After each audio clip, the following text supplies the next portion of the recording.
Can we have the roll call, please? Commissioner Cardoza? Here. Commissioner Donaldson? Here. Commissioner Gunkel? Here. Commissioner Keller? Here. Commissioner Coomerly? Here. Vice Chair Tan? Here. Chair Moss? Here. All 7 commissioners are present. All right, so we'll move on to public comment. This is a time for public comment for items that are not on our agenda tonight. So if anyone would like to speak on anything that is not on the agenda, please come forward.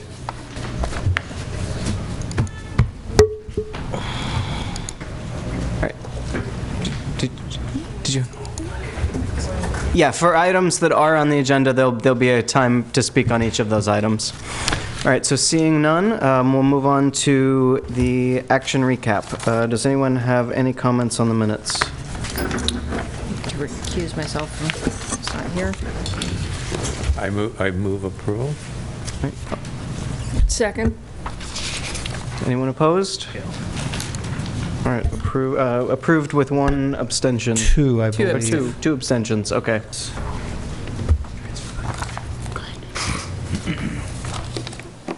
All right, the next item is the director's report.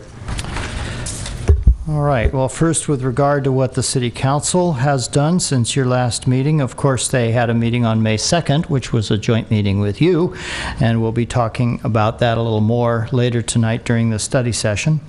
They had 2 regular meetings on May 5th and May 19th.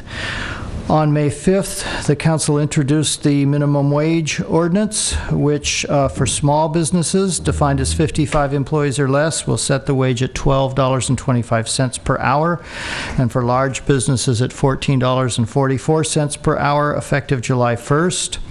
These will be on parallel escalating scales that will converge at approximately $16 in 2019. The ordinance came back for a second reading on May 19th, but some minor changes needed to be made, so the ordinance was modified and then reintroduced on first reading. Therefore, it will come back for final passage at their next regular meeting on June 2nd, and it will then take effect 30 days after that, which will be on July 2nd rather than July 1st. In addition, on May 5th, the council considered residential protections and services. This is not directly related to the commission's purview, but I thought you might be interested.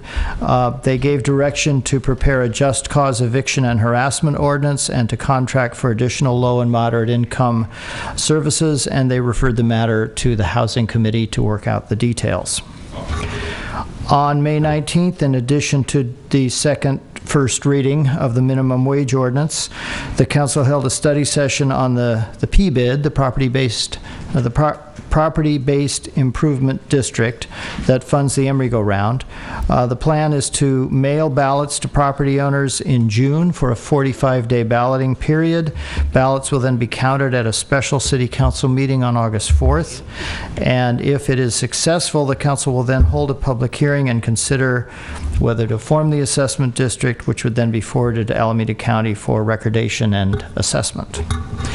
The council, as you probably know, doesn't normally meet in August, but they will be holding a special meeting on August 4th just to consider the PBID. And on May 19th, the council adopted the family-friendly design guidelines, the amendment to the design guidelines, with including the modifications that the commission made, of course, at your meeting in April. So the new family-friendly design guidelines are now in effect, although at present, of course, they only apply to projects that are seeking bonus points or are city-sponsored, but that is presumably soon to change.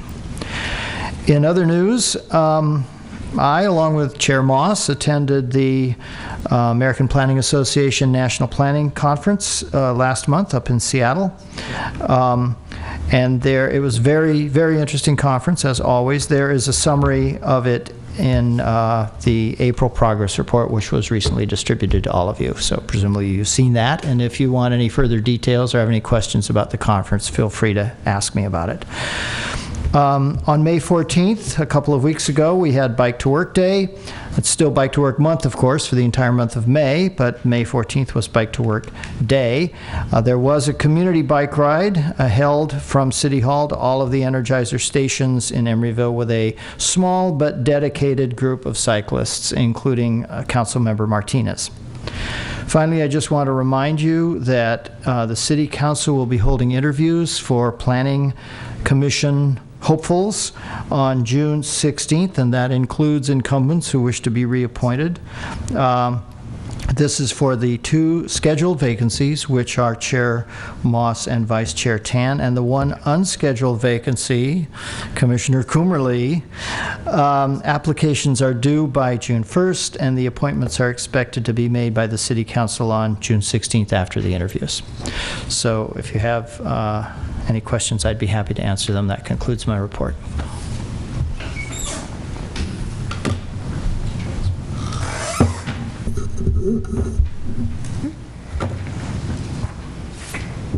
All right. If there are no questions, then we will move on to disclosure of conflicts of interest and ex parte communications. Are there any disclosures? No disclosures to make, but I have to recuse myself on the public market item for proximity and a perceived conflict of interest. Thanks. All right, so just a show of hands in the audience. Who's here for the Marketplace redevelopment parcel C tonight? And who's here for the study session on the incentives and multi-unit? Okay. All right. That's kind of what I anticipated. So we're going to go ahead and switch the 2 items and take the public hearing for the Marketplace redevelopment project first, and hopefully that will go a little quicker, and then it'll give us an opportunity to spend a little more time on the study session. So with that, we will take the public hearing for the Marketplace redevelopment project parcel C. Can we have the staff report, please?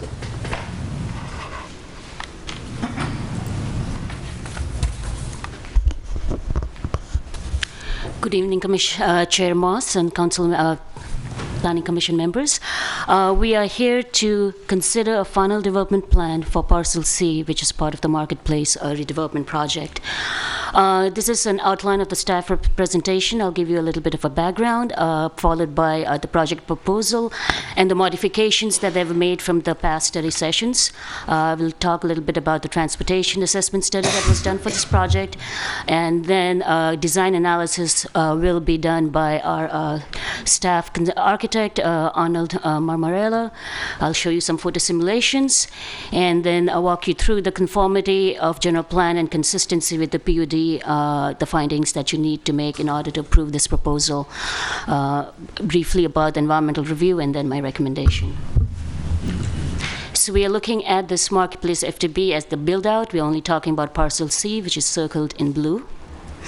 Now, the Commission has had a couple of study sessions on Parcel C, and this had always been linked with the realignment of Shellmount Street. The proposal for you today is approval of Parcel C only.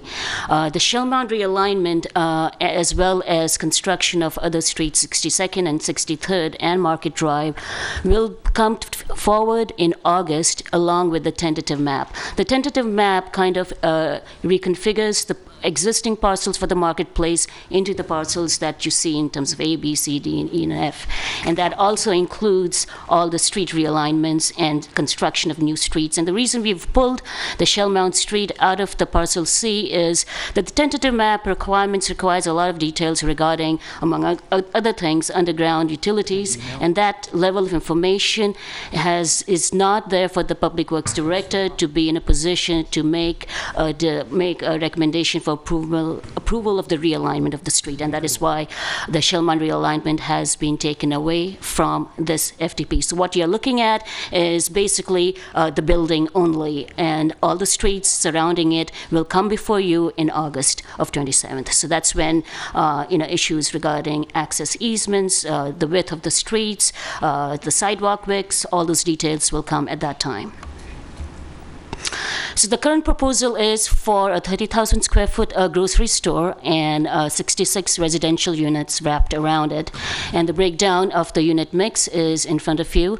Just to note that among the 33 two-bedroom units, that 13 of them are townhouses, and 2 of the 5 three-bedroom unit are also townhouses. So this is the basic rendering. As you can see, it's not changed substantially from the last study session, and we'll go more into the details with that. So what has changed? The unit count and mix has been revised so that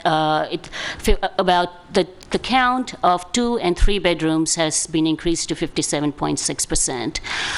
The curved facade has been reinstated, and then the parking and the loading access door are revised to match the overall openings and window character. Locations of vehicle and bicycle parking for residents and customers have been clarified. The southwest corner has been revised to include a townhouse instead of a commercial or the building amenity, and the massing has changed from stucco to brick.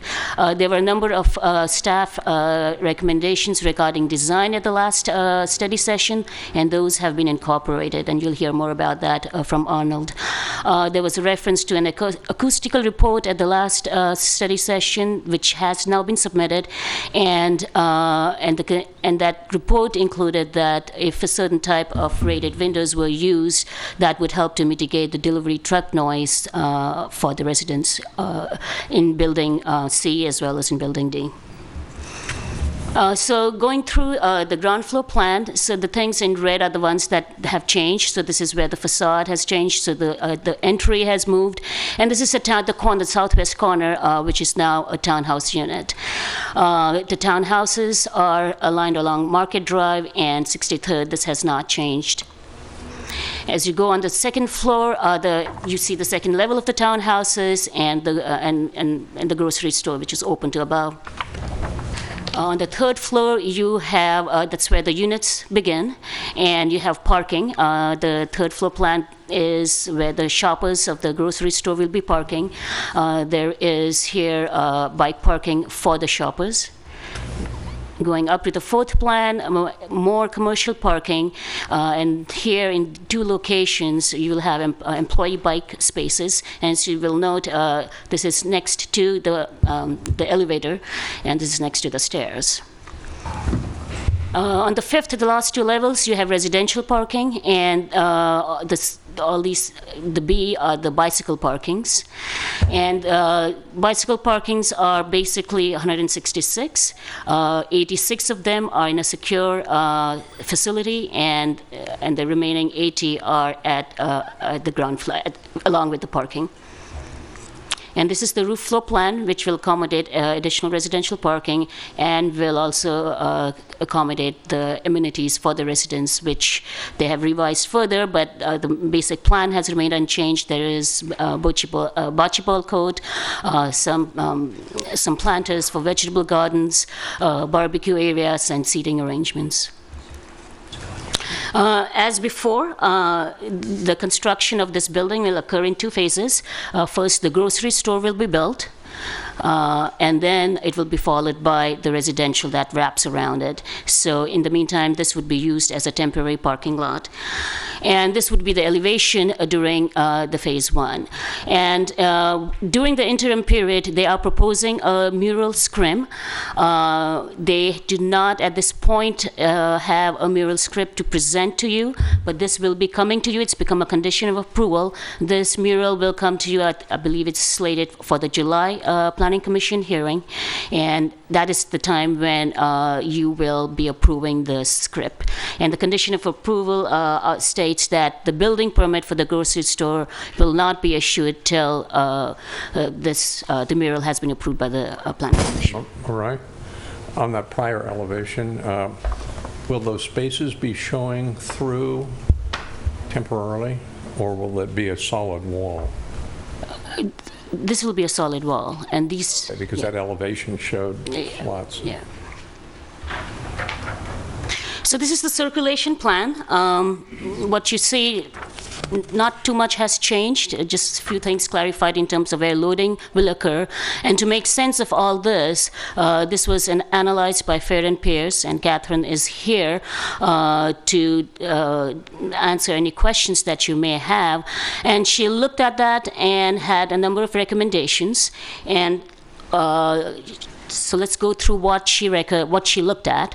First, she assessed the current trip generation and traffic volumes of the proposed project in terms of the overall PUD and PDP approval to see if the baseline conditions have substantially changed. Then she also looked at the overall marketplace site circulation, loading and parking at build-out, as well as during different phases of construction. And then in analyzing that, she has come with a number of recommendations which are included in the traffic report attached to your staff report. And the ones which pertain to other parcels, like parcels B, D, and A, they will be included in the FTPs that come before you for approval. The conditions regarding circulation and loading which pertain to parcel C have been included in the condition of approval that are attached to the staff report.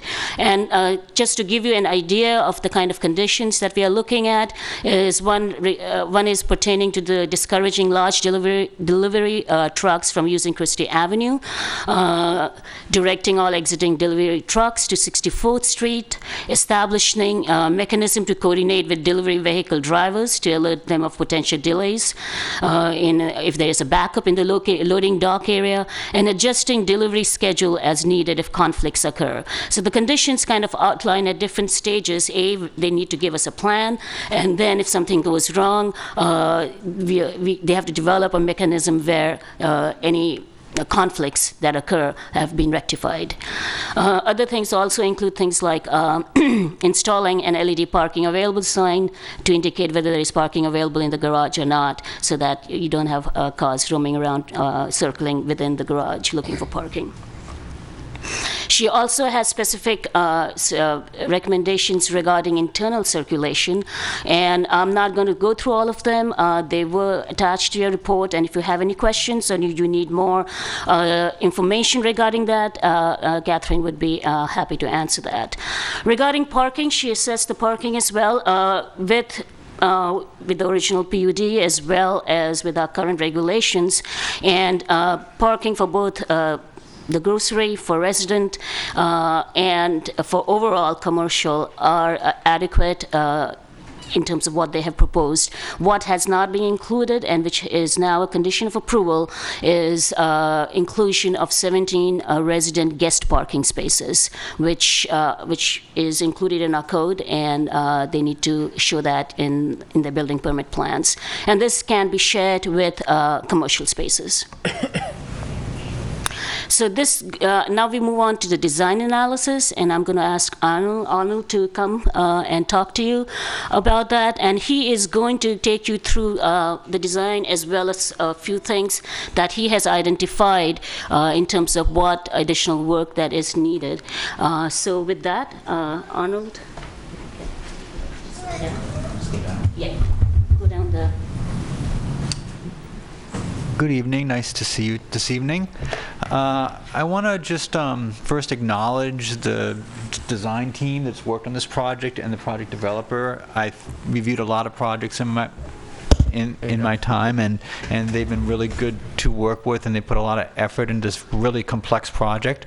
So I just want to acknowledge their work.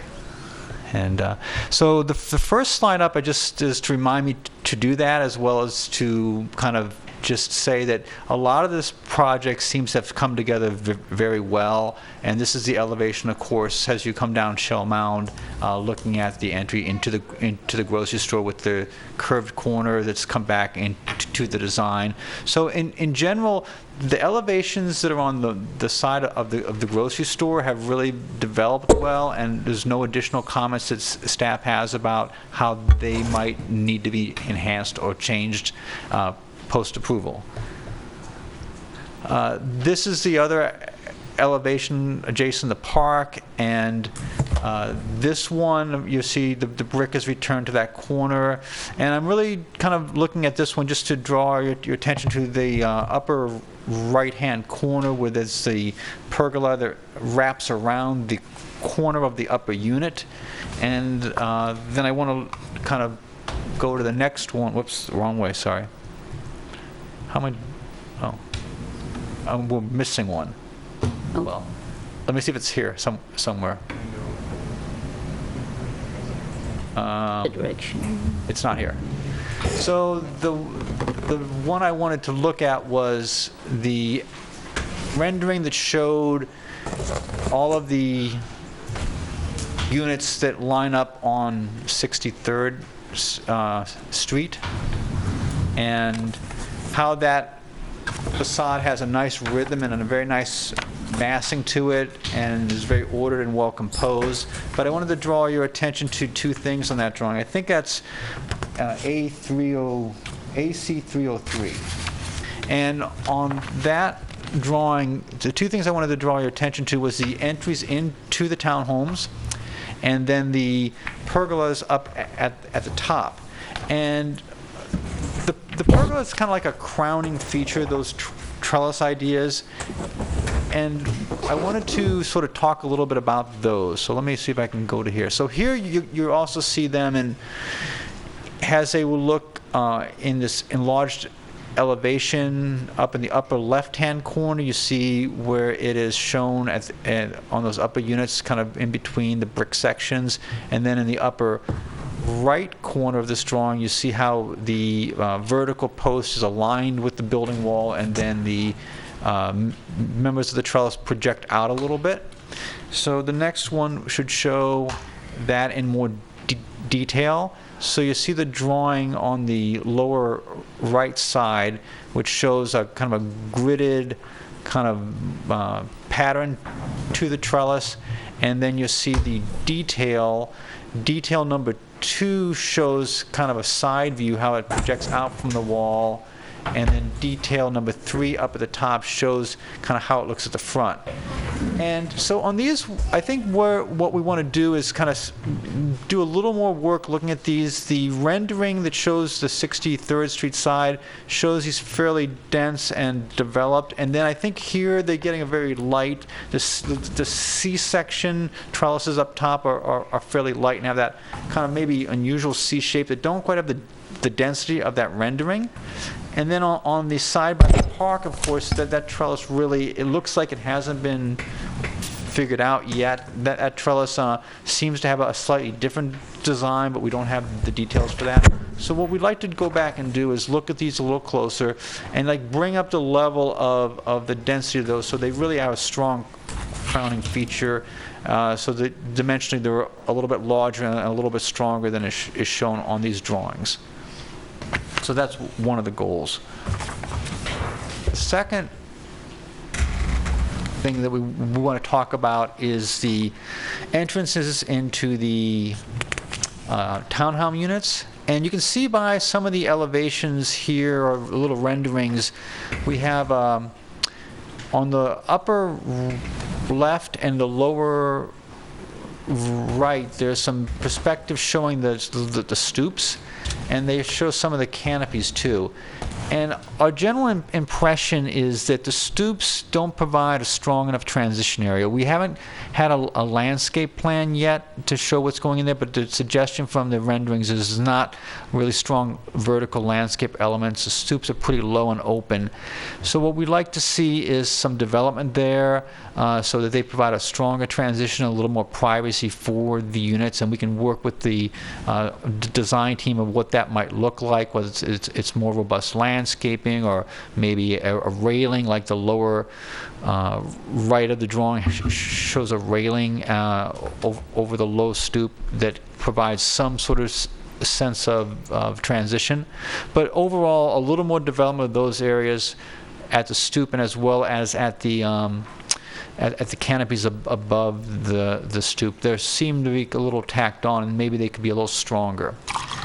And then also at the entry doors, you'll notice the entry door in the lower right corner of this page shows an image of an entry door that has kind of like a long glass, and the color just kind of stands out from the other colors. But in the design here, let me see if I can find the right drawing here. In the design here, right now, the entry doors look a little utilitarian with this smaller vertical slot, and they kind of blend in. And they also, they sort of don't quite fit in the grid yet, because the grid on the plan has like three segments of door and then two window segments, but here there's like 4 in the elevation, and the doors sort of kind of not quite fitting yet. So I think there could be a little more that we could do there to sort of make the entries to these units a lot stronger and a little more dynamic.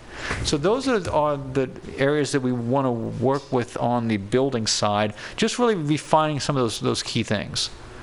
On the units, main thing I want to say is this project really benefits from a lot of diversity in units. There's 66 units, but there's a lot of different configurations, and we think that that's a positive step. So we have a lot of different unit configurations. Some only have 1 or 2 or 3 units in actually that configuration. The townhomes, one thing that the townhomes benefit from is they're fairly large. They're fairly large units, and so that provides ample space to configure furniture and things of that nature. So you can see this is the townhome 1, which is, I just showed this one because there's the most of these. And you notice on this one, there's an entry off to the side. There's enough room for living and dining room furniture. Upstairs, they have a whole, like a little loft area that the families can use really however they want, for study area or for a little TV area or for play area for kids. So these work out really well, and they include a full laundry room on upstairs. So they're generally working pretty well. They're very deep units, which is kind of a negative sometimes, but they have very large windows, so that should help get some light into them, especially since some of them are on the north side. So the townhome units we don't have much common on. The sort of the one-level units, this set of units, what we want to do is we want to go back and speak with the design team about what some of the intentions are and how they're going to meet a couple of the ideas for the family-friendly. The 2 main ideas that I want to point your attention to is entry into the units being by the kitchen, and then there's some little study alcoves and study nooks. So on the entries into the units, like on the 2B, the upper left-hand corner, you see it says optional sort of enclosure. So I think what's happening here is they're trying to sort of meet that part of the guidelines, but it's sort of not clarified what they really intend to do yet. And we would like to see how the entries can be a little more defined, and also a decision made on how they are, rather than just an optional. So we would like to get some more definition to those entries, and to make them not so much looking right into the kitchen. Whether that means the bathroom moves or just the entry gets reshaped a little, that's something we would want to work with them on. The other area to work with them on is these little niches and study nooks. So kind of great ideas, but the concern that we have is they're not shown to have built-in improvements. So if they're just little niches in the walls, the question is, how will people really use them? As renters, they won't have the ability to actually build in furniture and things like that. So will they really fit a desk? They're only 18 inches deep, or they're a little pocket. So right now they're showing that as really like it's built in with a little desk, but in reality there's no real way to know that that's going to happen, and it would really be up to the owner. So we think maybe those need to be relooked at. Either they're built in or something else happens there, that they don't end up being just these odd little cavities in walls and things like that. And the one all the way to the right-hand side, next to the dining room, that is a bigger space on Unit 2D. There's several of those in the plans, and those also, what's really the best use of that space? So we would like to explore that a little more with them, and not end up with a leftover space that really doesn't serve a real purpose. The other units, or 2 bedrooms, have some similar issues. Overall, the units kind of lay out pretty well. Some of them are a little small on the living area, like this 2I is, and then of course up top this 2J and 2K, but overall, for the most part, the units lay out fairly well, and they have some positive amenities to them. Lastly, the 3 bedrooms, just wanted to acknowledge that they're fairly large units. They do many of the things, the entry, the hallways, really a nice area for dining and living. The bedrooms sort of away from the living area. So there's not a lot of 3 bedrooms, but the ones that they have work pretty well. So I believe that's it for what I was going to say, mainly just some refinements onto the units and some of the project details. And just to note, we do have conditions of approval recommended to address all of these points. Okay, so now it's the fun part of the whole project, before and after pictures. So these are the various locations from which the photo simulations were taken. So this is a view from Powell Street as it exists today. And this is after. This is again view from Powell Street Bridge, and this is after. This shows that the road has been realigned, and the parcel that you see would be where the garage would go. That's actually from the pedestrian bridge. Yeah. Right. Right. Sorry.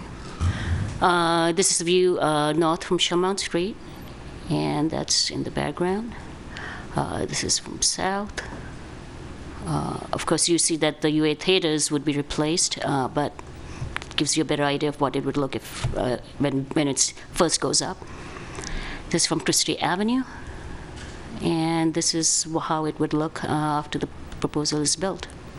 This is across the railway tracks, and there you see your building.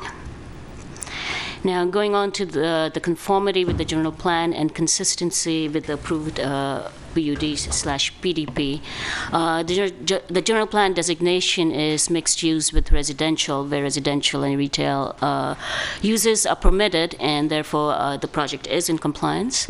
The PUD findings: in order to approve this FTP, you need to make 2 findings. One, that this FTP substantially conforms to the PDP, and 2, that the changes and conditions of approval in the original PDP have been met.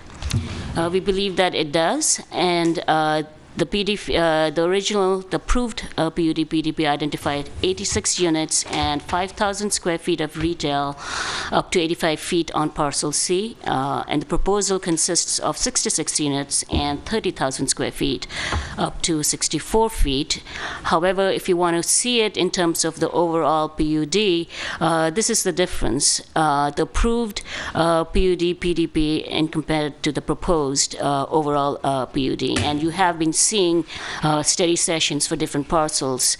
So in a sense, the proposal is smaller, both in terms of office as well as retail, and the residential is more or less pretty similar to the originally that was approved. The intent of the original approval was to replace surface parking lots and create a mixed development over a 25-year period. And the revised proposal that you have is to create a slightly smaller mixed-use development that does replace the existing parking lots with a few less units, less retail space, and no office space, no new office space, and within a much shorter time frame.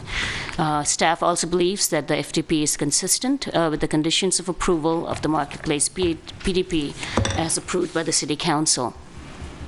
In terms of environmental review, the EIR that was approved and certified by the City Council applies to this FTP. An environmental checklist was attached to the staff report, which confirms that there have been no substantial changes in the proposed project or to the circumstances under which the project will be undertaken, and that no new information of substantial importance exists which would require preparation of a subsequent EIR. Before I conclude my presentation, I would like to direct your attention to a memo which is in front of you. There's nothing substantial in changes in the conditions of approval. It's more, some of them are little edits, some of them are clarifying in terms of, what will occur before when. So if you have questions, I will be happy to answer. Also, it includes some fee charts. The applicant wanted to have separate fee charts for the grocery store. These are the building permit fee charts, and separate them out between the grocery and the residential components. So that's why they are there, and we wanted to keep that in the record. Commissioner Tan had sent us some comments. The only thing I would like to kind of direct her attention is that you mentioned regarding ADA parking spaces. I see it now on the larger plan. Right. And in any case, those ADA parking requirements get kind of sorted out at the building code stage. So sometimes some adjustments need to be made, but the building code requires that the ADA compliance occurs. I'd just like to note that Commissioner Tan gave us comments on both agenda items. She's going to have to leave about halfway through the meeting, I believe. So it was unclear which item was going to go first, so she gave us comments on both. But since she's here, we don't really need her written comments on this item, I don't think. But I also have her written comments on the study session, which I will give you at that time. So that concludes my presentation. Staff is recommending that the Commission approve the project subject to the conditions of approval in the staff report, including the modifications in the memo presented. The applicant is here for their presentation. In terms of staff, you've heard from Arnold. If we have more questions from him, we also have Catherine from Fair and Pierce. We also have Public Works Director here in case there are issues regarding streets or any other things.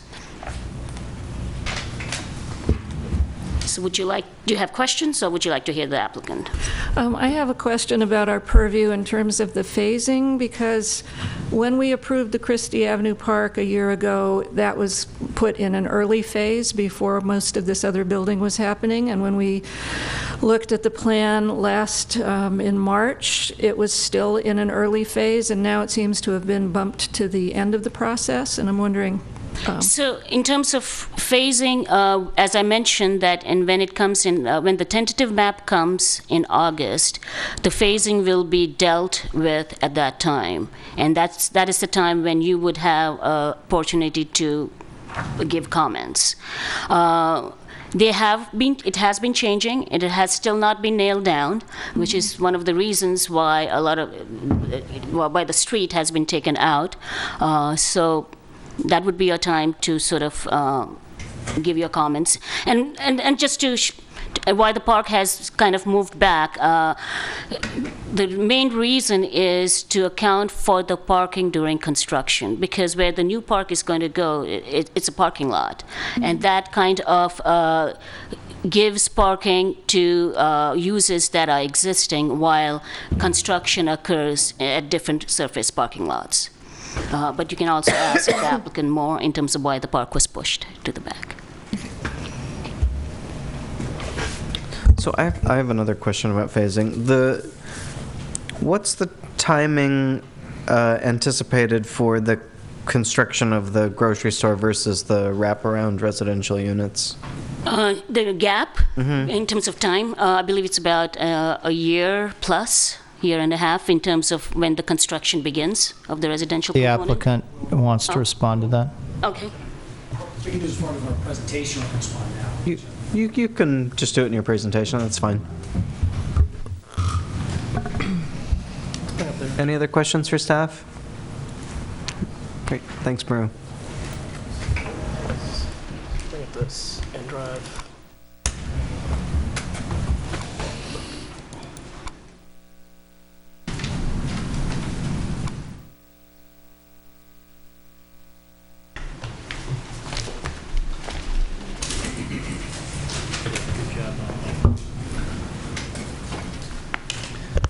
Good evening. My name is Mark Steffen. I'm with City Center Realty Partners, the developer of Public Marketplace. And first of all, I'd like to thank the commission and staff for working with us on this project over the last couple of years. It's been a positive process, and I think it's helped us to create a better project. We heard from Rue and Arnold to give you a overview of the changes we've made in response to your comments. We are now going to go into a little more detail and show you how we've responded, and we think we've met your concerns.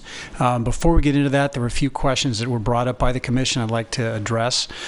First of all, with regard to the timing of the park, where the park is right now, there's maybe somewhere around 50 parking spaces.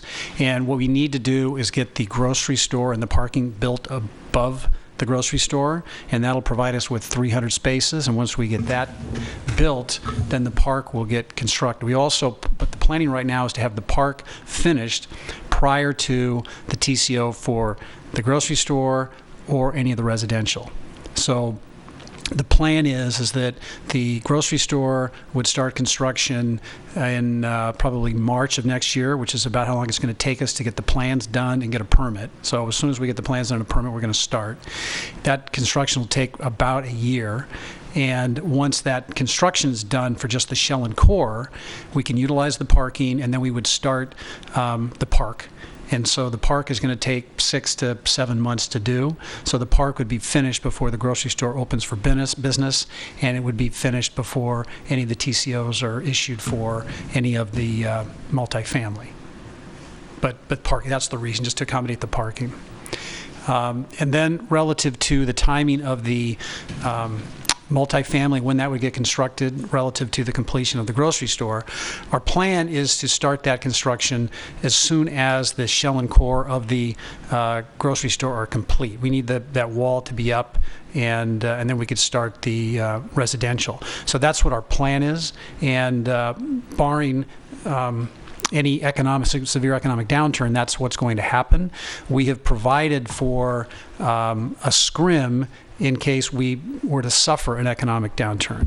We'll have plenty of dollars invested, so it's in our best interest to start this residential as soon as possible. But what we've designed, and we'll show you tonight as we go through our presentation, is a scrim that basically is a picture representation of what the residential will look like. So it'll be attached to the north side and the west side of the building if we have to do that, if we haven't started the residential, and it would be representative of what's going to get built. And that's the intention. But you'll see that in more detail when we go through our presentation. And let's see. Excuse me, will all levels of parking be built in the first phase? Excuse me? All levels of parking? All levels of parking on Parcel C will be built in the first phase. So that'll be as part of the 1 year roughly construction period to build the shell and core for the grocery store as well as the parking structure, about 300 spaces. So I'd now, unless there are any questions right now, I'd like to ask our architect, Aaron Ashley, to come up and talk about some of the ways we've responded to your concerns and questions. Thanks. I know we've all looked at this a bunch, and so I don't want to belabor it any more than to just kind of highlight a few areas where we've listened to you and really thought about your comments over the last, 18 months or so. And I think where we've ended up is a really terrific project. So just as a reminder, Parcel C is toned here in red today, and it represents a pretty significant portion of the existing parking lot today.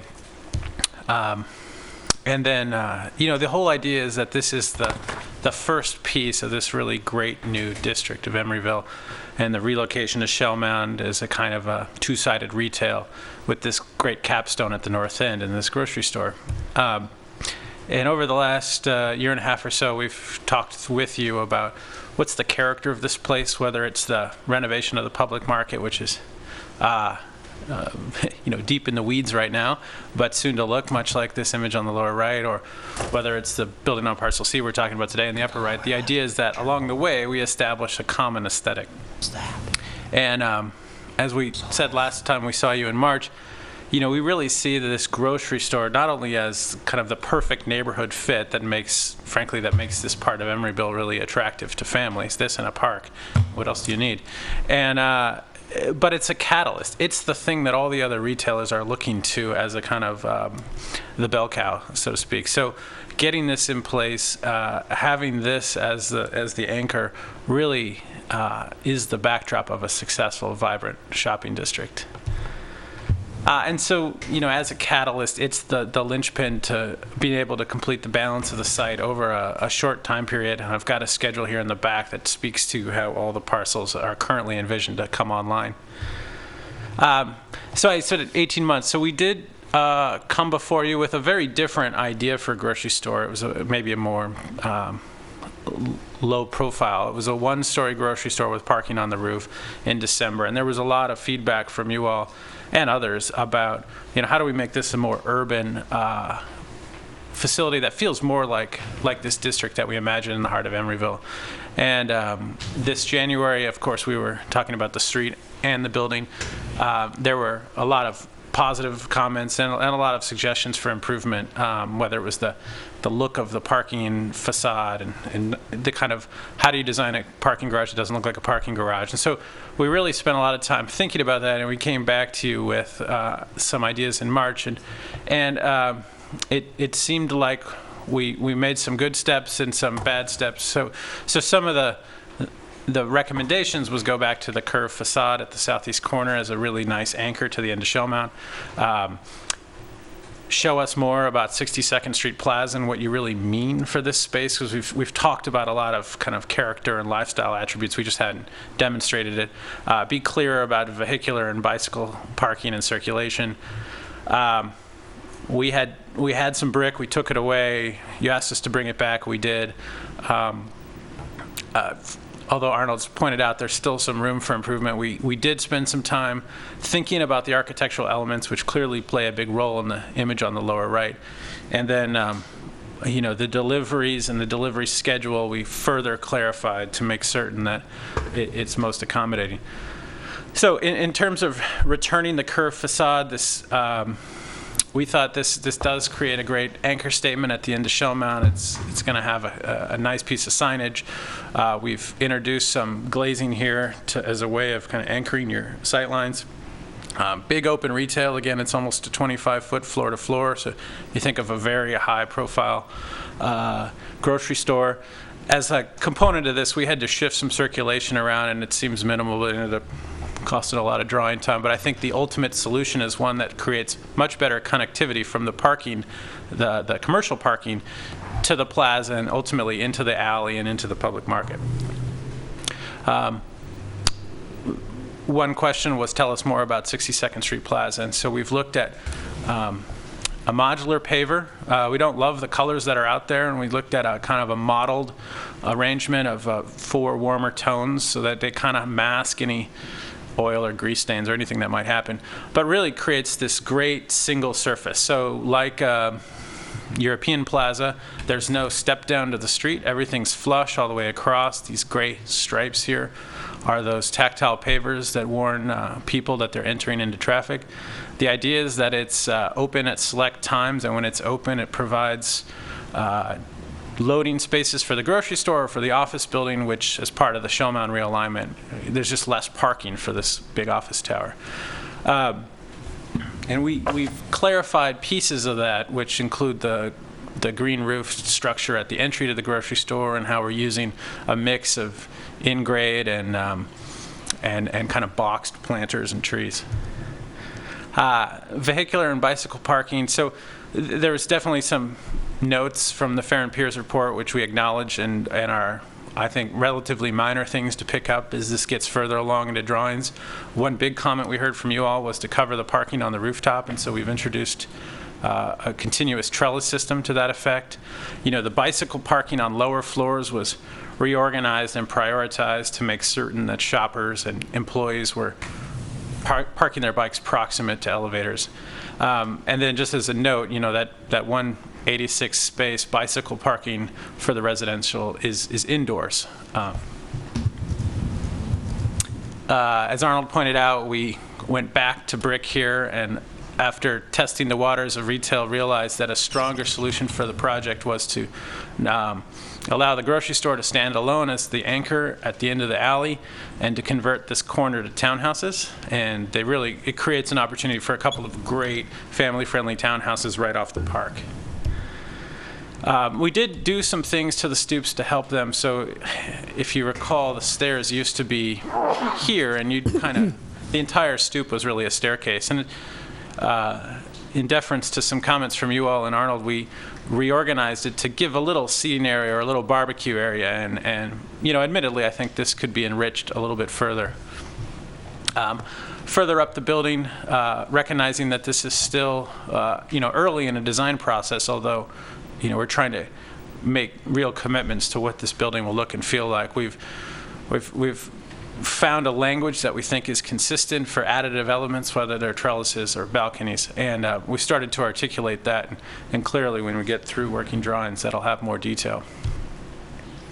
Lastly, the delivery schedule.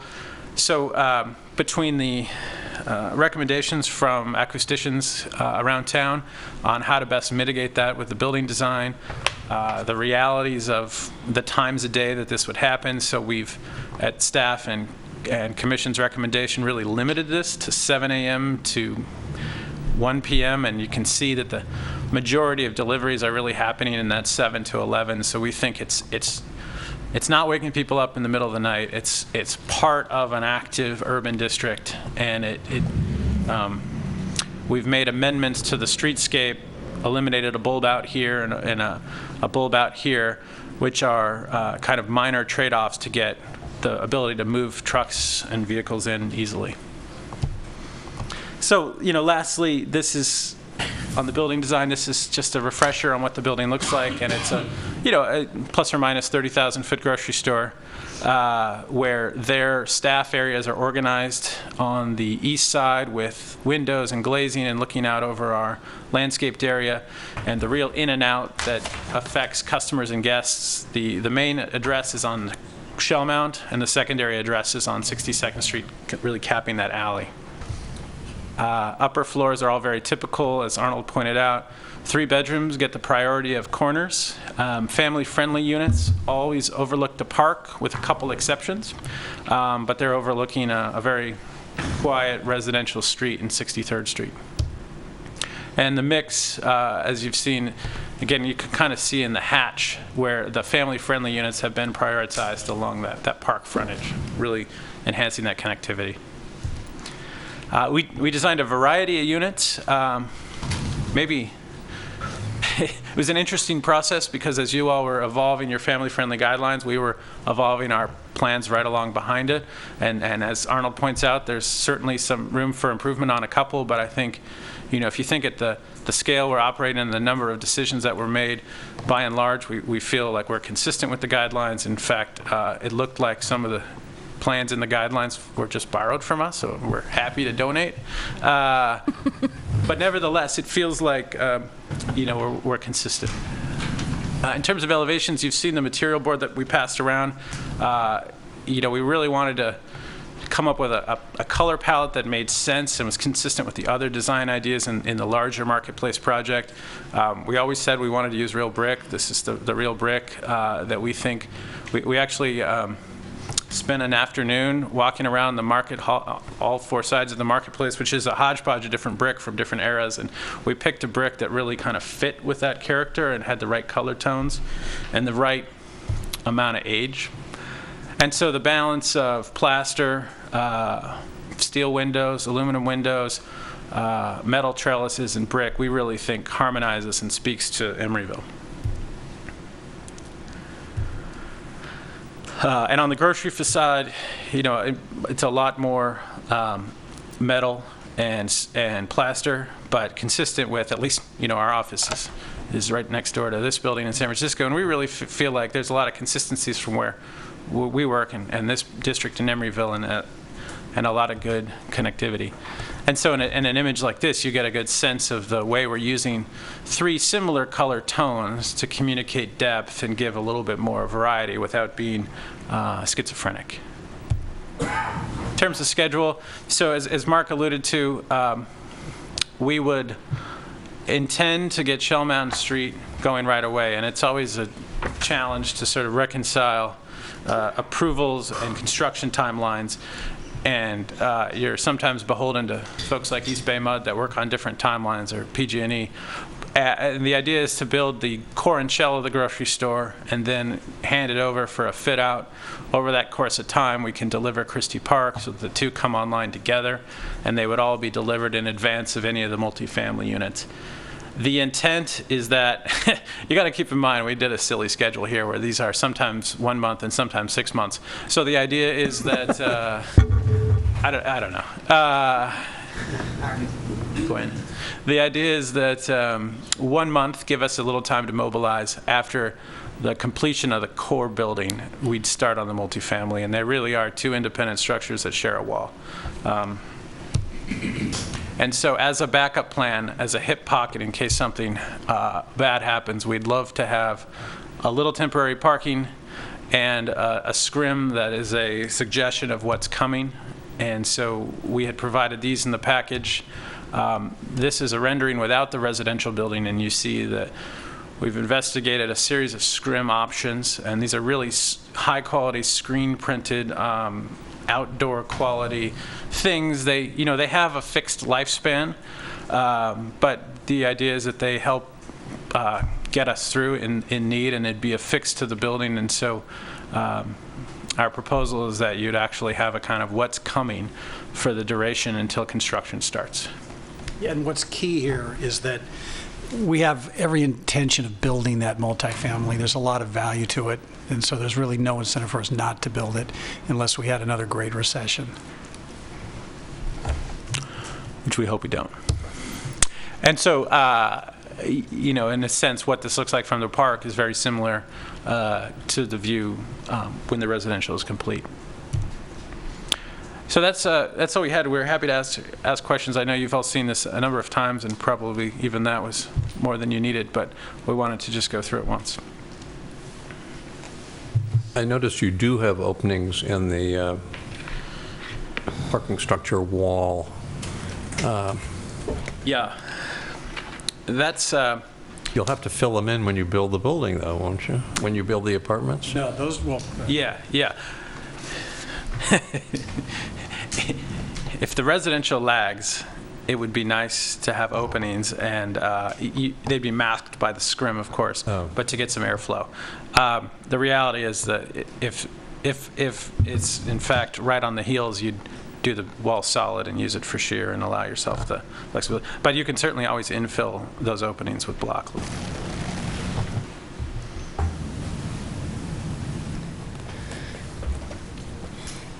Any other questions?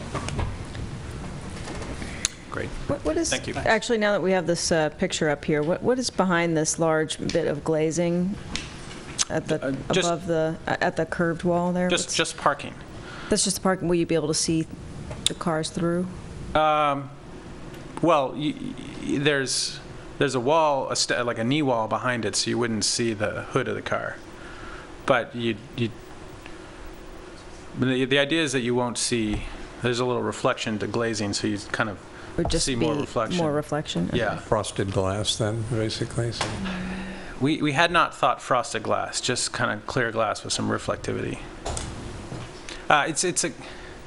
If you drive past the new MacArthur garage from the freeway and you look straight at it, you see right through the mesh because you see kind of straight on. Mm-hmm. And so understanding that this is the one part of the garage that you really all see as you drive, we wanted something in there to buffer views that didn't make it a design object. It really just kind of kept it from being a distraction. Mm-hmm.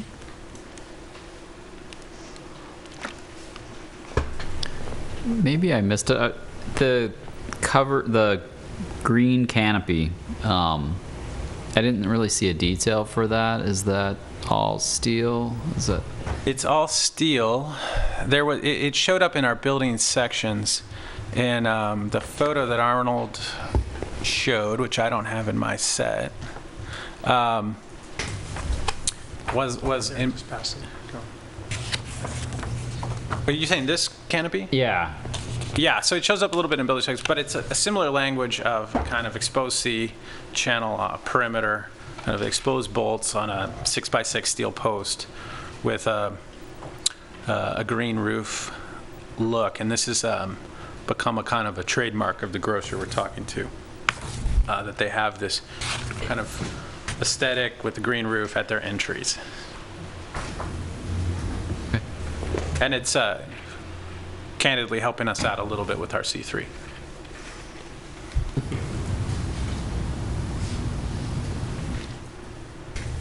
Any other questions? Great, thank you. Wait, to be clear, I'm just, so the glazing for that space we're just talking about, would be of a color or something so you would not see the cars? Is that?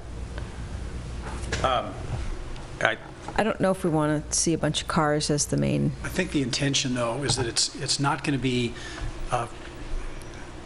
shade on it or a film on it. It would be clear glass, but because the cars are set back from the front, because you have the knee wall and the way the light works, there's sort of natural reflectivity off of that.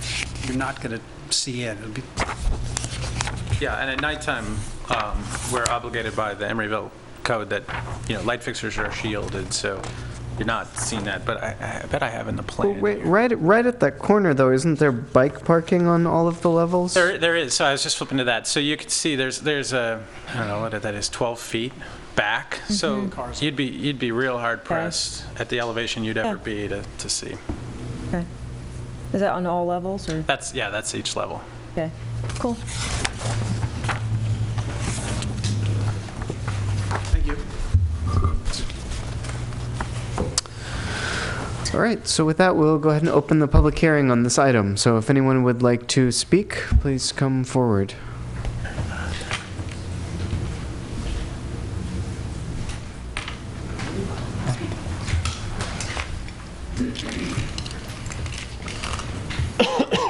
Good evening, Commissioners. My name is Rod Henme. I'm an architect resident that lives on Christie Avenue, almost across the street.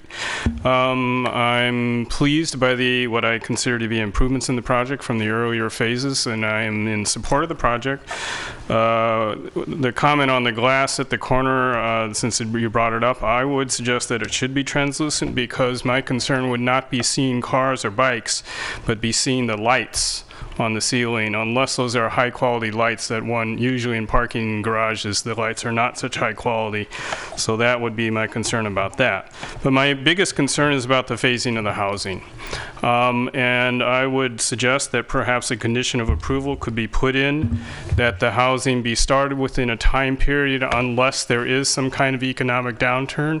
So maybe the economic downturn could be even defined, such as market rate, some kind of term that would be defined, because right now to me it sounds very vague, and I'm a little concerned when I see drawings that show openings in a garage, that if they're saying that it's going to be started right away, why would the openings even be considered, and aspects like that. So I would hope there could be some kind of term that would be provided such that it would be a requirement to actually build the housing within a certain time period. Thank you.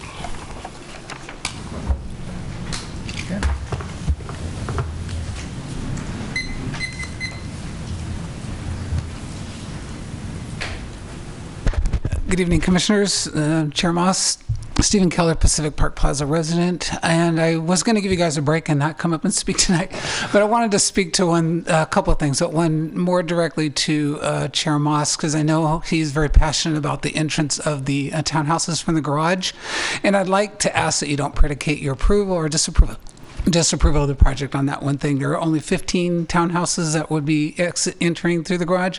And what I'm seeing with the new Emmy apartments is I'm seeing quite a few people who live on the street that are actually putting furniture on their stoops that are coming out of the building, not through the garages, to walk their dogs. And I think once these townhouses are built along that park and the dog park is there, we're going to see a lot of face activity of that. And I think people will be using the garage entrance more for foul weather or coming home with groceries or late at night and stuff like that. So I hope that with a project this stellar that we don't consider that such a linchpin.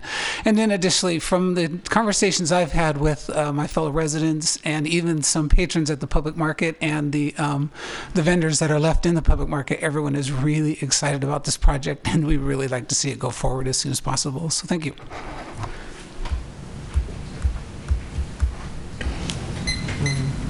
Maybe.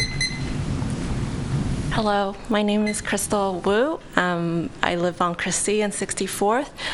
I was wondering if the commissioners have done studies on public transportation, because I noticed there's already thousands of rental units within the same block, and with more people moving into the area. Currently, the Transbay buses, the J bus and the F bus are already overcrowded. There's not standing room, during commuter hours, and it's kind of dangerous for residents to go across the Bay Bridge, on a stop-and-go traffic in the morning. So I don't know if, in conjunction with these projects, like the city has done study on public transportation. So, just a question. I neglected to mention this earlier, but we'd like to request each speaker to sign in on the clipboard over there after you've spoken. So if all the people who spoke at some point could go over and sign the sign-in sheet, we'd appreciate it. Would staff care to address the question about what? Public transportation? From the speaker, I mean, how that sort of might tie into the traffic study and maybe the public transportation amenities that have been provided. You're prepared to give a response. I don't know, well, I'm happy about this. Well, not this particular building, but certainly the buildings that will be coming later in the project along Shellmound Street will be providing improved bus stop amenities, especially at the transit center. There will be a bus stop that will be the west side of the transit center that will connect via pedestrian bridge over the railroad to the Amtrak station. I don't know that this project really can do much about the overcrowding on the Transbay buses. I hadn't heard that was an issue before, frankly. We could ask our consultant from Fair and Piers to address that if you wish. I think that's all right. Unless anything to say about that? Do you want to? Good evening, Commissioners. I'm Catherine Tellez with Fair and Piers, and we did come up with some estimates of how many trips would occur by transit from Parcel C as well as the rest of the redevelopment area. The project would also be paying into the Emery go-round system through the property tax system, but beyond that, sort of the overcrowding on AC Transit and other transit lines is beyond the scope of any one individual development project. So fortunately, I don't have much more to add other than what Charlie had already said. Great. Thank you. I do have a question, Catherine. It's about the circulation in the garage with the residents living on the top and the commercial living underneath. Do you see conflicts with the way that works? Actually, I think that's a benefit to the residents because this way they have their reserved parking. Trying to have the resident parking before the commercial parking, everybody who's going to the grocery store would have to drive past the resident parking spaces and then could potentially park in a space where they shouldn't. This way, the resident areas can be gated off to keep other folks out that shouldn't be parking there.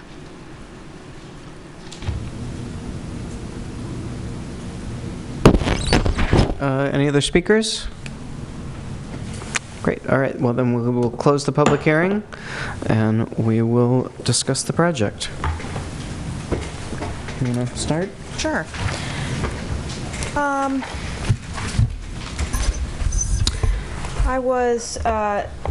very happy to see the improvements that have occurred with the project, and I too have seen a lot of really good motion towards the right thing. So I think we have a little bit further to go, and I was happy to see all of staff's recommendations in the conditions of approval, and I agree with them. I think there's a little bit more detail that needs to happen in the pedestrian experience on, say, the elevation on 63rd Street, page L004. There's that.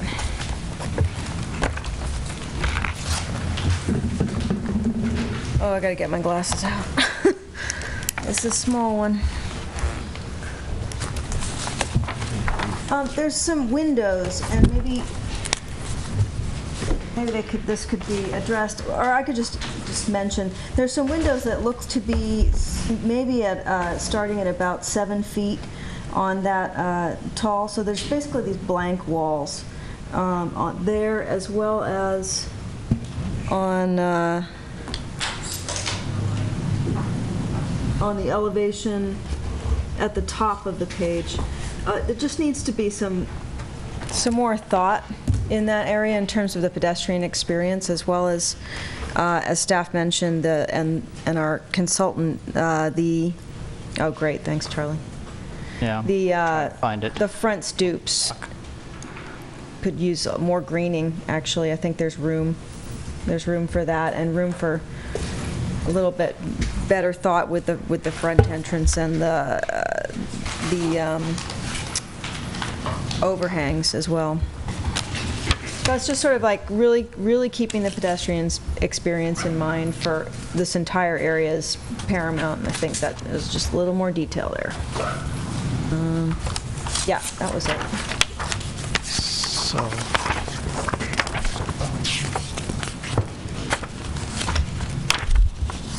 Wait a second. Sheet L004 was what you were looking at? That's going to take a while. Wait a second. Close.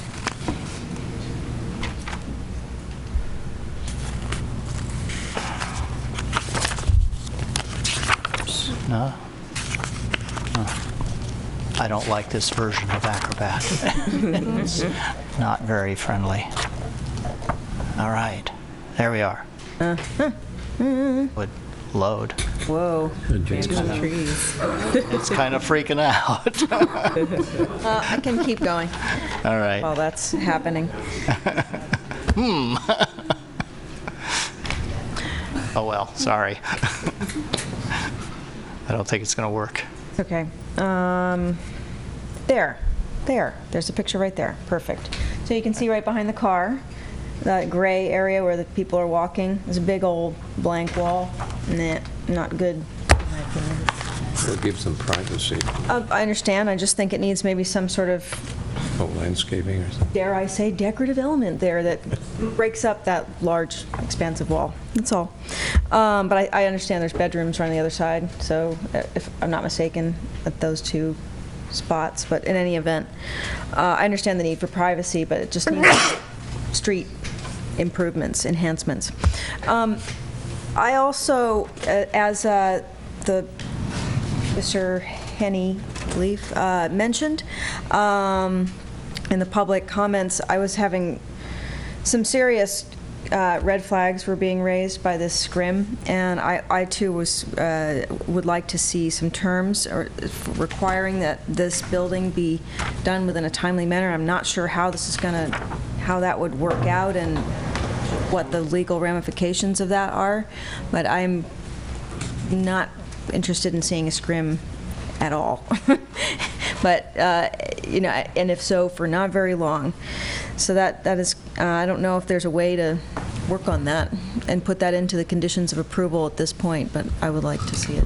Well, if I may respond, we went around and around on this issue with them, and the problem is we don't really have any kind of hammer that we can bring down if the residential doesn't get built. I would note, though, that since the residential and the grocery store are a single FDP, that once the grocery store gets built, or even once it starts construction, the entire FDP is then vested, which means that the permit or the entitlement for the residential piece of it is not going to expire, which is a good thing. So the question only then is when is it actually going to get built? And we do have a condition on phasing, page 3. Basically, after going, like I say, after discussing this internally and thinking of all kinds of options and going back and forth with the applicant, what we came up with is that if the, I forget exactly what it says, but something effective, the building permit for the well, I'll read you what it says. If the grocery, well, let me just say this. If the grocery store never gets built, if for whatever reason they don't pull a building permit after you've approved this FDP, we do want the FDP to expire. And we've put 2 years in here as the expiration date. And if they come back, and ask for an extension, then you can consider at that time if you want to give them one. But if they never build anything, we would like it to expire because we don't want this lingering around forever. We want to start over with something else. But if the grocery store does get built, then we also want the residential to get built, right? So the condition says, if the FDP does not expire and the applicant has commenced construction of the grocery store and an application for the residential portion, a building permit application for the residential portion has not been filed and fees paid by January 1st of 2018, then the applicant shall pay to the city 1/5 of the total affordable housing impact fee of $1.32 million for the 66 units, or $264,000, which will go into the Affordable Housing Fund. So that's what we came up with. If they don't build the residential within a certain time frame, we get $250,000 for the Affordable Housing Fund. That's the best we could do. So, and are there other pieces to this phasing that are happening before that? Remind me, before that residential gets built, so for the entire project? The entire PUD? Yeah. How does... No, we don't. You probably are working a lot. Well, I mean, they have their own schedule that they just showed you. Yeah. That's not cast in stone. We don't have any conditions that reference that. So all we really have before us right now to consider is this FDP for this project. So we've tried to... we struggled with, well, we could hold up the C of O for parcel B. Well, what if they never build parcel B, So we tried to link it to this project. So if the permit for the residential doesn't come in a timely way, then they have to pay us money for affordable housing. There was discussion about the park, hopefully the park is completed before at the same time the grocery store opens. Could we condition that the building permit for for these residential units be issued before the certificate of occupancy is granted for the grocery store? That the permit for the residential be issued before a C of O for the grocery store? Yeah.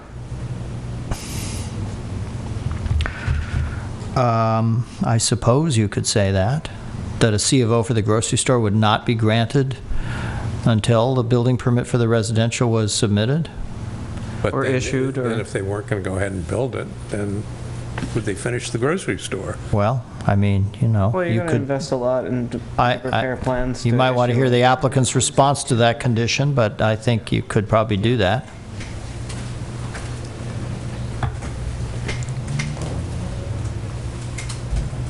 My next. You want to hear the response? Well, if they're ready, we can keep going too. I don't get the response now or later. Do you care to respond or comment? I'd like to think about it for a few minutes as we respond. Okay, sure.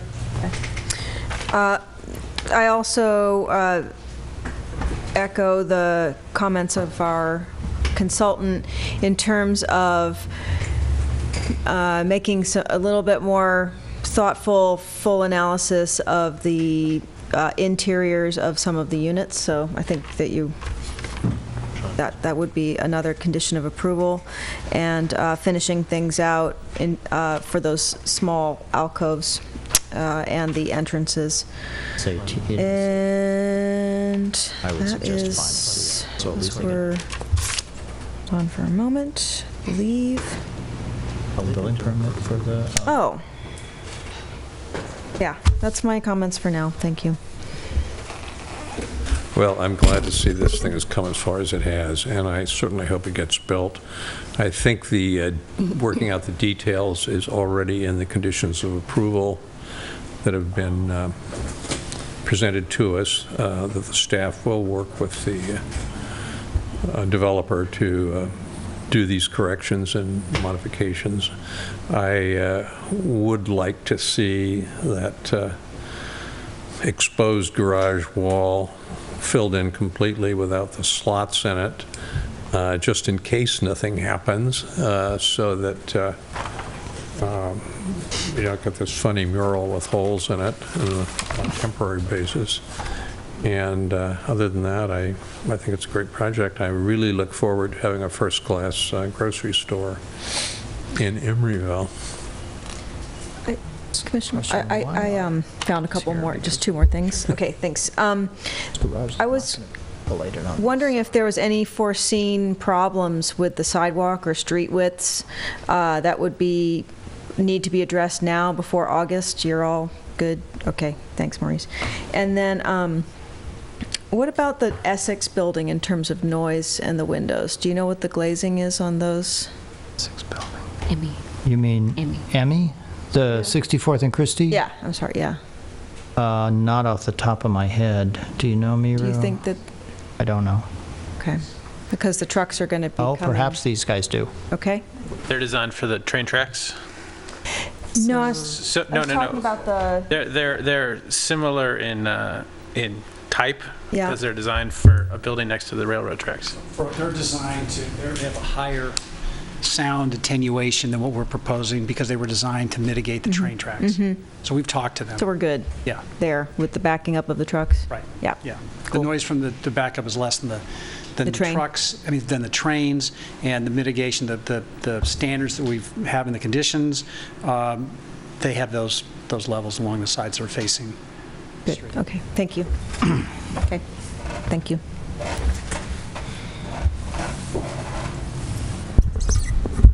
I think that you've come a long way too. I'm really glad to see the number of family-friendly units as high as it is, and that the design has improved.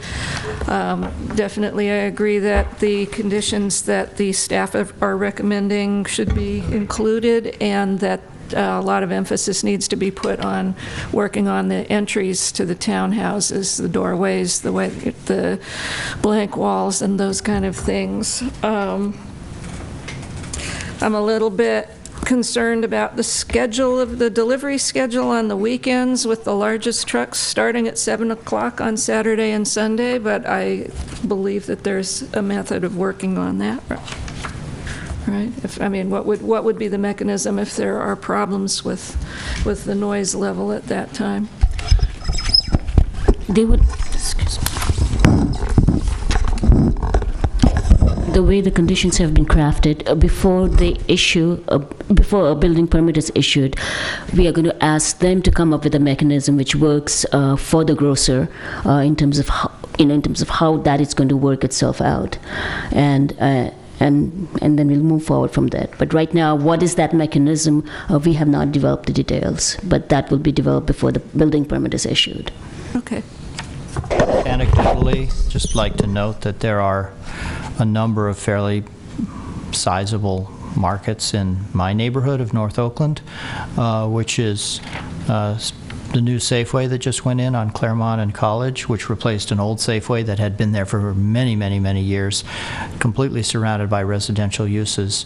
I don't know what their delivery schedule is, but I doubt that it's significantly different than any other grocery store, and I've never heard of any concerns, any major concerns about that.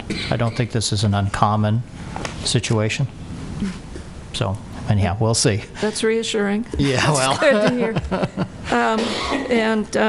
Otherwise, I don't have any more comments. So Actually, other than the timing, I do want to see the resident, whatever provision is in there that will support the residential coming online as soon as possible would be good. yeah, I agree with that as well. Overall, I think the project is looking really great. I like the design materials and the return of the brick that we wanted. I agree with the unit mix and the general layout of the floor plans, including the storage, the hallways, the flex space, and dining areas. Like the staff report pointed out, I think that the trellis still seems out of place and needs work, so I'm really glad that that's included in the conditions of approval, along with improving the development of the entry doors and the stoops. As far as the traffic and parking, there was a recommendation by Fair and Piers number, I didn't jot down the number, but it had to deal with assessing the pedestrian flow and the traffic by surveying the residents of the development. So I think that that's important, that should occur. As far as the family-friendly unit layout, I think there was a discussion about the pantry spaces in one of our previous study sessions or one of our last meetings, and so I saw that that was added, and I think that that's a good asset. I would caution that the fridge not be next to the pantry without adequate ventilation, because the heat from it just makes it unsuitable for long-term storage, and I've had that problem personally. I agree with the requirement for the applicant to develop more of a committed floor plan with regard to the casework or the study niches in the units, and I think that fell under guideline J50 and J58, so that's a condition of approval now. Other comments that I had on the conditions of approval, and this relates to the noise, that there is a requirement for a notice to the tenants and prospective future owners about the possibility of nearby noise, truck traffic, odors, and block views. And I think that that will at least help, set the expectations for the people who will be moving there. Window ratings, I think that's great. I'm fine with that. One of the conditions of approval, I think it was under parking and transportation, part 6, and you have my written comments, so you can go to those notes. I wanted to see that the transportation information display also includes showing the locations of the bike share stations. I think currently there is one called out on Christie Park, or at least it's a recommendation that there be one at Christie Park and also at Shell Mound Street. And because we are going to have additional bike share stations brought to Emeryville because of the recent MTZ vote, it'd be important to include that in the information. One minor comment with regard to the potential parking shortfalls during construction.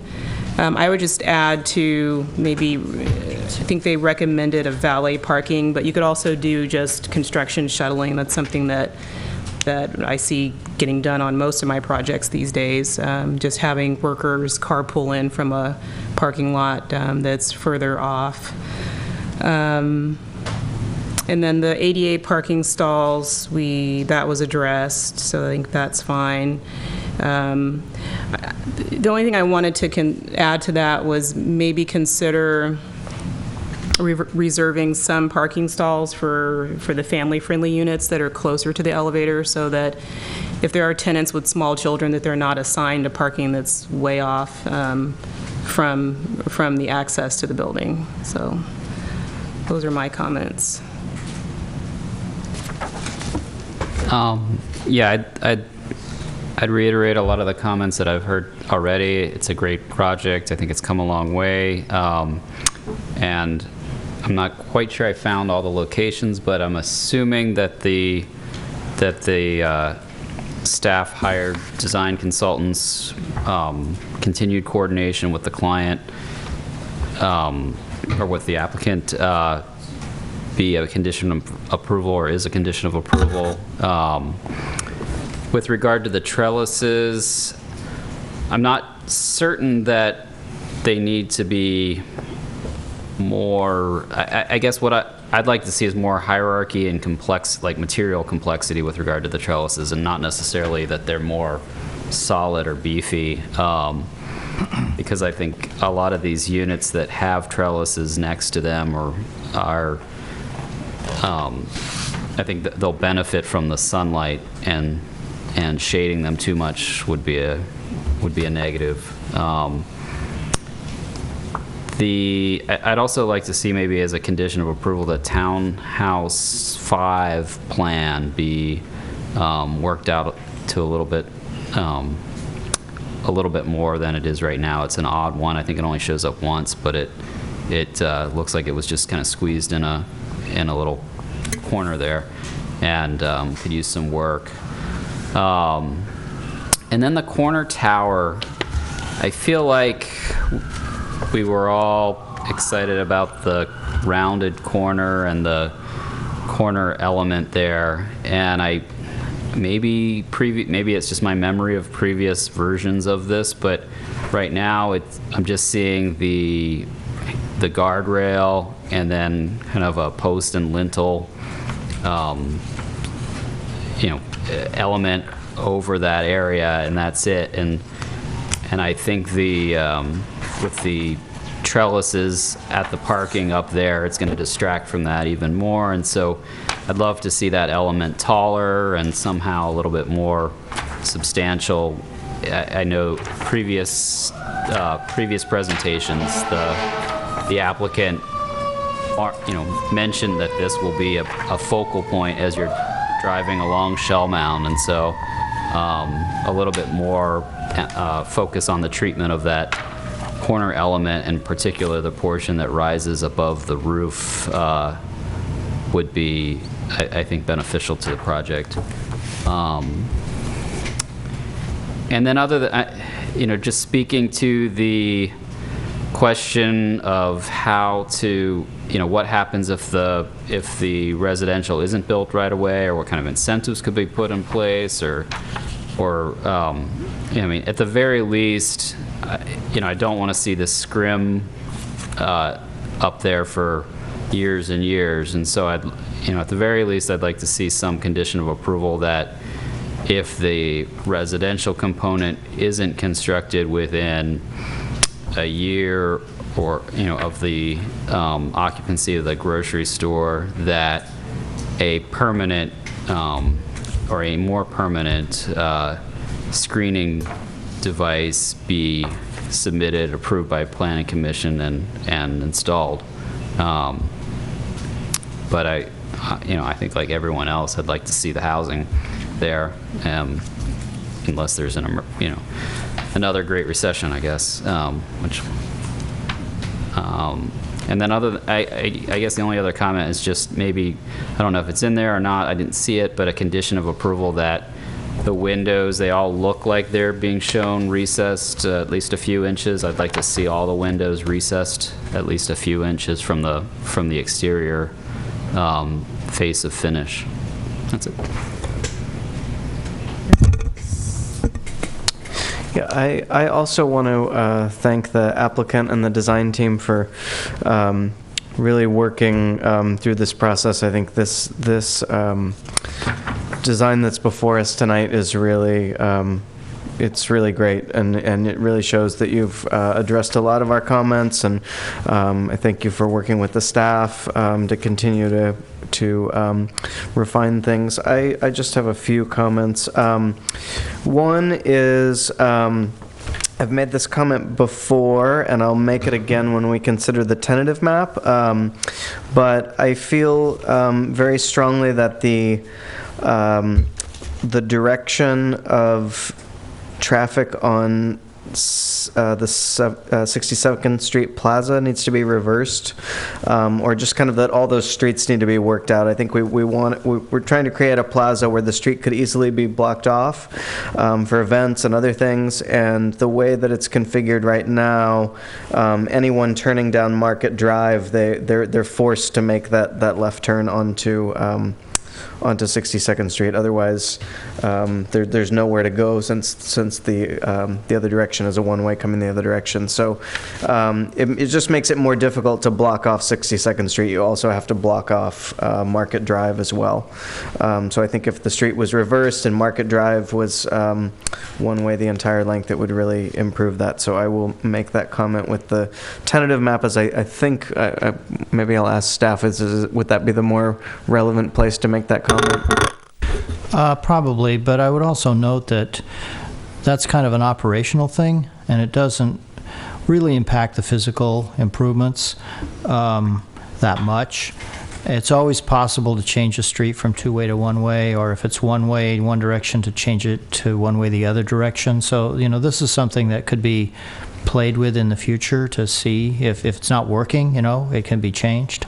Except that the curved end of 62nd Street makes it so that you really, you're kind of forced to turn right then onto Shell Mound, so it kind of interrupts, reversing the traffic the other way. Well, in response to your original question, I'd say, yeah, the tentative map is probably the place to address this. Okay, thanks. And then, I agree with Commissioner Gunkel about the corner element. If my memory is that the corner, we had seen a previous proposal where that corner element was really strong and looked really good, and then it got kind of less cool, and now we're kind of somewhere in the middle. And looking at that corner element now, my thought was that it's kind of what I thought would really improve it, what I think it's almost begging for, and now I can't find the rendering. 301. Thank you. Is that it would look really great with like a clock feature on the top that would extend even kind of taller than that, that feature that extends above the roof.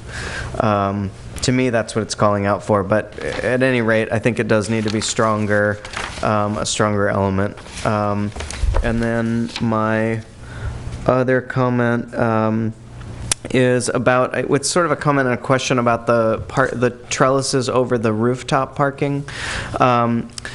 My recollection is that we suggested those kind of for two reasons. One, as a possible location for photovoltaic panels, and then also two, as a way to protect the resident parking, to give them some protected parking. And the trellises on the plans, to me, didn't seem to be doing either of those. So I was sort of I don't know if I'm reading it wrong or if that's true, but it looked like an open trellis that wouldn't protect from the weather. So I was wondering if you wanted to address that. It is an open trellis, and the third idea was to deflect views from the top two floors of Parcel D. So I think it protects from the sun somewhat, so your car doesn't get too hot, but and it is a place for future PV panels, and Cal Green requires you to allocate, a certain amount of space for that future use. We can't get the numbers to pencil yet on doing PVs now, but I think the provision to have them in the future. So what we're proposing is an open trellis to create shade for the cars, to shield views from the office tower in Parcel D, but not to give full weather protection. Okay, thanks. So yeah, I think I would suggest that those trellises be a solid cover. I think that was, if I remember correctly, that was part of our concern before, was providing the residents with some sheltered parking. So that concludes my comments, and then I think maybe do we want to invite the applicant back up real quickly to address our concern about phasing? Well, Charlie had discussed that with them in great detail. Yeah, but he'd come up with a recommended proposal for it. Well, I think the idea was to get the applicant's reaction to that. Oh. I kind of worked out language based on what I think I heard you say about not issuing a certificate of occupancy for the grocery store. until a building permit for the residential had been applied for, right? So we could replace the language that's in condition 1G1, about halfway down where it starts, if one, this final development plan does not expire, et cetera. So starting there, just delete that whole rest of that paragraph and replace it with a final certificate of occupancy for the grocery store shall not be issued unless an application for a building permit for the residential portion has been filed and fees have been paid. Period. Pretty simple. Great, I'm thanks. not sure what the applicant thinks of that. I guess we'll find out. Well, the problem with that is that it's the unknown of the economy. We have to remember this grocery store is an amenity for the community, and we need to make the economics work so that the grocer will come along. They know that they'll get their TCO. The fees that you're talking about, Charlie, and the architectural cost to get to that point are about $3.5 million.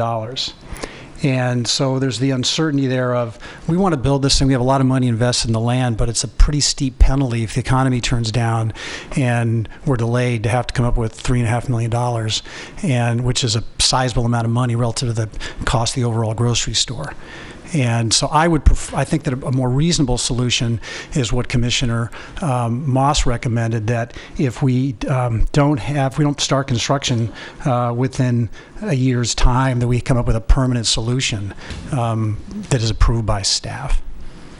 What do you mean by market turndown? Can you I mean quantify economic, that? I mean a recession, That's because what what I mean. happens Can you is quantify that further? Well, I mean, it would have to be, when the economy turns down, it's difficult to get financing. It's and that's really the issue. And so, and you're also committing to spend a sizable amount of money to build it out. So economic downturn would be, technically it's when GMP goes down for 3 quarters.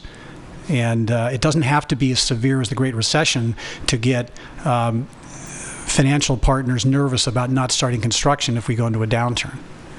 And so if you go into a downturn and then you say you're going to also get hit, not only is the downturn, but you're going to hit with $3 million of fees, they're going to have second thoughts about, do we want to get involved in this? And so my concern is, I want to bring this grocery store to the community. I think it's a real plus, but I think it's rather draconian to have that amount of penalty if it doesn't start.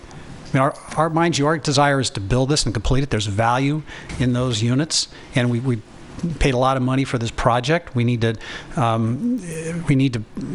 make a development that works there. We want to make it work. And also, all those units will help support the grocery store, the rest of our restaurants. So there's every incentive for us to build this. There's really no incentive not to, unless the economy turns down and the economics become difficult.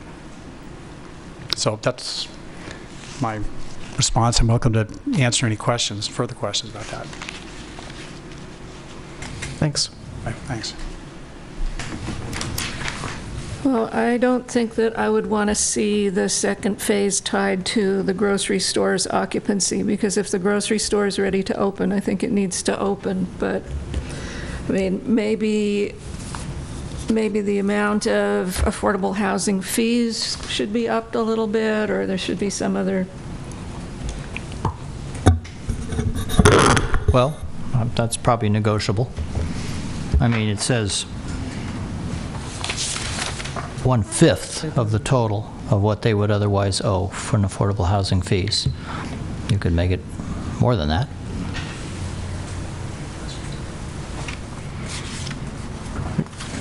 Yeah. Did the 5th come up as a just kind of out of the hat, or was there a methodology to that? That was a product of negotiation with the applicant, shall we say. Well, I think it's so important to have this grocery store that we shouldn't sandbag it with a horrendous penalty fee. Well, it's only, I mean, the penalty would only be if the... Well, they're not going to go ahead and do it. They won't even start if they know that's a potential. They're willing to live with this condition, this 1/5 of the affordable housing fee, if a application for building permit for the residential isn't submitted by January 1st, 2018. Oh, I think that's a reasonable. Yeah, I think that's reasonable too. I mean, we could talk further about the amount of the affordable housing fee. Well, no, we'd have that in now, the conditions of approval, wouldn't we? Yeah, that's what I'm saying. I mean, that's what I'm suggesting. Not later time, okay. Regarding Commissioner Moss's comments about the trellises, I agree also in that, I mean, unless you end up with pigeon spikes or something on all the trellises, no one's going to want to park under the trellises because they're going to be the place where your car is going to end up getting its paint job destroyed. So I think they'd either need to be completely covered and I think that's the intention. So.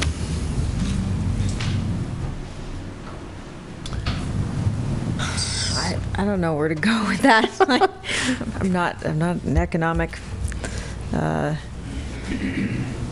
economically savvy to start throwing around millions of dollars kind of numbers with like a quarter, a fifth. Well, I'm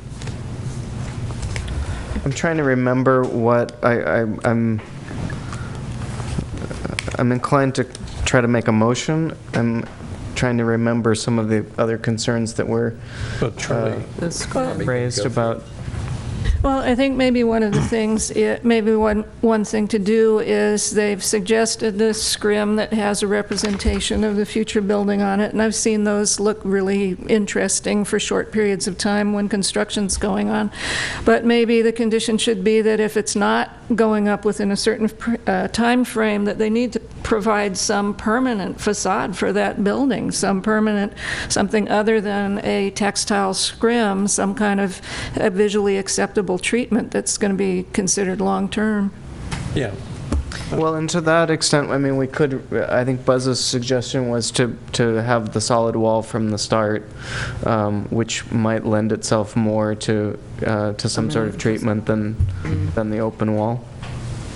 Yeah, I mean, if the intention is to build the housing, then the benefits of having the open wall and the reduction in the, in the mechanical ventilation that would be, allowed as a result of that. I mean, you'd still end up putting the same mechanical system in because you're going to be assuming that you're going to be covering that wall shortly. So it doesn't seem like there's really any benefit to keeping it open. And it'll probably help you out with seismic, shear. Well, there could be some condition if the building doesn't go up against that wall, that there be some long-term landscaping plan or something that could be a green wall or something of that sort. Or just that it be a permanent solution be brought to the Planning Commission for approval within us, if the housing hasn't started construction within a year or something. I don't know. It's a good idea. Yeah. They seem agreeable to that. Okay. So you're okay with doing the wall now? What's the number? Yeah. Cheaper to do it. It's good. I like that. Okay.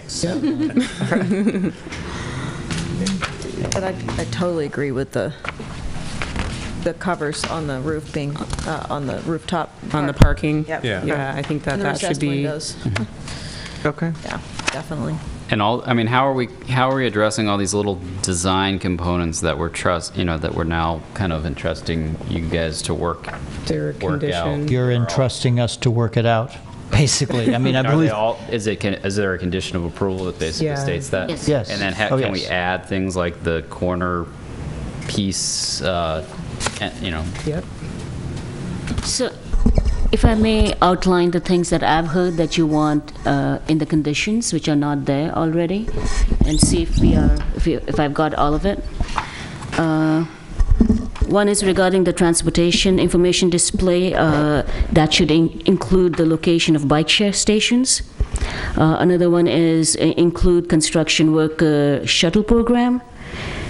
Another one that was suggested by Commissioner Tan was assigning parking stalls for families near the elevators.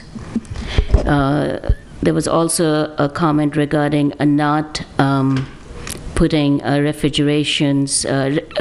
next to the pantry. There was one about all windows should be recessed. Did you didn't by few inches? Did you? It said 3 from Three. the face of the exterior finish.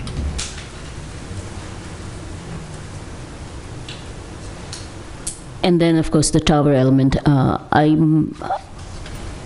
What I wasn't clear in terms. One suggestion was the clock would be included. The other, so if you wanted to kind of clarify on that, then we could include that. To have some sort of a feature. Is that what you were suggesting, or did you definitely want a clock? Yeah, no, I mean, I sketched one in. I think it looks nice. Did you design it? Let the architect come up with Yeah.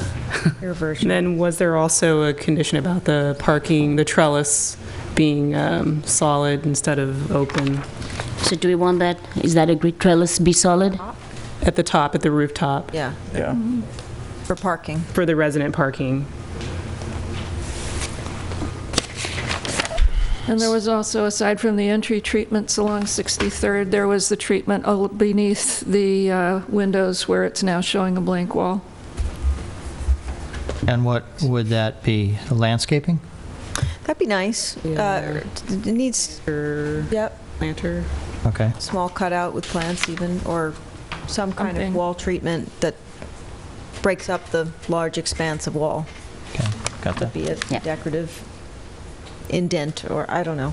So just to point you to where these, all these little design changes are, on page 24 of the conditions of approval, it's Roman numeral 7A, 10 and 11, right under the condition about the temporary mural scrim. 10 says, building design changes. Prior to the issuance of a residential building permit, the applicant shall work with the community development director to improve design of trellis, townhouse entry doors, and entry stoops as described in the Marketplace Redevelopment Project Final Development Plan for Parcel C staff report.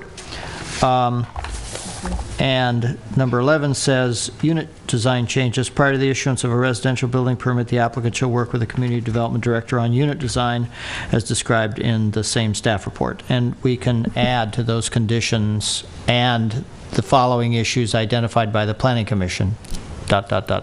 Which also includes working out Townhouse 5 plan further, as requested by Kunkel. Yeah. And the permanent wall, right? Or is that a separate condition? I think that would be a separate condition. I'm sorry. Yeah, I have a separate condition for that. Screen. What I would suggest is amending the condition 9 on that page, the temporary mural scrim condition, to just add to it, if the construction of the housing or the residential building has not begun within, I believe you said within 1 year of occupancy of the grocery store. So 1 year of the certificate of occupancy for the grocery store, the applicant shall, this language needs to be obviously made more official sounding, but shall come back to the Planning Commission with a proposal for a permanent treatment of the north and west walls of the grocery store. Good. Sure. Right? Yep. Is 1 year too short, or is that correct? In terms Well, of, they will not apply for a permit, if they haven't applied for a permit within. Well, the way I got to word it is if the construction hasn't started within a year, would you like it to be if they haven't applied for a building permit within a year? I think that would be a little bit Yeah, safer. I think that's reasonable. Yeah.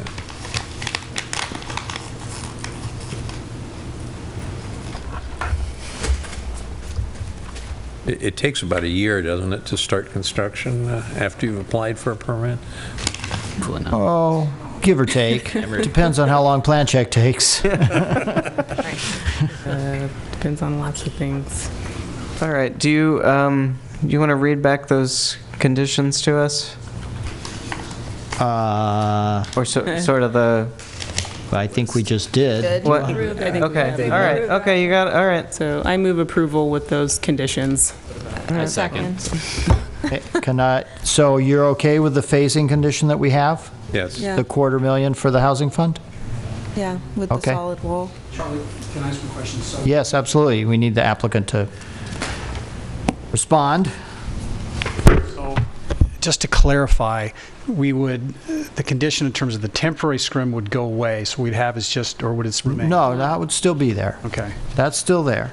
It's what it says in addition to that, if an application for a building permit for the housing hasn't been applied for within a year of the grocery store certificate of occupancy, then you need to come back to the commission and tell them how you plan to treat those walls on a permanent basis. Okay, but the scrim requirement kicks in when? I don't know. Before, you mean installation, you need to get the scrim approved by the planning commission before your building permit for the grocery store will be issued, which is what it already says. Right, okay. And we have that calendared for the July meeting. Right. Yeah.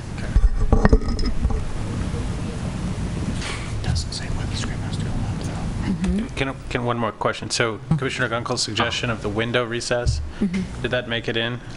Yes, for 3 inches. Okay, we're providing that on the majority of the building, all the masonry, the brick, the stucco, and it's really a limited area where we'd prefer not to, which is just where we have the metal facade. Would you be amenable to that being flush and everything else being recessed? I don't know. I mean, that's also the area where you're using the vinyl windows, right? Yeah.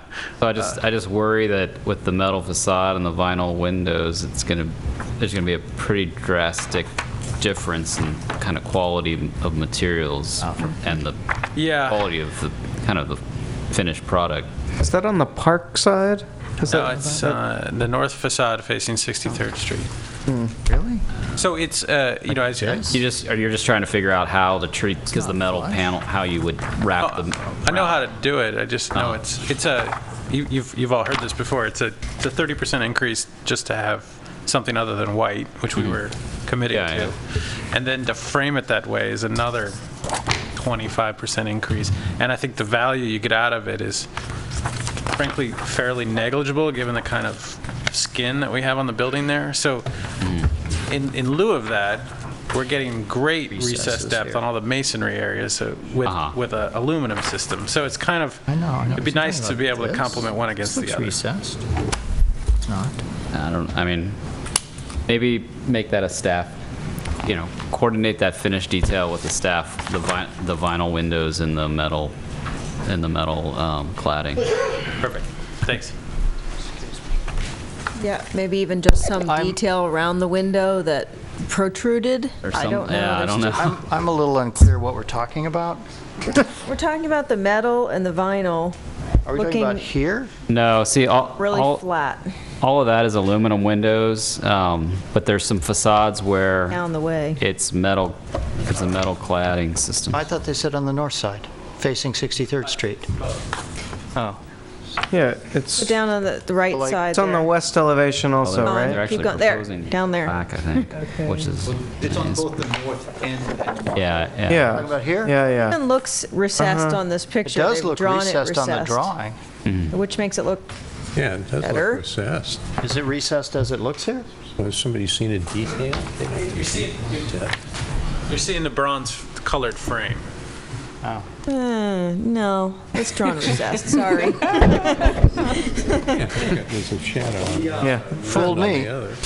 I think it would be helpful to be clear that the recess on the brick and stucco portions of the facades are shown much deeper than those. So if you have a condition that it clearly doesn't sort of merge those two conditions into one condition. Yeah, I don't know that it needs to be the same. I like the 3-inch, recess for the stucco and the brick. They're much deeper at the stucco and the brick. It shows the plan show a much deeper. I don't know how deep that would be, but it would be deeper than 3 But if it's more than 3 inches, all of a sudden they're going to have to go with some deeper studs than even like a 6-inch stud wall. So I think the 3 inches are fine there, but with regard to the metal cladding, I leave that to you guys to come up with something that's... Okay. So are you saying that you want the brick and the stucco to be less recessed than No, more recessed, and they're agreeing to that. Okay. All right. But they're saying that in the areas where the metal cladding is shown and the vinyl windows are shown, they're requesting that we don't have a condition that those areas have the recessed windows. Which I hate. So maybe we should say that all windows should be recessed of at least minimum of 3 inches, and where there is more, then there is more. Well, no, I think 3 inches is about the maximum they're gonna be able to do with the stucco and the brick. Maybe a little more at the brick, but at the metal cladding, they're requesting that it not be recessed. How about an inch? Well, Is that sufficient? I don't know if that matters. What's the issue with recessing vinyl windows? So I that, think that you're gonna have to try to figure out a way to flash around the corner because you're not just dropping it right in there. okay. Yeah, watertight. Well, you want it watertight. I mean, maybe it'll be okay reading as just a more kind of superficial element on those areas, but that's not how it's showing right now. It's not how it's reading in the renderings. It just Yeah. looks cheaper, that's all. If you could let us work it out. Basically, the implication is you have to use much thicker framing, which drives up the whole cost of the building because vinyl windows are just not made that way. And so I get the intent, and that's frankly a big reason why most of the building is masonry, so we can accommodate a deeper, and yeah, in brick, it's much easier to have a recessed depth. So it could be quite burdensome to have to do that on the metal facade, but I'm sure that with the staff, we can come up with some amenable solution that gets at what you're looking for. One of the other concerns with the vinyl windows is water intrusion if we set that back. And so that's a big concern to us, especially if we eventually want to convert these into residence condos, then the water intrusion becomes a really big issue. And that's why we'd rather not set it back there.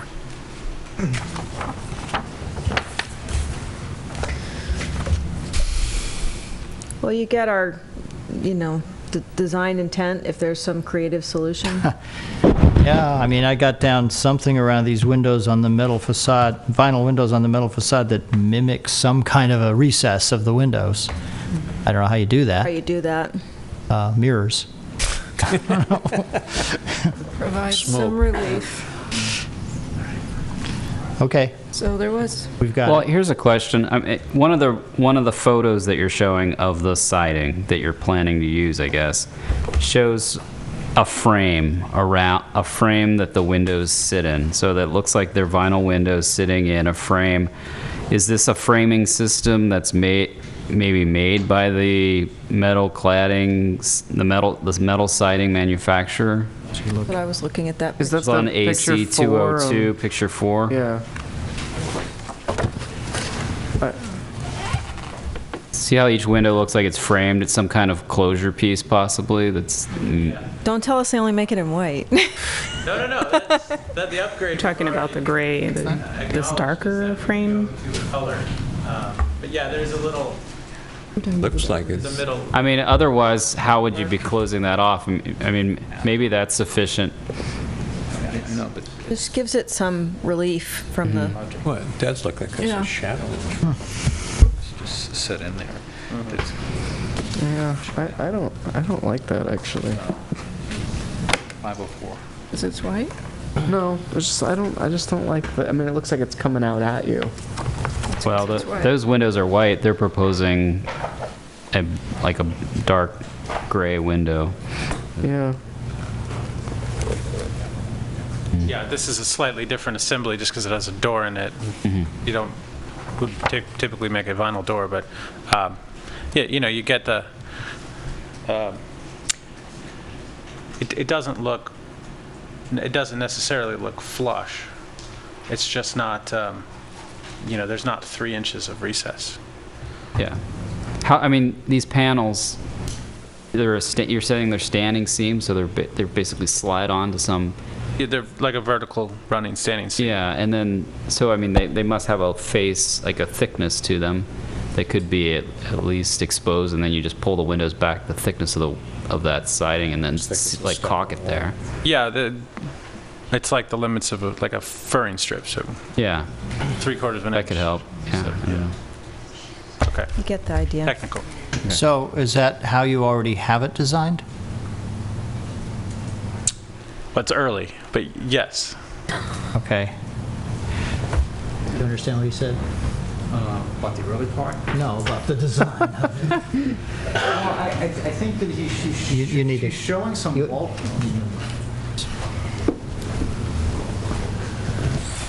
Okay, how does this work? I may understand what he said. This area around here, where the metal panels join with the windows, I'm not clear on exactly how they intend to do that, but there appears to be some sort of transitional piece beyond the actual window frame itself, as they're usually manufactured. It is basically joining those two materials, and I think that's something that they would need to figure out. And it looks like it either extends along the face of the wall or turns back in for some recess. It's not really clear, but there is some sort of material that kind of creates that border around those windows, and that detailing would probably have to be identified more clearly. So it does appear from this drawing that the glazing is not flush with the building face. Yeah, right? I think what we're just talking about is it probably by default won't be because there's of a the framing. thickness of the panels, and so that will help give a little bit of a feeling of recess. Not a 3 inches, but a ½ inch or something like that. So can we add a condition that just says that the metal siding, the vinyl windows, that the metal siding shall have their glazing, recessed from the building face, or something like that? Or I'm happy to have it added to the ... items that will get worked out. But what does that ... say? That the detail for the vinyl window installation in the metal siding will be worked out in a manner that provides some appearance of relief along the perimeter of the windows. I think that's good wording. All right. Okay. Got that. Well said. We had a motion. So we had a motion and a second. Yeah, we did. Yes. You're waiting for dinner. Cake. Okay. We've had a motion and a second. Oh, we did. We're ready. I'm sorry. I'm sorry, I lost track. Who made the motion? I did. Commissioner Tan, who seconded? There were two. A couple of There were people. two simultaneous.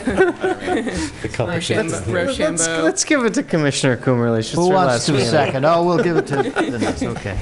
Give it to the two quitters. Okay, so we're all clear on what the conditions are Yes. that we've talked about? Yes? Got them down, Miru? Miru has We it. may have to watch the video.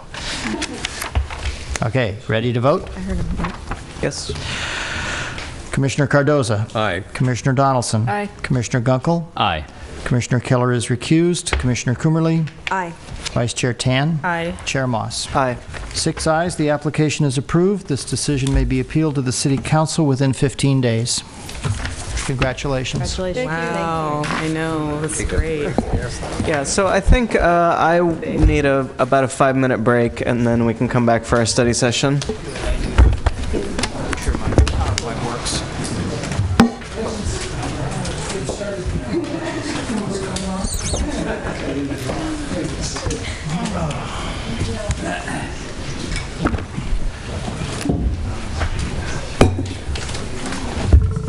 Thanks.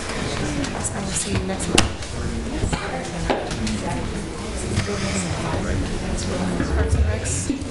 Is there a limit? The number? I thought it had. That's what you're designing, or is that stay here?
Okay, yeah, that's right.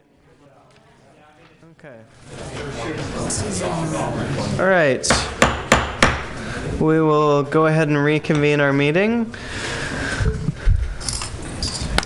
So our next item is rules for residential development, regulation, incentives, and guidelines. Yes. All right. Well, this is a follow-up from the joint meeting that we had with the City Council and Planning Commission on May 2nd. So here's the outline of what I'm going to talk about and would like your feedback on. Could we ask folks to take their conversations outside, please? Excuse me. Thank you. First, I'm going to recap the May 2nd joint study session, make sure we got it, that you heard the same thing that we heard. Secondly, go over the proposals that staff has come up with as a result of that feedback. And then third, go into the development bonus system in a little more detail. Questions have arisen about whether this would impact our housing element and the ability to meet our regional housing need allocation. We don't believe it will, but I'm going to show you that analysis. And then finally, we have 6 discussion questions that we would like your feedback on. And of course, anything else you want to tell us in this regard. So first of all, recapping the May 2nd joint study session. As you recall, there was a series of questions, discussion questions that we asked the Commission and Council. So I'm just going to briefly recap what those questions were and what the answers were that we heard. First question was, should a minimum percentage of 2 and more bedroom and/or 3 or more bedroom units be required in residential projects? The answer was yes. 50% 2 or more bedroom units, which would include 10% 3 or more bedroom units. And it was also suggested that maybe the percentages should be even higher to make up for past deficits, and perhaps that could be considered as a bonus item. Second, should 2 or more bedroom units be required to comply with the family-friendly design guidelines? And if so, should this also apply to additional 2 or more bedroom units that are not required? The answer was yes. All 2 or more bedroom units should be required to comply, and also the guidelines should include provisions for breaking up larger residential projects into smaller communities around common open space. Should minimum unit sizes be established? If so, what sizes? No, this has not been a problem, and the guidelines provide de facto minimums. Should there be any exceptions to the requirements for unit mix, family-friendly design, and minimum unit size? If so, what should be the basis for such exceptions? The response to this was it should be considered on a case-by-case basis depending on the circumstances. Should the provision of affordable housing and/or ownership housing be made a prerequisite for earning a development bonus? The answer to that was yes. Should the base levels of floor area ratio, height, and residential density be lowered to require more projects to earn development bonuses? Again, the response was yes. What is the appropriate mix of rental and ownership housing? Should all projects needing bonuses be required to be ownership? There was no clear direction on this question. There did appear to be a general desire for more ownership housing. However, there's also a desire to protect renters and to provide affordable housing at all levels, which comes more in rental projects than it does in ownership projects. What percentage of units at various levels of affordability should be required for rental and ownership projects? Should this be proportional to the level of bonus being requested? Again, there was no clear direction on this. However, the Commission and Council did appear to favor affordable units at various income levels and proportional to our arena allocations, and in increasing amounts for more bonus points. In other words, the more bonus points you need, the higher percentage of affordable units you'd have to provide. What other changes to the bonus point system are desired? Again, we got no clear direction. It was referred to the Planning Commission for further discussion and direction. There was a general sense that many of the categories could be eliminated. However, there was a desire to keep the bonus for zero net energy and also the flexible public benefit. It was noted that the bonus point system needs to address both residential and non-residential projects, and that the city's bonus system should be designed to be more attractive to developers than the state density bonus law. That's something we're still working on. We don't have anything specific for you tonight, but our sense is that it would be. So, with that direction, which is what we think we heard from the Commission and Council, staff has come up with proposals for all of these areas.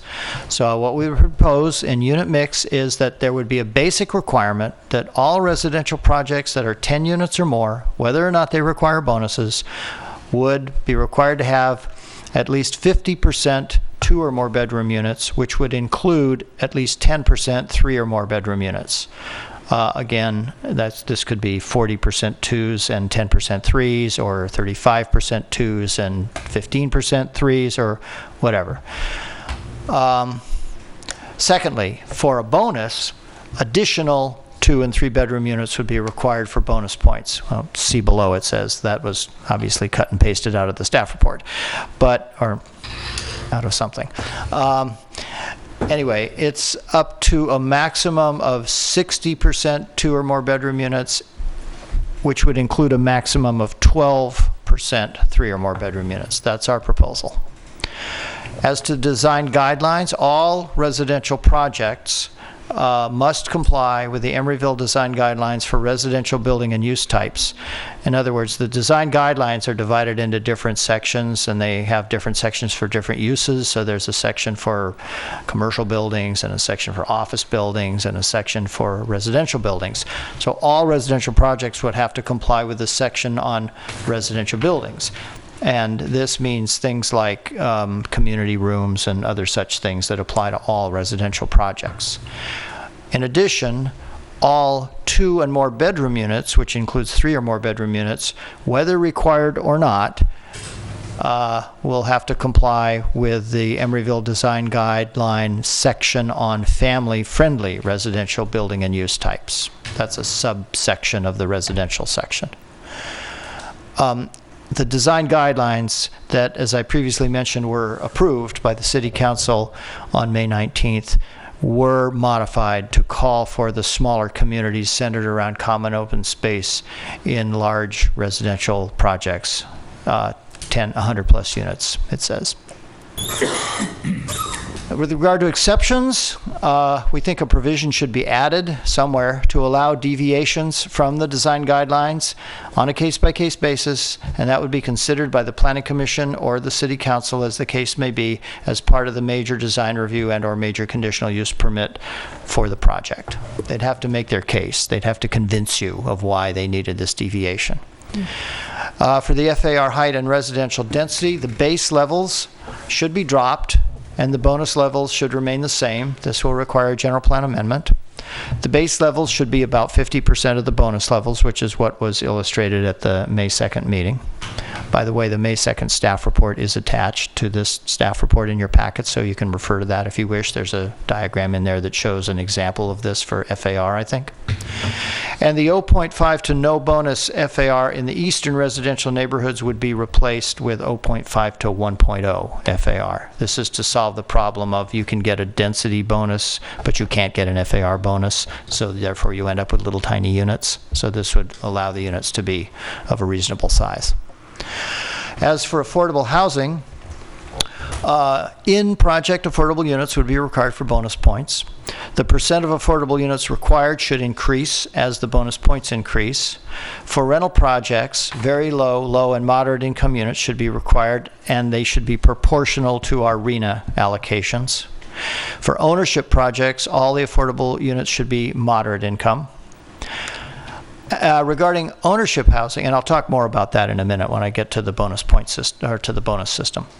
For ownership housing, we would propose that to obtain bonus points, any residential project that requires bonus points would be required to record a condominium map. However, they would not necessarily be required to sell the condominiums. So they could operate it as a rental project if they chose, but it would technically be condos, so that in the future, if it was decided to sell units, that could be done. It would already be in place. So the developer may opt to either retain ownership of all the units and operate it as a rental project, or to sell the units and turn it into an ownership project. If it's a rental project, if it's operated as a rental project, then the rental affordability requirements would apply.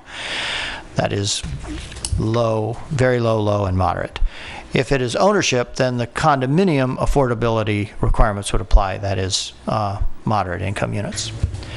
There would be conditions, covenants, and restrictions required, and they'd be required to stipulate that at least 50% of the units must be owner-occupied at any given time, and no more than 10% of the units may be owned by a single owner.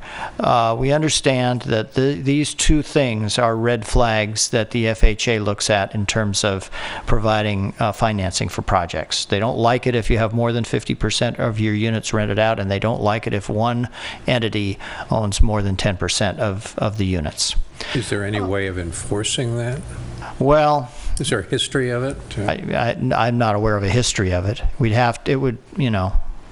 Like most things, it would be on a complaint basis or a case-by-case basis. We'd hear about it, and then we'd have to go after them. And we also think that this condition could be put on all condominium applications, whether or not a development bonus is needed. So just kind of parenthetically there, we would add this to our condominium section of our subdivision regulations. Before you move on, is that going to encourage more condos or discourage more condos if we do something like this? Well, if a project requires bonus points, it would have to be condos. They wouldn't have a choice. I mean, they'd have to map a condo, and it would have to have these CC&Rs, even if they operated as rental. In terms of projects that don't require bonus points, I don't know that this would encourage them to become condominiums, but we're not getting any condominiums now anyway. I think that's more dictated by the market.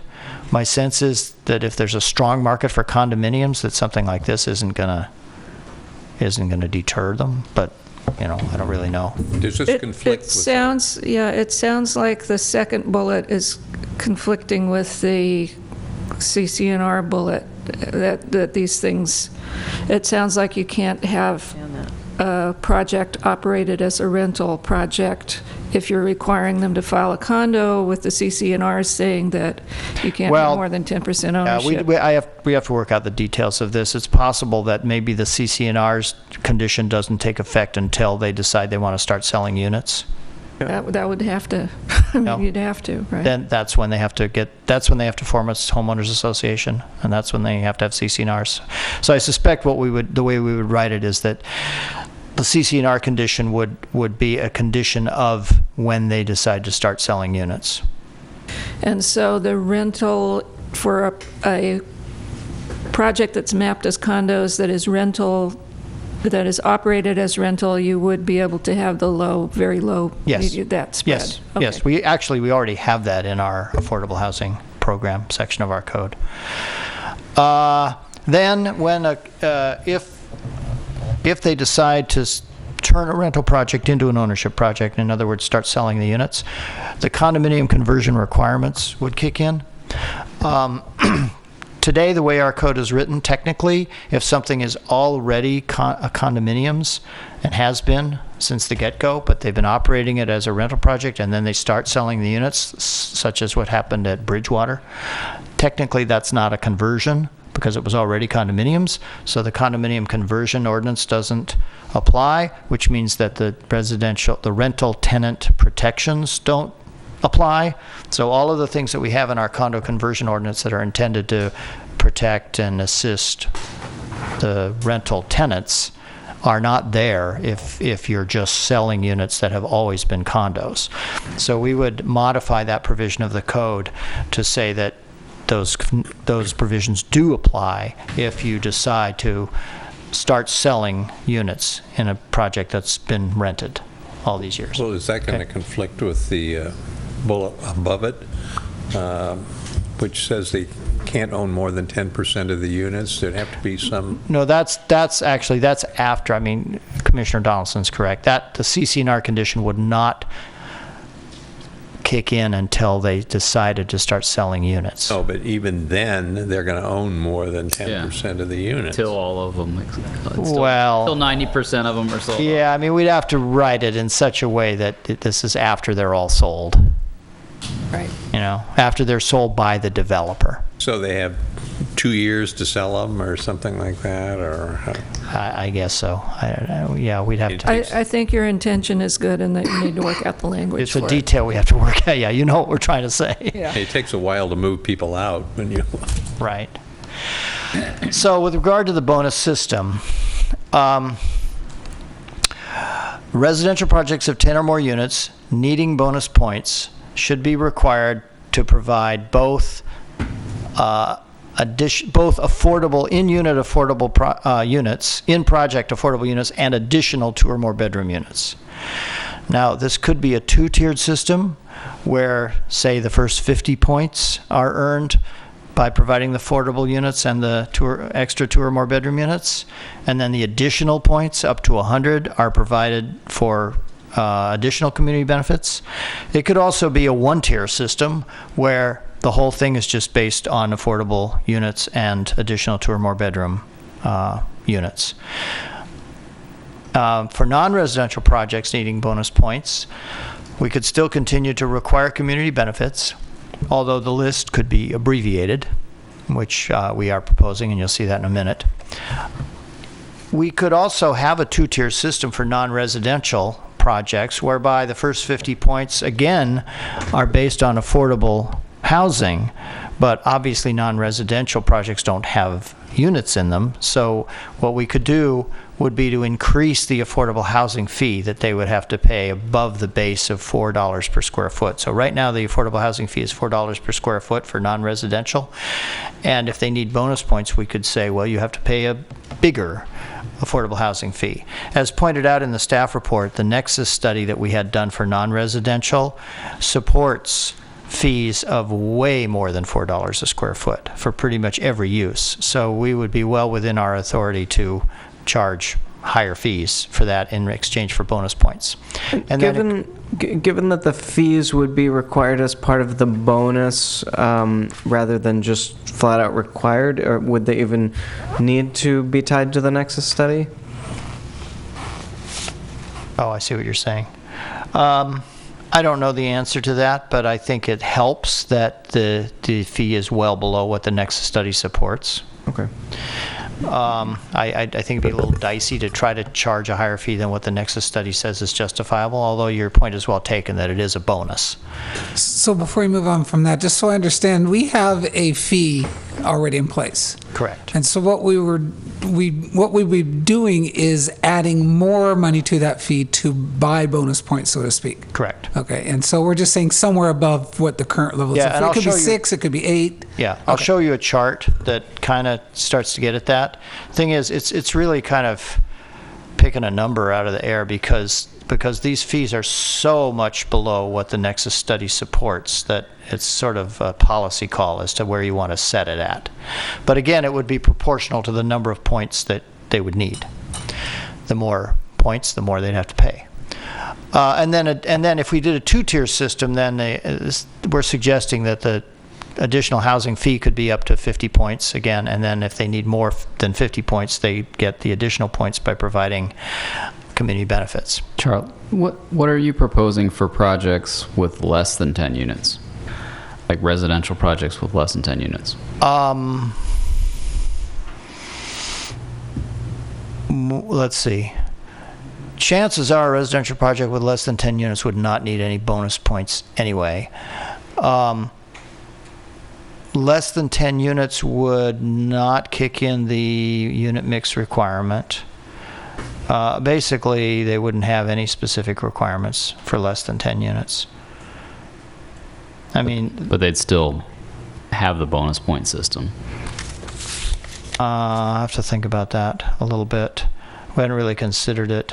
We don't have a whole lot of projects that are less than 10 units. I mean, sometimes you get things that are 2 units, like the Doyle Street project, 2 or 3. But and that's that's one of the areas, I think I brought it up in the joint session that we had, the possibility of changing the medium-density residential to a 1 FAR with bonus points. In that area, you're not going to have a 10-unit project. You're probably going to have a 2-unit project, and so there. I'm just trying to get, trying to understand the. Well, let me point out that currently, and this was something that was vetted when we were developing the new planning regulations a few years ago, and most of you will probably remember this. It was decided that in the RM medium density residential zone, which is basically the eastern residential neighborhoods, that bonus points in general are not required.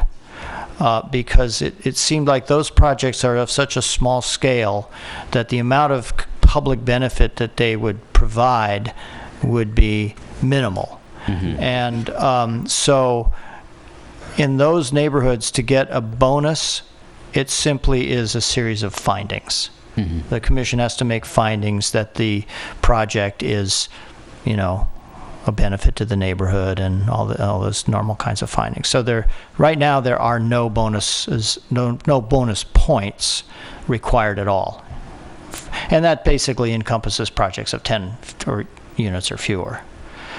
So that was kind of our thinking going forward. That if a residential project is 10 units, is less than 10 units, and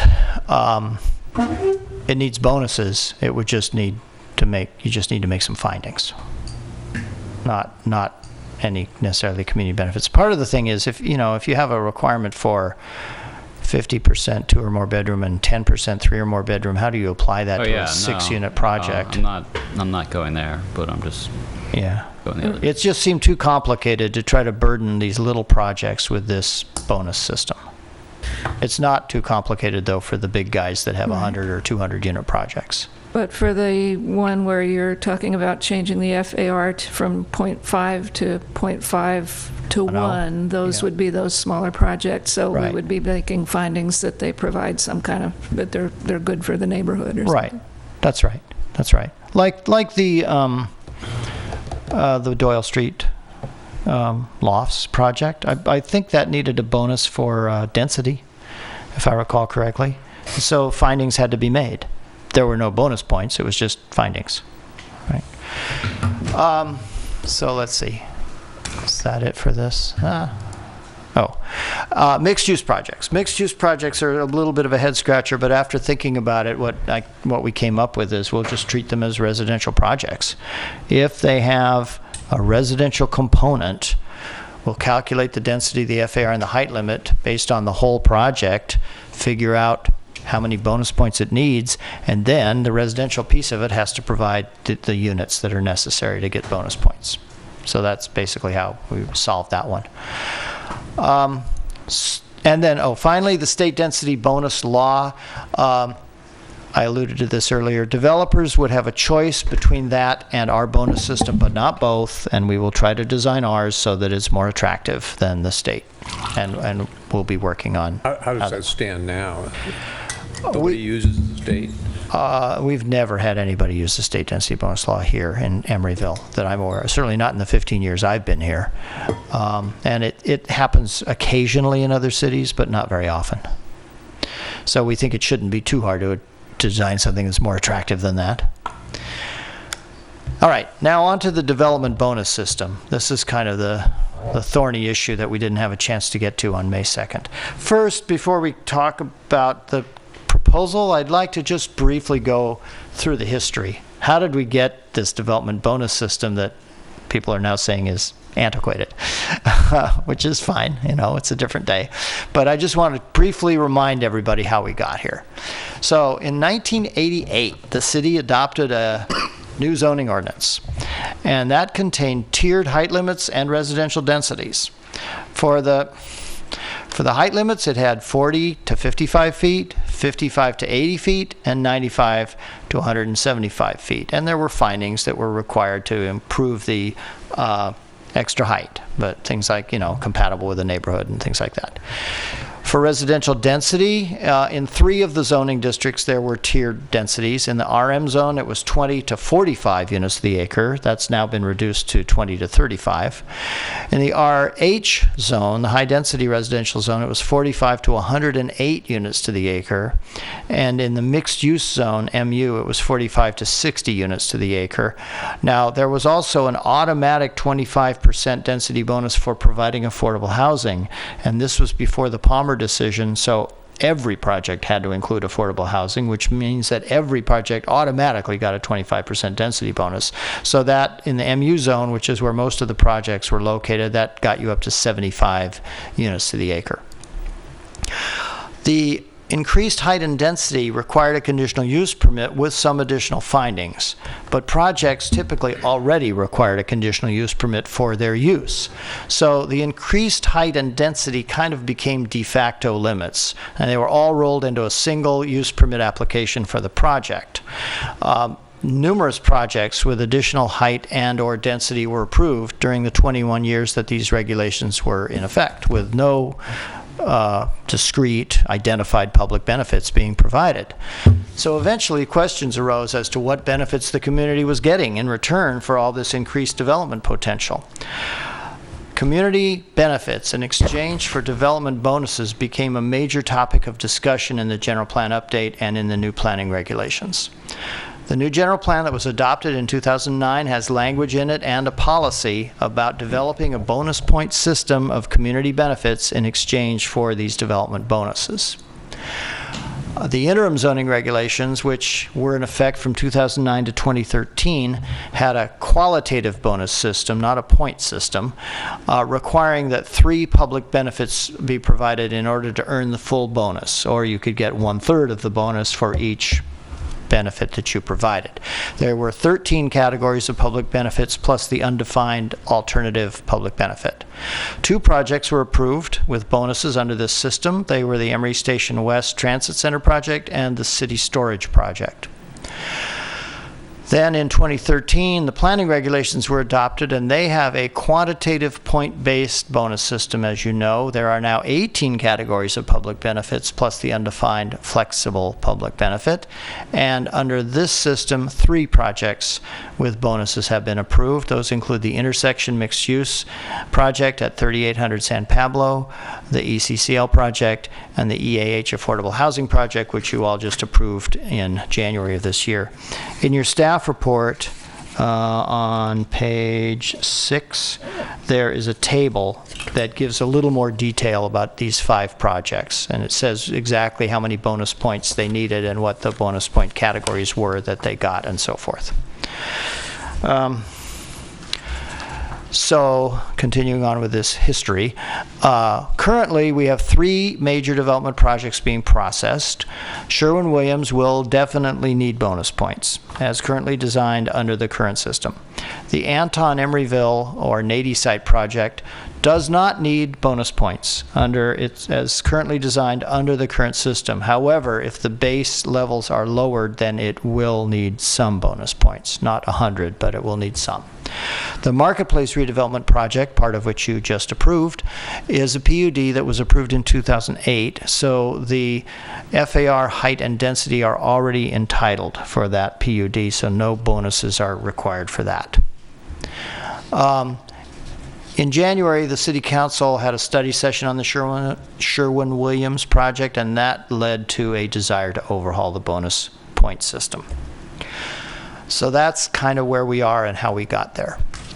This is our current bonus point system. There are 18 categories of public benefits. They're listed here, along with the flexible public benefit, which has no specific point value. It's up to the Planning Commission or City Council to decide how many points whatever benefit the applicant comes up with are worth, up to 100. And each category has varying values of maximum points from 20 to 50. Most of them are 35, the idea being that you would have to get at least 3 public benefit categories in order to get the full 100 points. After what we've heard about the bonus point system, we have a somewhat drastic proposal, I would say, which is this. We would propose to eliminate all but 5 of these 18 categories, plus keeping the flexible public benefit. And small business, which is now 35 points, we would up to 50. The others we're proposing to keep are already 50.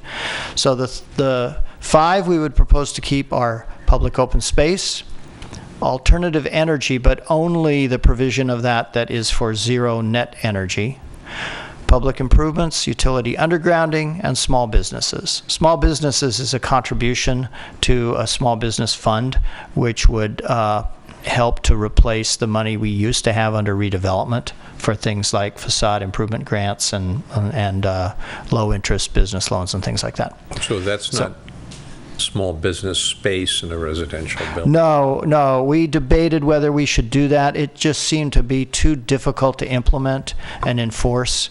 You know, how do you ensure 20 years down the road that they still have a small business in that space? It seemed a lot easier and cleaner and frankly better for everybody if they just give us money. Yeah. And we can use that money to benefit small businesses.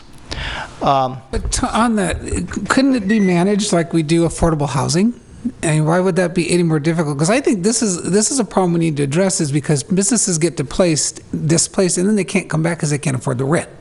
So if we had a place that was affordable rent for small businesses, and it was just made that way, like the Artist Lofts or any place else, then, and just made sure that it stayed within the confines of what we would decide as a small business, maybe, we'd have to define that. BMRs for small business? What's that? Sort of like BMRs for small business? Exactly, because we find that when we put money into affordable housing, it takes a long time and a lot of money before we can actually build that affordable housing. But if we had the housing in the stock already, it's a lot easier. And this kind of seems the same way. I'm thinking of long ago when it was the pasta company that in the flower shop that used to be at the empty site B. And we lost those 2 businesses.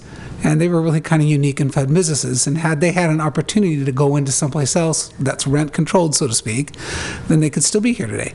So that's just the question. I think that's a great idea. I think it's something that could always be considered under the flexible public benefit too. I mean, I think it's something that, I would hope most planning commissions in the future would really be excited about.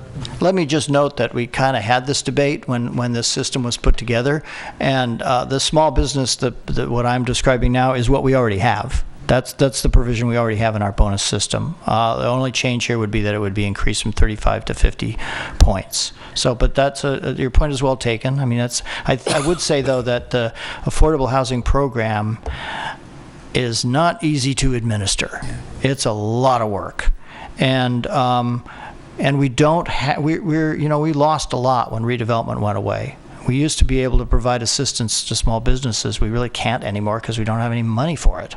So that's really the idea here. Anyway, so this is our proposal. I mean, if you like, I can walk through all the categories we've deleted and why we deleted them, but maybe we can come back to that if you probably don't want to hear that right now. Or maybe it's the opposite question. Okay. Most of these categories that were deleted, I mean, they seem like they're categories that could easily be indoctrinated or incentivized through other means. And the one that isn't deleted that seems that it could also be is number 3. And so I'm just wondering why number 3 was not deleted. It was not deleted because we heard loud and clear at the joint meeting on May 2nd that there was a desire to retain it. Only the zero net energy, though, not the entire alternative energy provision.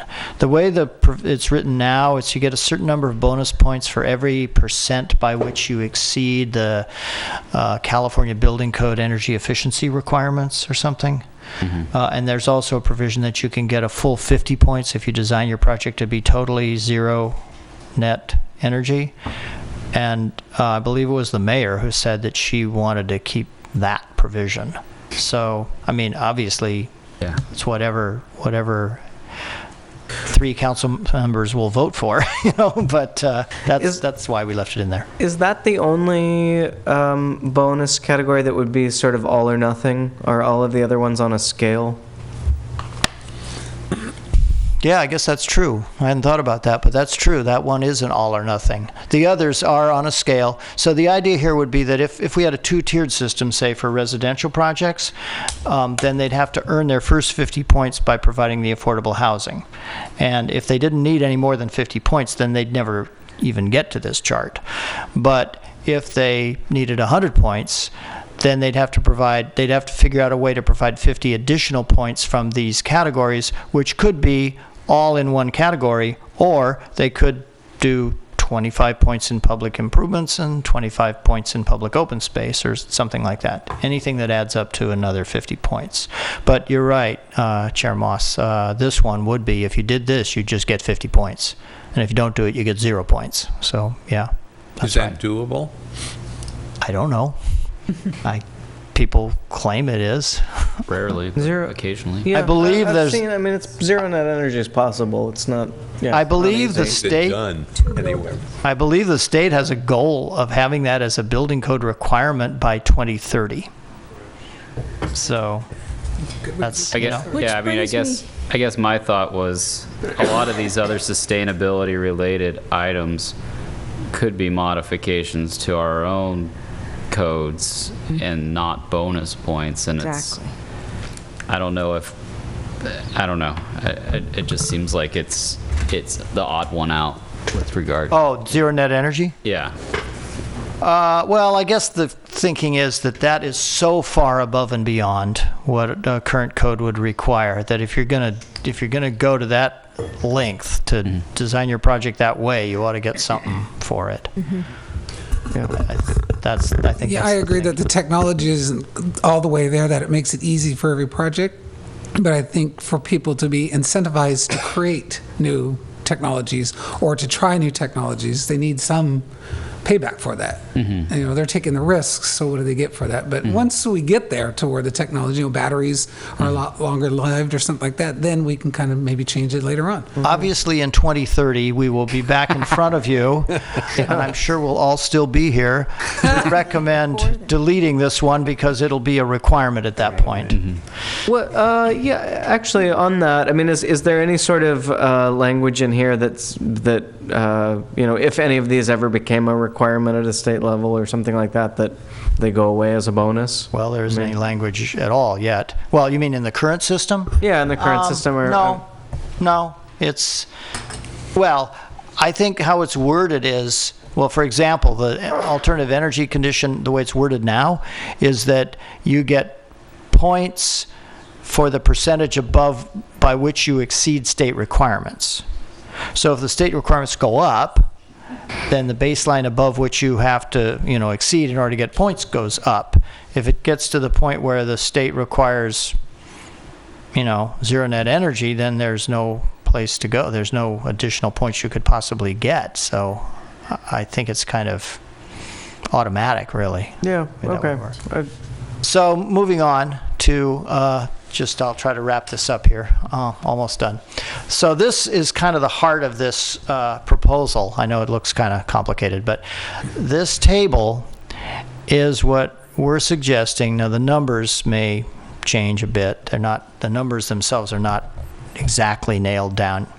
But as an illustration, this is an example of what the bonus point table could look like if we have a two-tier system, and this is for residential.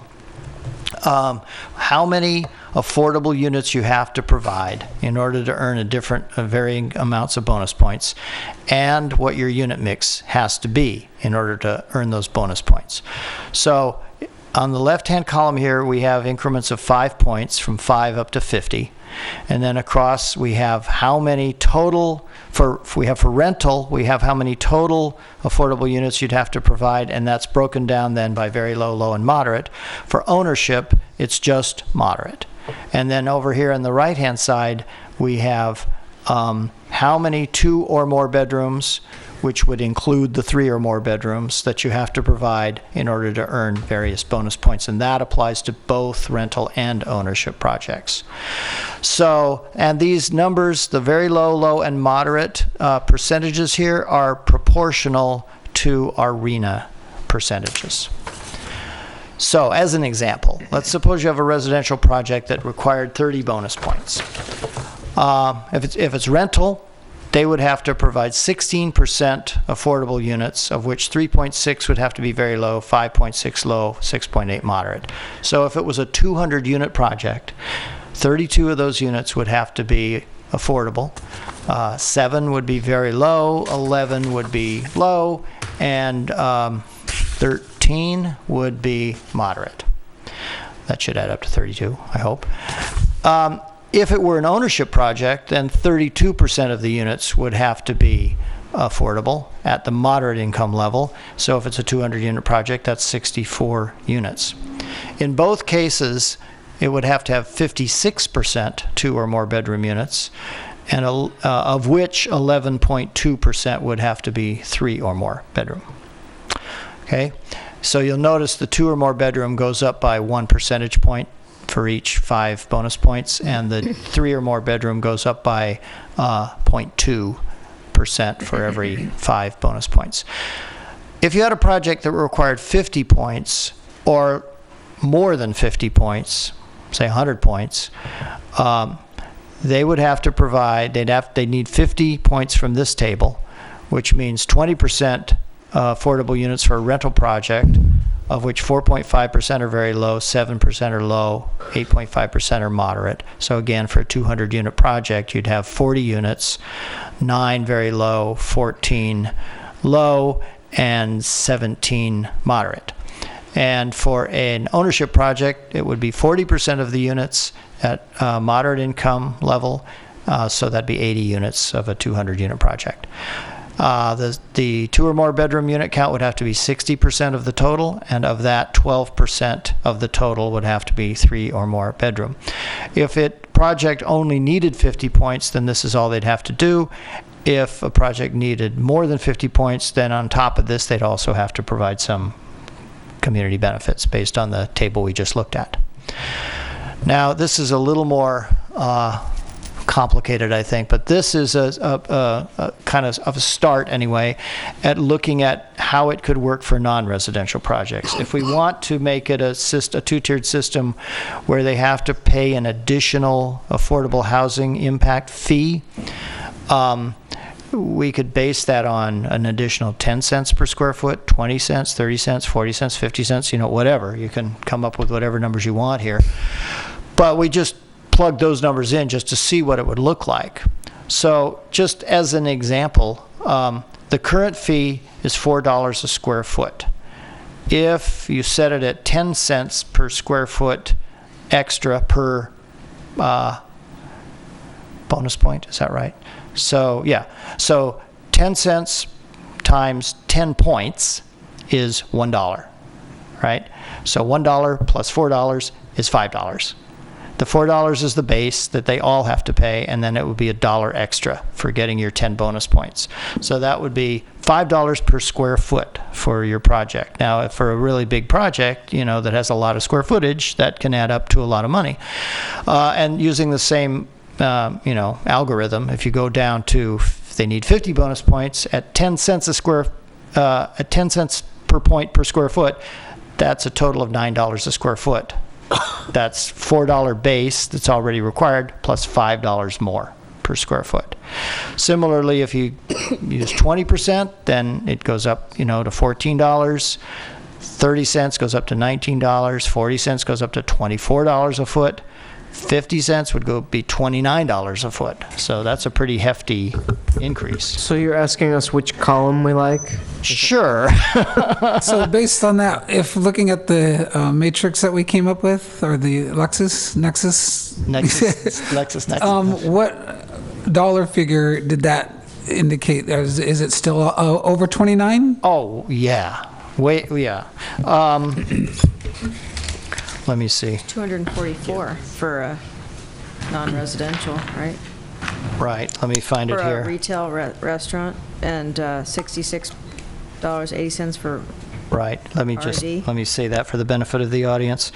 The Affordable Housing Nexus study prepared for non-residential projects identified maximum supportable fees ranging from $66.80, that was the low end, for R&D, up to $244.90 per square foot for retail restaurant mix. So $29, It's pretty low. well below that. So what is But the it- basis for calling it supportable? I mean, Excuse me? the maximum supportable fees is supportable how? Oh, well, I mean, there's a methodology that I can't, there's a methodology that the consultants used to calculate how much various non-residential uses would need to pay to fully pay for the affordable housing demand that they create. So you can't require them to pay a fee that's higher than the affordable housing demand that they create. Right. And so the methodology, which frankly I don't completely understand, but the methodology that they used came up with these as the maximum fees to fully pay for all the affordable housing that those uses create. Okay. So this Okay, is, I get that. these are well below those numbers.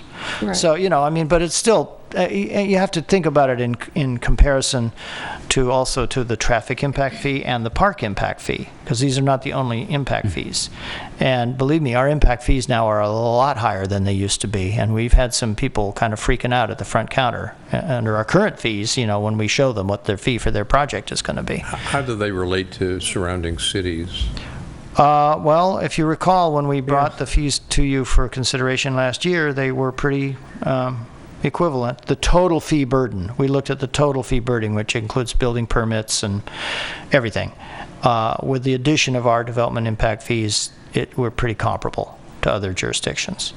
But we're talking about bonus points here. So, I don't know what's reasonable. I personally, I'm kind of inclined to the 10 cents, but it could be more than that. Well, I guess as we did that study, or there was that analysis when we were talking about impact fees and comparing it to other cities, has there been any analysis with regard to these bonus points and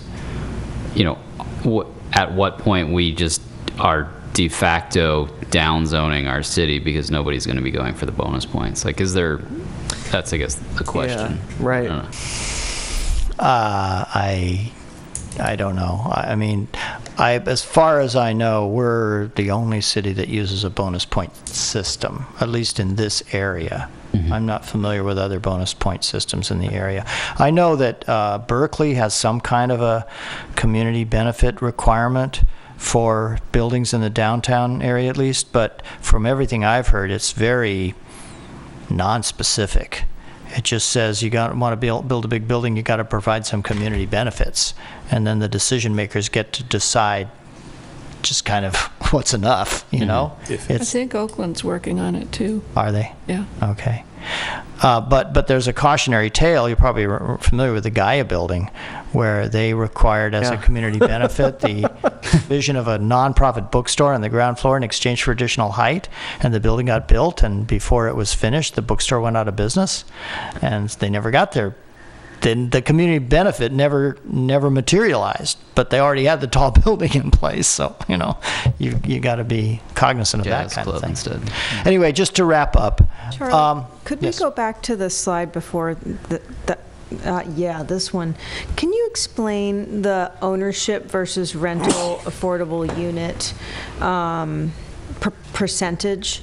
It looks to me like the percentage of ownership might be too high. Is that, or what is the methodology or the thinking behind that? This is something that I need to have double checked, but basically what we did was to try to using the table that we have that shows what the maximum rent can be that people at these different levels can pay for different size units, and then adjusting that for what we would expect a normal unit mix to be.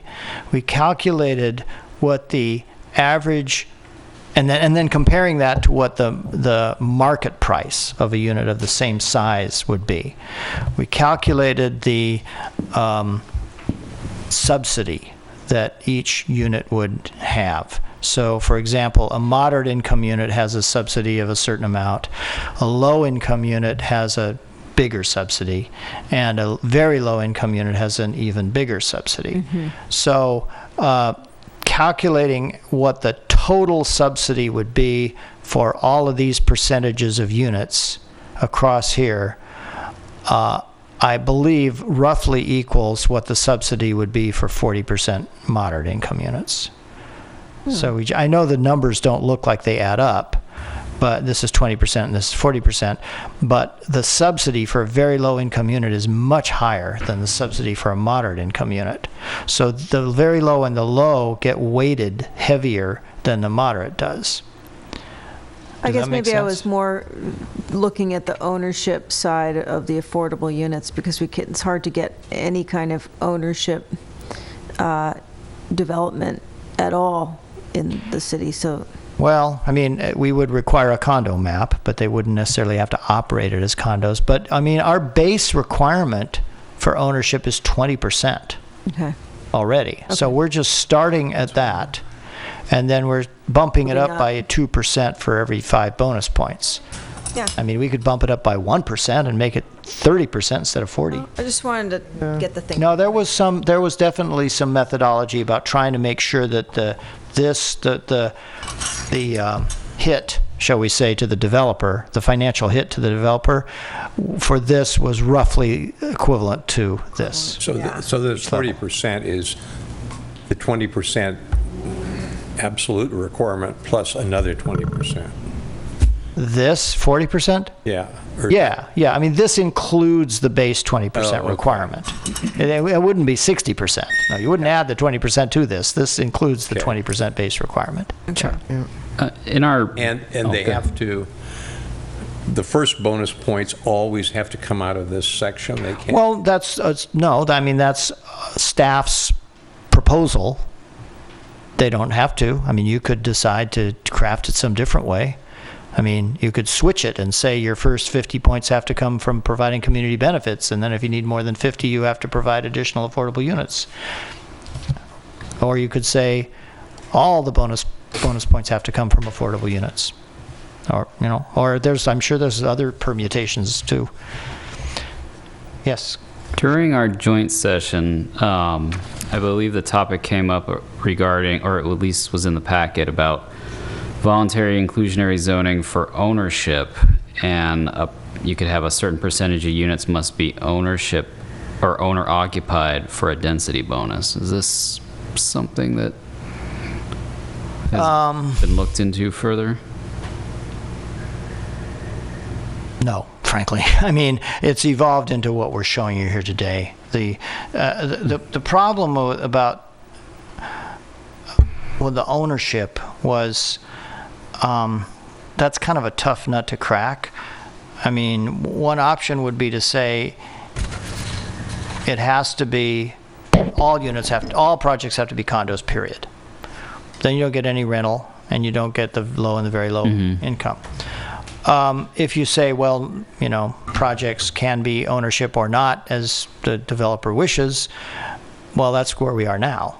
Or what if the bonus points are either from affordability or from ownership? Yeah, but not additional affordability levels. My sense. No, I'm saying like maybe either or some. I mean. So you wouldn't require a condo map, but you'd say that if they did record a condo map, and not actually saying condo map. I mean, what we were talking about was actually owner-occupied units. Well, yeah, that starts with a condo map. Yeah. But I'm just saying, not just requiring that any development do a condo map, and then even if they're just going to be rental, I'm saying your bonus points could either come from affordability, or they could come from ownership. It would seem to me that's going back.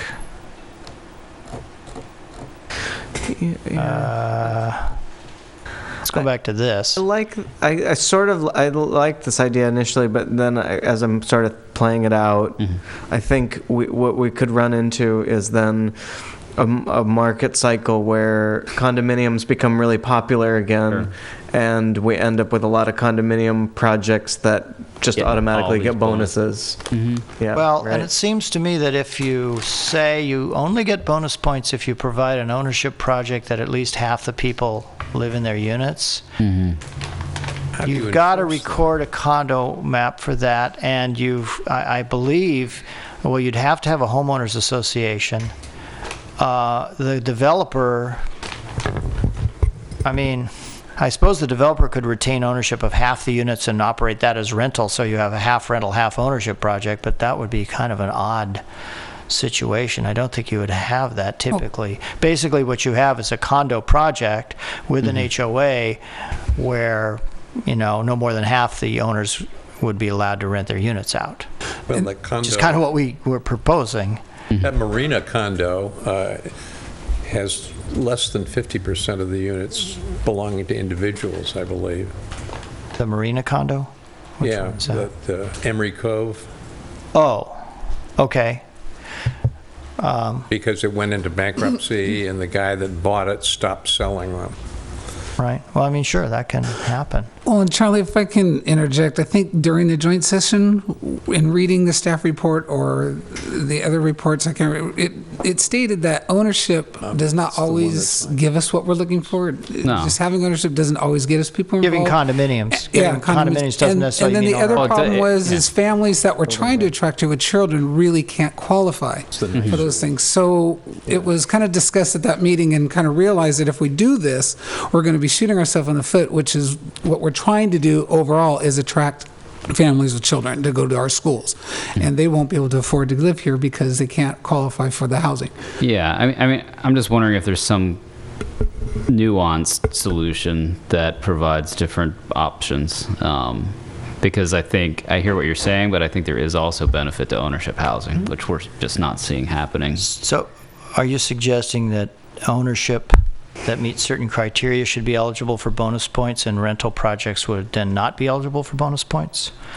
No.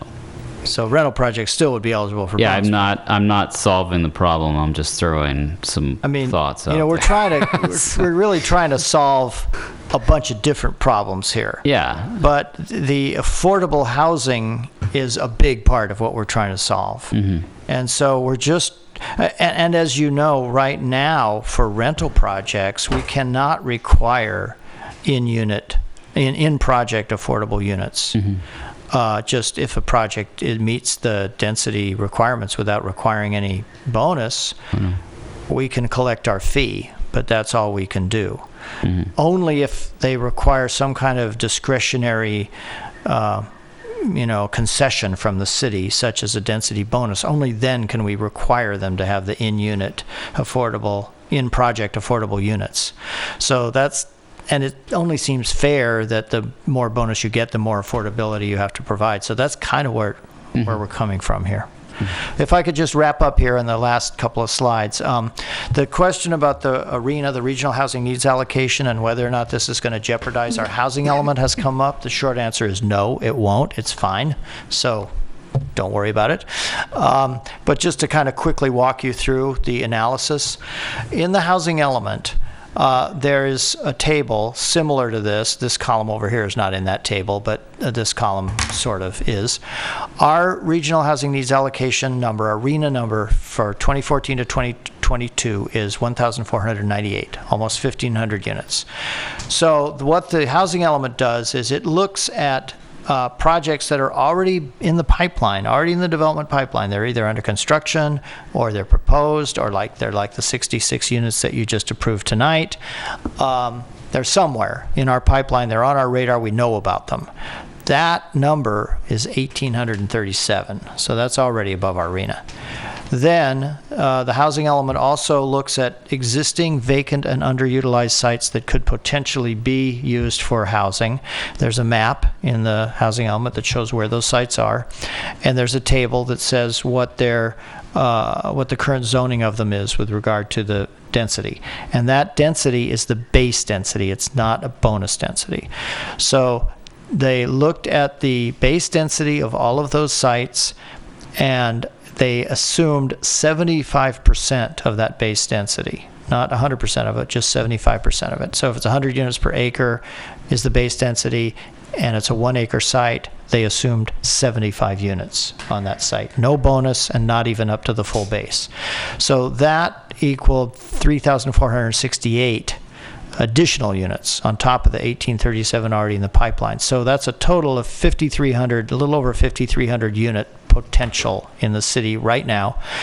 And if you subtract our RENA number from that number, you see we have a surplus of 3,800 units. So we got plenty of excess capacity to meet our RENA. Now that's currently. We made some adjustments. The RENA is still the same, of course. We adjusted the planned and approved projects table because when the housing element was prepared, they were using the numbers that they had then. Since that time, the numbers have changed a little bit for the projects in the pipeline, so we updated those numbers. So now it's 1,906 units in the pipeline.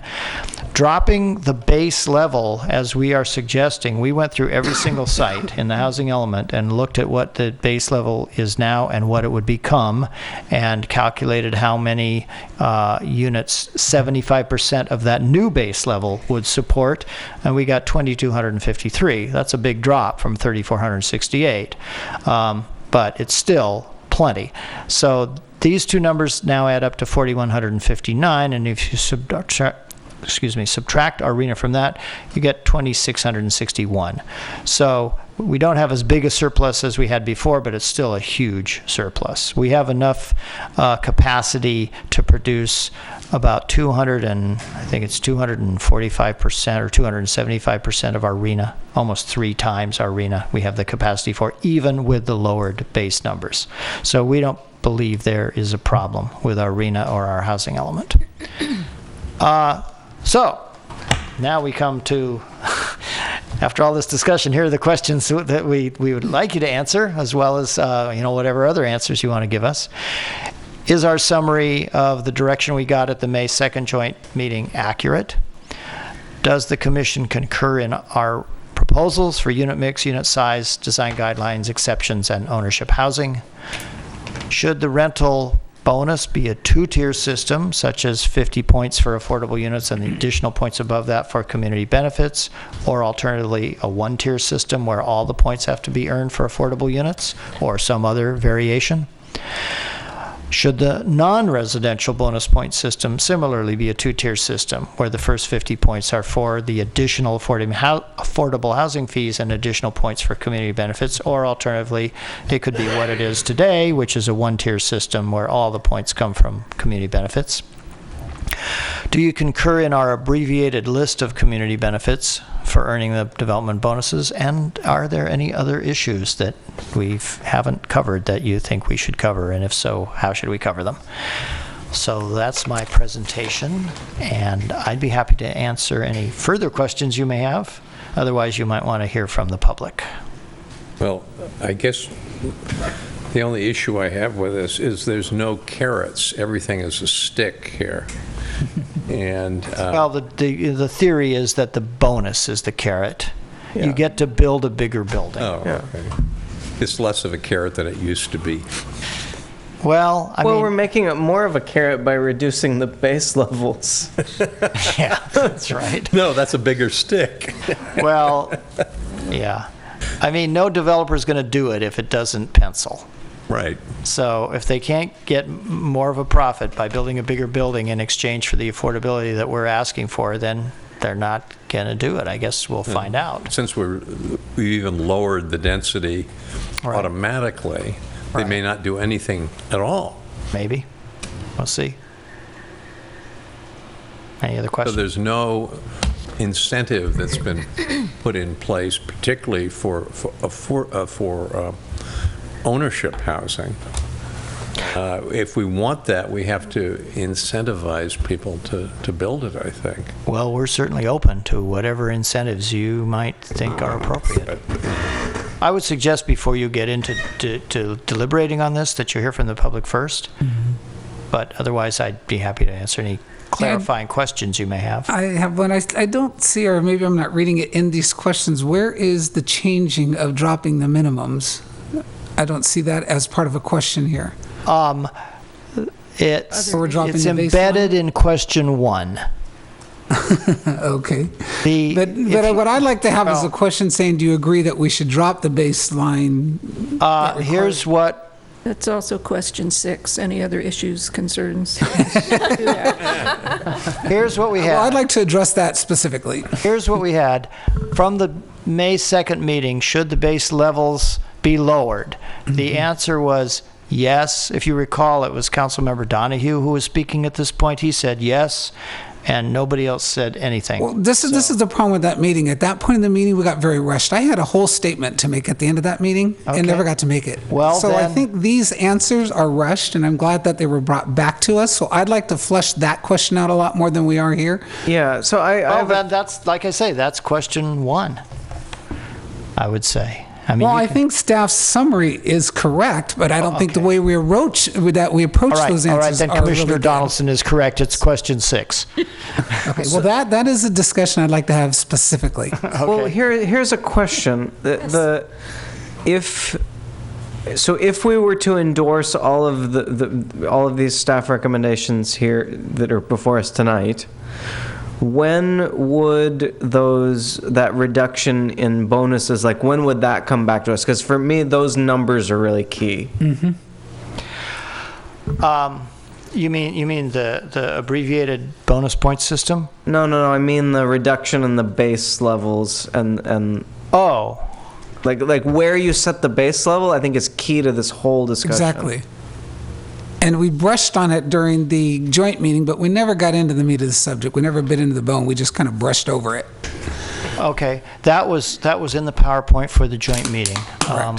If I can try to put that up here. Well, I think so I can't move forward with any of this without setting that baseline as this is what we're going to talk about. Right now, with what was discussed, I can't agree with that until we get into it a lot more seriously. This is just a study session. Right. Well, let me tell you, I mean, the answer to your question is, I'll give you our tentative schedule. Our tentative schedule is to bring this to the City Council for a study session on July 21st. Then to bring it back to the commission after having heard from you tonight and then from hearing from them at that point, to then put together an actual proposal for an ordinance. And there would be a public hearing on that at your August meeting. And then that would be considered by the City Council on September 15th. And final passage would be on October 6th. And that would then take effect on November 6th. Okay, so my concern right now is we're blessing what we talked about at the joint meeting as the baselines right now because we don't have it here to discuss before us and it's not going to come back to us until it's gone to I can council. put it up here. I can dig it up and put it up. Thank you, Gail. Well, I mean, I think that's part of it. again, it's 10 o'clock at night, and I think that is a conversation that could take an hour. Yeah. Yeah, I agree. This is what happened at the joint meeting is we reached 4 o'clock and Councilmember Donahue kind of ran the show at that point because we were so late in time. And I literally had a whole page of comments to make that I never got to make. About this? Yeah, I made a lot of comments about it at the meeting. Yeah, and we tried to. Well, I think these are too low. To start off with, I think if we drag everything down to the baseline right off the bat, I think it's too low. I can't get into it because I haven't seen it, beyond to our joint session to really discuss it and think about it. But at first blush, I think it's too low. So why don't let's I think kind of bring this back to so we can open up the public comments and then we can get back on the discussion. So just let me say here, this is what we're suggesting. The base levels will be about 50% of the bonus level. So if the base is 50 units per acre, the bonus would be 100 units per acre. And it used to be, what, 25%? Well, it's not an exact percent. I mean, it was just, somewhat about 2/3 or so. This is the problem. Well, you don't, this is not necessarily an integral part of all of this. The only thought behind dropping the base level was to capture more projects in the bonus system. But the rest of these proposals don't hinge on that. Right. You can leave the base level where it is if you want, and we'd still have our proposal for requiring affordable But therein lies units. the problem. We're not having that conversation of what to make those base levels at. We're assuming what we saw in the graph is what we want to go we with. are having that conversation. That's what we're doing tonight. That's the point of this study session. Okay, so we're going to get to it. We can if you want to. Yeah. What's that? After public comment? Yeah. Okay. Yeah. Okay. All right. Okay. Any other questions for staff? Okay. Great. Thanks. All right. So at this time, we'll open the public comment. So if anyone would like to speak, please come forward. Filled out one of those. So.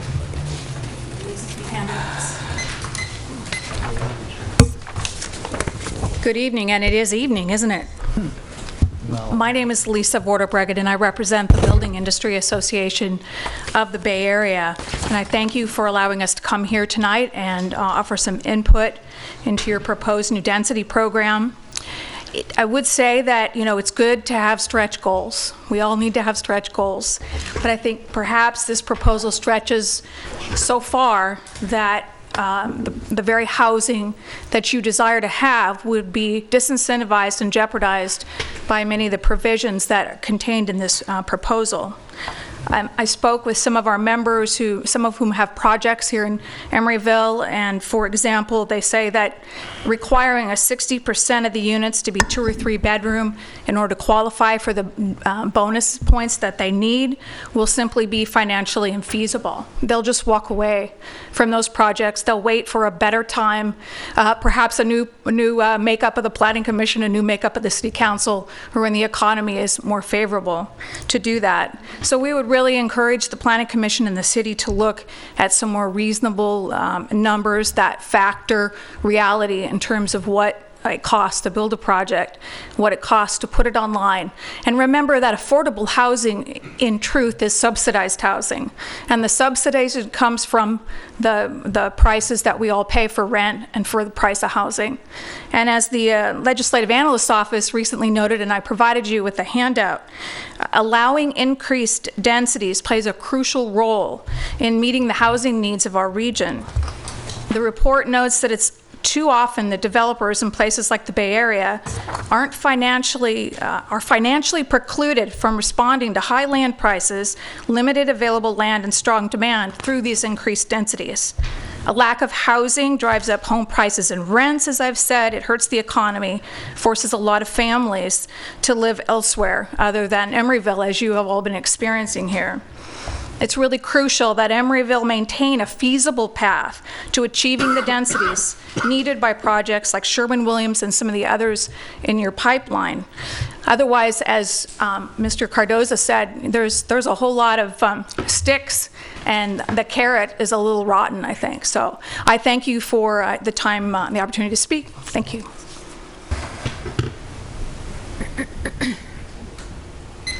Angelo King, Emeryville resident. I too was at Sacramento the day they were judging redevelopment, and I was screaming at them, "You guys have no idea what you're doing," because I knew exactly what was happening that day, and that was the inability to really subsidize affordable housing. And so I have this on both hands here. I understand what it needs to take, and I always would tell people, as I'd see people enraged about it, to have a more comprehensive conversation, because affordable housing is not free. The wages are not going down, materials not going down, and yet we need this housing. If you did the 2,661 houses, and you did 30%, 15 at 2s and 15 at 3s, you still end up with 800 units of 2s and 3s and families that would go to Anna Yates, that would go to Emeryville Secondary, which my cousin is graduating from. So this is important, this is really important that we don't stop creating housing and not do things that are outside, trying to fix things that from a policy standpoint, we all know it's broken in terms of financing affordable housing, and we have to think about different ways we're going to do that. And I think that going about it this way, and also I think that having this issue leave the planning commission before you guys are actually settled to go to the elected officials, I think that's backwards. I think that this is the body that's supposed to make a decision along with your staff about sending something credible to the city policymakers once you got it fully baked, not before. Good evening, Commissioners. Rod Hedme again. As an architect who has devoted his career to affordable housing, I passionately support your goal to provide more family-friendly housing. However, I'm here today because I believe some of the regulations that you're considering will work against the goal to increase family housing, and here's why. I surveyed 9 new apartment complexes in Emeryville, and I have an attachment to give to you. The average 3-bedroom apartment costs $3,700. Using a standard proportion of rent to income of 1 to 3, a family needs to be making around $133,000 to afford this rent. Families making this level of income have many choices for their homes. For wealthier families, the critical issues are quality of the schools, safety, and single-family housing stock. I work on affordable housing projects, which are usually defined as serving families making 50 to 60% of the AMI. For Emeryville, this amount is $47,000 to $56,000, solid working-class families. I'm sure we can all agree that a family of 4 making around $50,000 cannot afford a 3-bedroom rent of $3,700 a month. The only way this working-class family can rent an apartment in Emeryville is to be able to qualify for one of the few affordable housing complexes. For working-class families, the #1 issue is affordability. And as Charles mentioned, design guidelines don't address affordability. What is the likely result of trying to legislate family apartments? 1, increasing the average cost of the units and thereby raising rents. For example, requiring a 2- and 3-bedroom apartment minimum ratio will raise the cost per unit of the complex, decrease the number of units, and raise average rents. It will also not necessarily result in families moving in.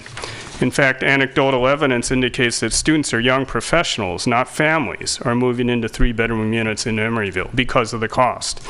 Here are my suggestions. Minimize new compulsory design recommendations or standards, and particularly, I do not think it's a good idea to legislate this unit mix because of the unintended consequences. 2, increase the affordable housing contribution per unit of market rate housing.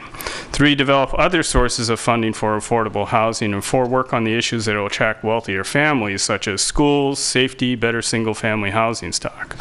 If you do decide to require a unit mix standard, which sounds like the direction you're going in, I suggest keep this percentage low and exempt senior housing and special needs housing, such as transitional housing for foster use, both of which are almost always all 1-bedroom units.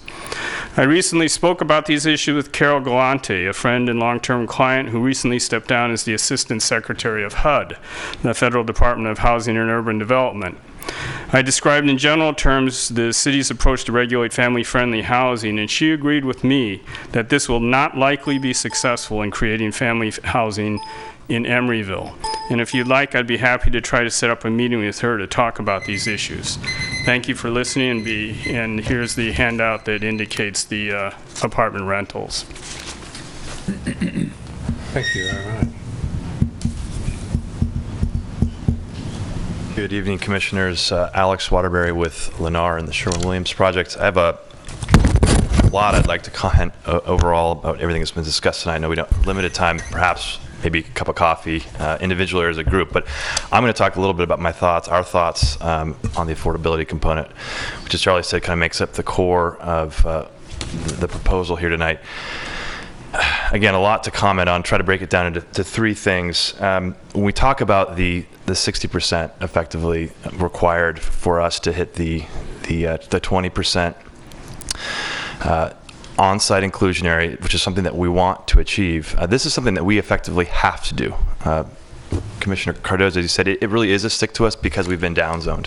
So just to get back to where we were, we need to do this. And we want to provide inclusionary as much as we can. But I can tell you right now, looking at the design guidelines and this mix, it is financially infeasible to do so at 60% twos and threes. And whether it's us or other projects, you're sort of throwing the baby out with the bathwater at that point, because you get 100% of nothing. When you're really trying to provide for housing for families and ownership housing, which leads to my second point. The 40% moderate scale, I know there's a method to it. There is a reason why we don't see a lot of for sale housing right now in Emeryville, because not a lot of cities have a 20% moderate requirement. And we've talked to Alan Mark, who's owns a unit, a leading for sale advisor in the Bay Area, and he said the same thing. We've talked about going to 40%, which we would need to do to maximize the number of units here. And it is infeasible, and it's not a good idea to try to put that many homeowners at that income scale within a project. It won't happen. So that's another policy issue I think we should talk more about. And then I think lastly, this is something that I think we all share. And as an example for us, if we were to provide 19% of our total project unit count as affordable at the 60% level, or 50 or 40, whatever we agreed to, but not 20, we couldn't even begin to start talking about the other bonus points for the community benefits the way it's proposed right now. So we'd like to talk about some mixing and matching and ways to get all these other benefits that could come, not just the affordable. So again, I'd like to talk with you at any other time if we can. Thank you.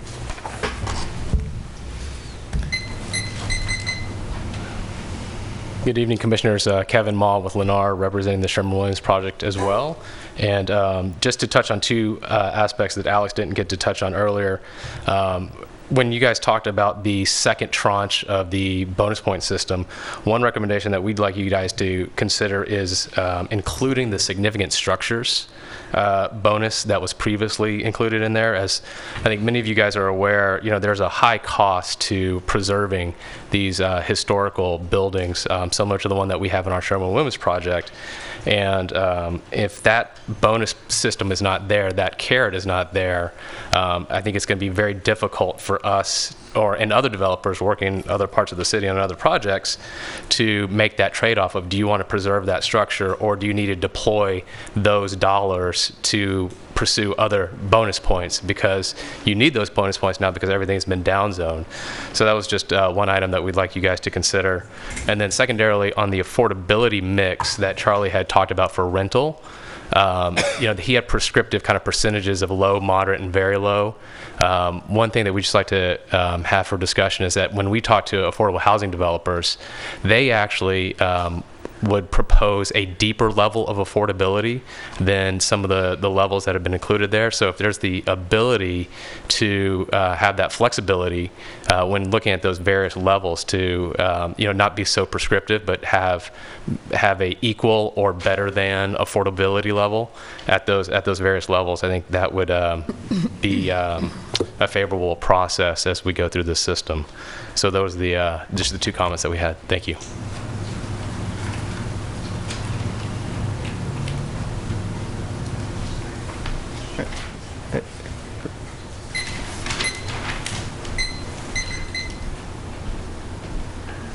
Good evening, Bruce Dorfman. As someone that's developed both rental and for sale product in Emeryville over the past 15 years, I suppose I have a perspective about this. And looking at the proposed structure of the bonuses, specifically as they relate to the affordable housing and the family-friendly or the larger units, I would say that it's going to push you to prospectively the unintended consequence of people aren't going to, or developers aren't going to be looking at the minimum or looking at achieving the bonuses because of the costs of doing so, but actually taking it a step further, they're not even going to hit the minimum levels that you're reducing the FARs or densities to, because the economics aren't there. The economics would be going to the other extreme. So if you want to reduce overall density well below the minimums that you're setting up, you have the potential for doing that by virtue of the fact it's going to be much more economical to be at one extreme, which is very low density, than to be at a moderate density. So it's kind of we either want to be at high density or you want to be at low density. And being in the middle point is kind of the product that doesn't make sense.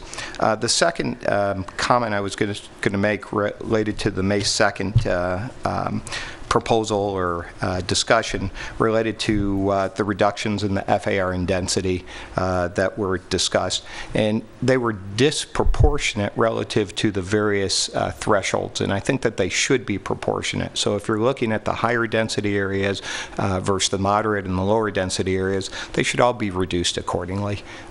One shouldn't be reduced more than the others, and that's what I saw when I was reviewing that. So I'd like to put that out there for your consideration. Thank you.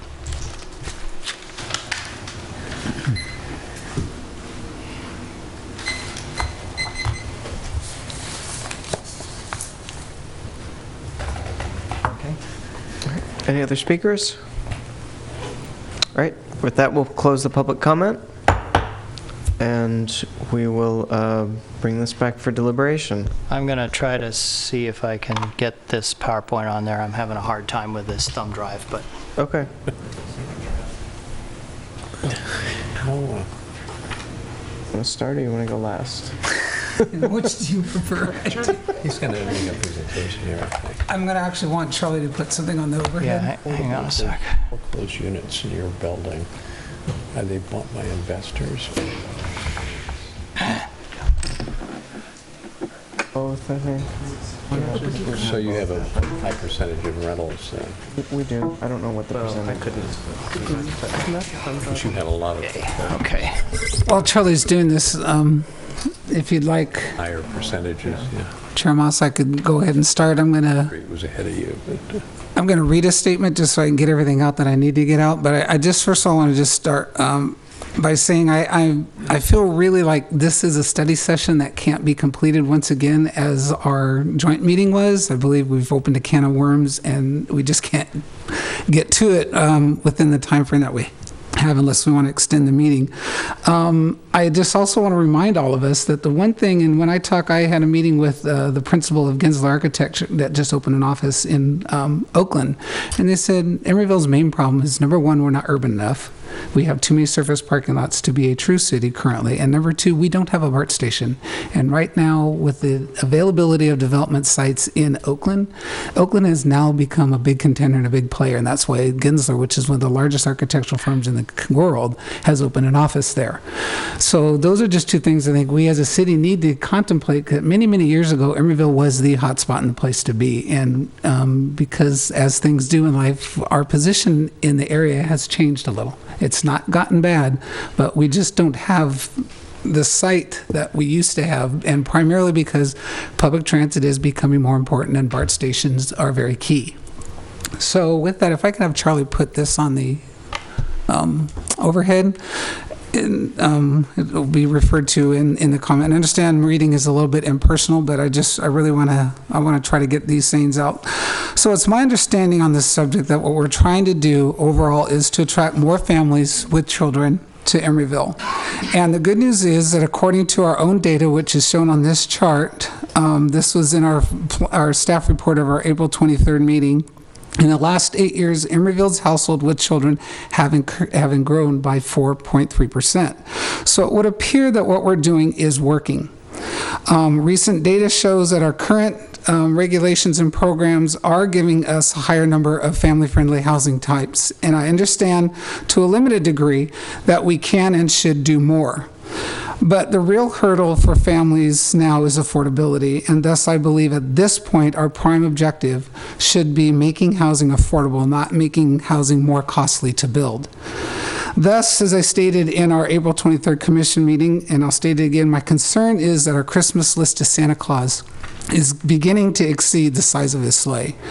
And by saying that, I mean I'm seeing each of these items that we are considering as adding tens of thousands of dollars to the cost of building each unit, which in turn makes each unit more expensive, not affordable. These opinions are supported by a recent report, which we were just shown again tonight, by the California Legislative Office that clearly states builder cost, including government fees, building codes, and development fees, contribute to making housing more expensive, particularly in California. It's also stated that fees in California are higher than anywhere else in the country. As proposed, if passed, I count the following 6 requirements for each new building project in Emeryville.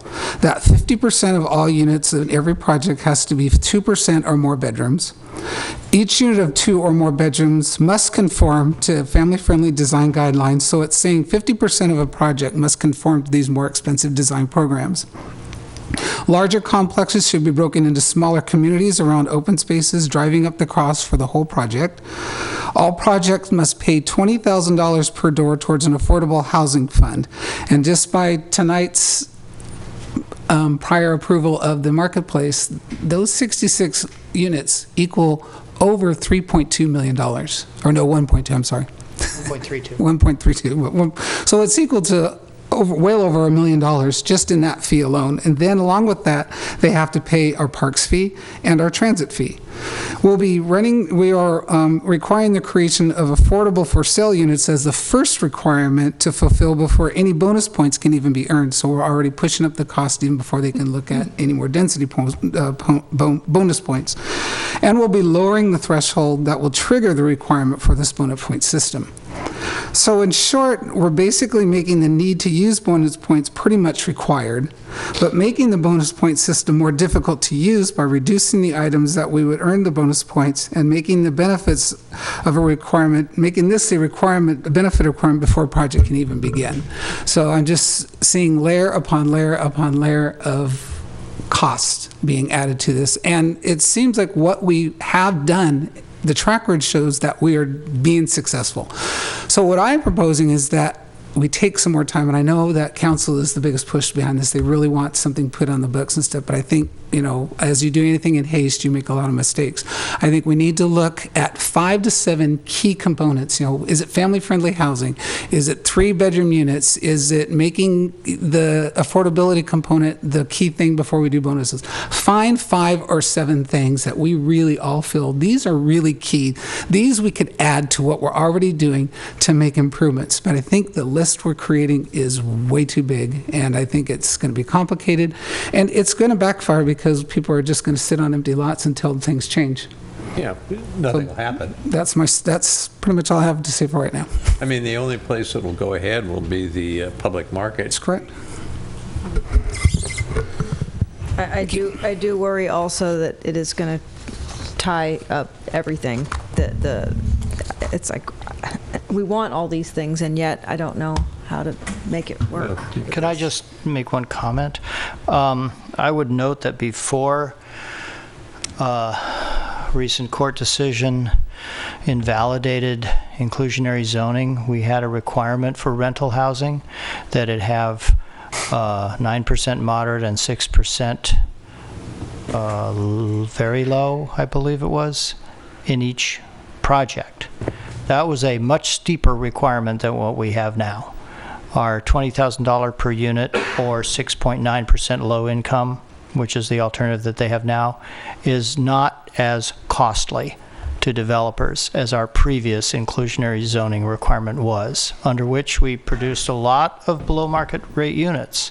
And I never heard any real complaints from developers that it cost too much. And I appreciate that clarification. The point I'm making is that, along with all the other things that we're doing, is causing, and what my family friendly and the two my concern is that right now we're supposed to make a recommendation to council, which then they're going to talk about and vote on before summer. And I don't believe we've fleshed out all the details that we want to do. Oh, they're not going to vote before summer. Well, they're going to, They'll come back to us in August. And at that point, what will we get to be able to do with it? Totally change it if we feel they need to? You're making a recommendation to the city council, whatever you deem the appropriate recommendation. And that recommendation will be informed by what you say tonight and what the council says at their study session. Do you have a mix of things that... No, I don't, because I feel we need to take the time to talk about that. I think we need to take every one of these elements, this one on the screen being the first one, talk about it, come to an agreement, this is what I feel we need to do. Then we need to go to the family-friendly component. Then we need to go to the bonus program. And I know tonight we don't have that much time, but I feel like we haven't fleshed out all these details in each one of these bonus points or one of these incentives enough to make a recommendation to council, at least not for myself. Why don't we get started on it? Can we go through these now? Yeah, let's try.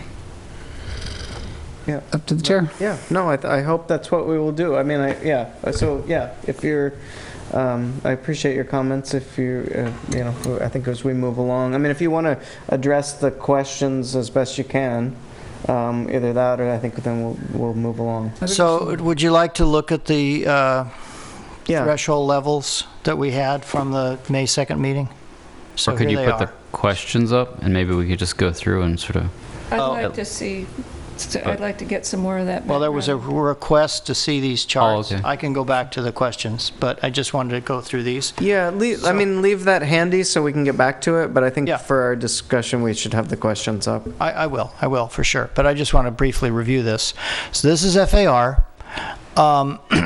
The one right here that has 1.0 no bonus, that's just for the Doyle Hollis North area. That's kind of a unique district. This is the eastern residential neighborhoods that currently are 0.5 no bonus. We're suggesting adding the 1.0. So the 0.5 is half of 1.0. Let's see, if you go over to this side, it's currently 4.0 to 6.0. We were suggesting dropping it to 3.0. So again, that's half of the maximum of 6. This one currently is 3.0 to 4.0, so it would drop to 2, which is half of the maximum of 4. This one is currently 2.0 to 3.0. We drop it to 1.5 to 3.0, so that's half of the maximum of 3. This one, we didn't quite do that because it's currently 1.6. We could drop the base to 0, and the base is 1.2. We could drop the base to 0.8, but then it would be lower than this one over here, which kind of looked a little bit out of whack, so we just dropped it to 1.0. But if we want to make it half, it could be 0.8. So the crosshatching, again, is the area that is currently base that would become bonus. For height, let's see. We didn't propose changing the 30 to 55. The 55 to 75, we're suggesting to make 40 to 75. We could make it exactly half, which would be 37.5 to 75, which just seems like sort of an odd number. The 75 to 100, we're suggesting make it 50 to 100, again, half. This one is a bit of an anomaly. This actually, there should be a little jaggedy line here to indicate no limit, because this just goes up forever. This is the 100 plus. So right now, the base is 100, and the maximum is over 100. So we're suggesting make the base be 75, so then you have this little area between 75 and 100 that would require increments of bonus points. Currently, the way it is if you want to go over 100 feet, you got to get 100 points. It's all or nothing. If you go to 99 feet, you need 0 points. Or 100 feet, you need 0 points. If you go to 101 feet, now you need 100 points. So what we're suggesting, drop the base to 75. So between 75 and 100, you could get that in increments from 0 to 100 points, and then above that, it's 100 points. And then this is residential density. So the 20 to 35, we're not suggesting that change. The 50 to 60, we are suggesting drop to 35 to 60. That's a little more than half. The base is a little more than half the maximum, but that was just to match the maximum of the other zone over here. But we could certainly drop it so that it's 30 to 60 to make it exactly half. The 85 to 100 currently, we're suggesting be 50 to 100. The 100 to 135 currently, we're suggesting to drop to just slightly more than half of 135, which is 65 as opposed to 62.5. And then the 150 115 to 170. We're suggesting make it 80 to 170. We could make it, I guess, 85 to 170 would be half. So basically the idea was to make them all half of the maximum. If you look at the current bonus increments, which are the lighter areas up here, they're not exactly proportional. I mean, this one is bigger than this one, and then they kind of get progressively bigger, so I'm not sure exactly what the proportion is now. So that's what we were proposing. Basically, drop it to roughly half of the maximum. Now, if you want to suggest it should be 2/3 of the maximum, or 3/4 of the maximum, or some other percentage of the maximum, we could do that, or just leave them the way they are. So, but that's what they are. And let me get this back up here.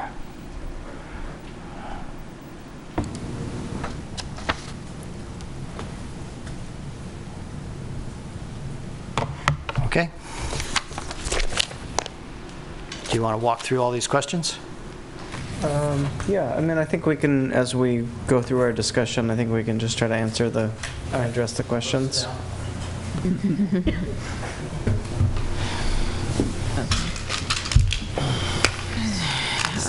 You want to? Yeah, thanks. Can you come back to me? Okay, all right. I'll start. Buzz, you want to go?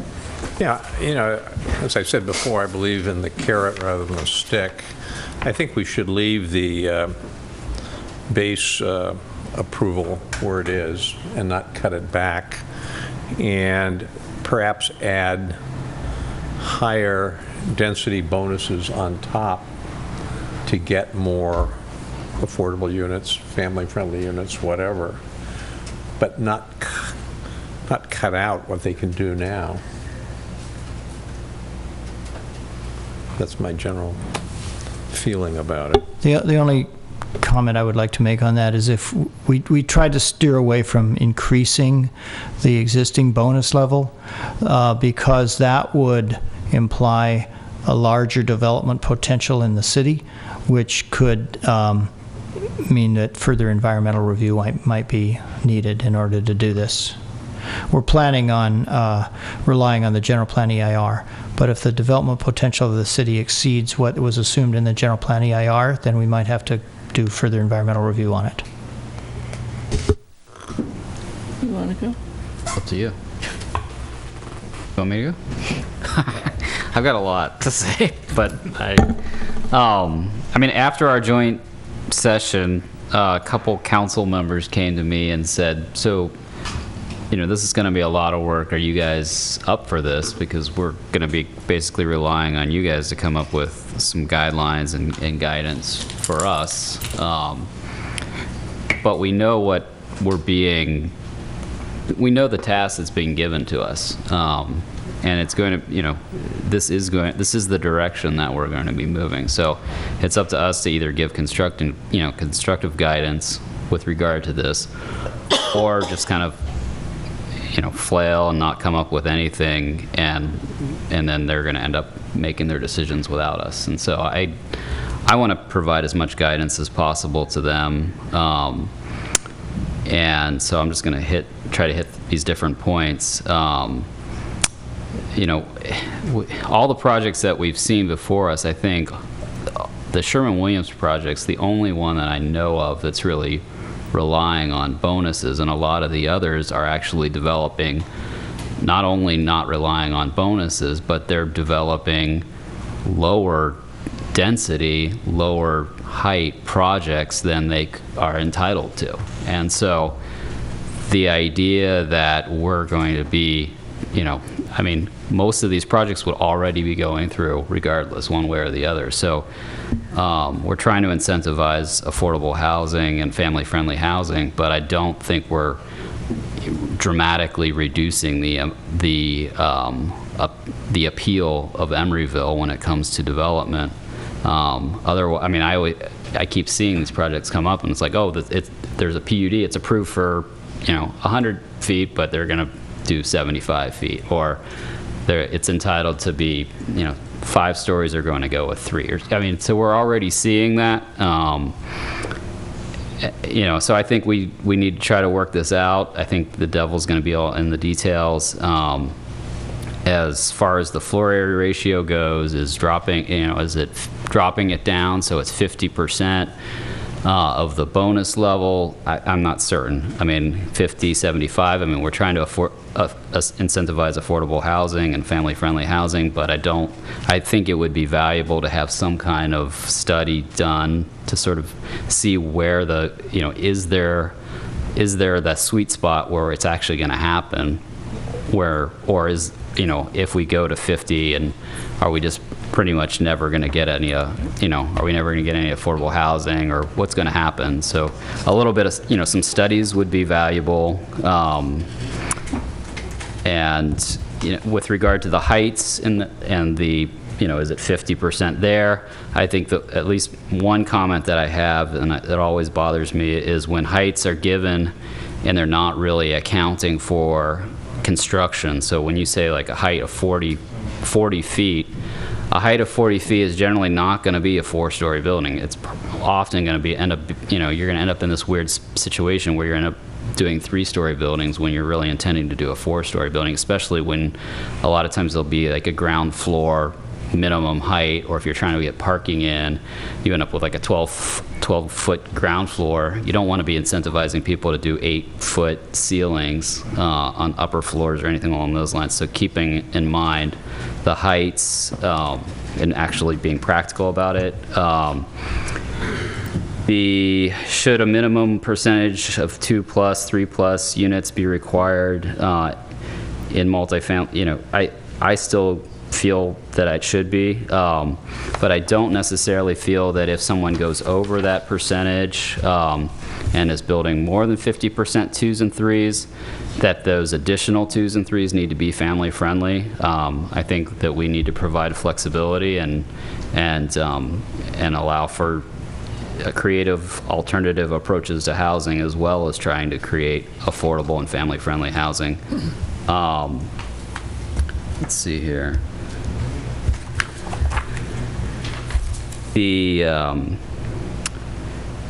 Well, with regard to the floor area ratio, I still have issues with the bumping the, you know, or creating a 1 bonus with a bonus floor area ratio for the RM zone. I think you're going to end up with, you know, 3,000 square foot homes and 3,000 square foot lots, 4,000 square foot homes and 4,000 square foot lots. That's great if, I mean, maybe it'll be 2 homes, but it's just those zones. I mean, if you drive around those zones, walk around those zones, I have, you know, one of those zones, it's a bunch of little, you know, cottages and craftsmen, and then you see the occasional monster home that is, you know, at that one floor area ratio, and they don't fit into those areas. They you know, they completely put all the other houses adjacent to them in shadows. So I don't think we should be going up to the 1 in the RM zones for the floor area ratio, and if that means lowering the density because the density isn't in balance with the floor area ratio, then I think maybe that's the case. Let's see here. I do agree with most of the reduction or deletions of bonus options. I think it's a good list that we whittled down to. I appreciate the comment regarding the significant structures. I mean, honestly, I went through the bonus point system at one point and just kind of looked at them and thought which ones could just be made, you know, could be indoctrinated in some other manner. And it seemed to me like sustainable design, alternative energy. I thought alternative energy could. I guess I see the point about the zero net energy, but the water efficiency, I mean, all of these could just become part of our code. The energy efficiency, the transportation demand management could be tied to parking reductions. family friendly is going to be a requirement. Neighborhood center could be required.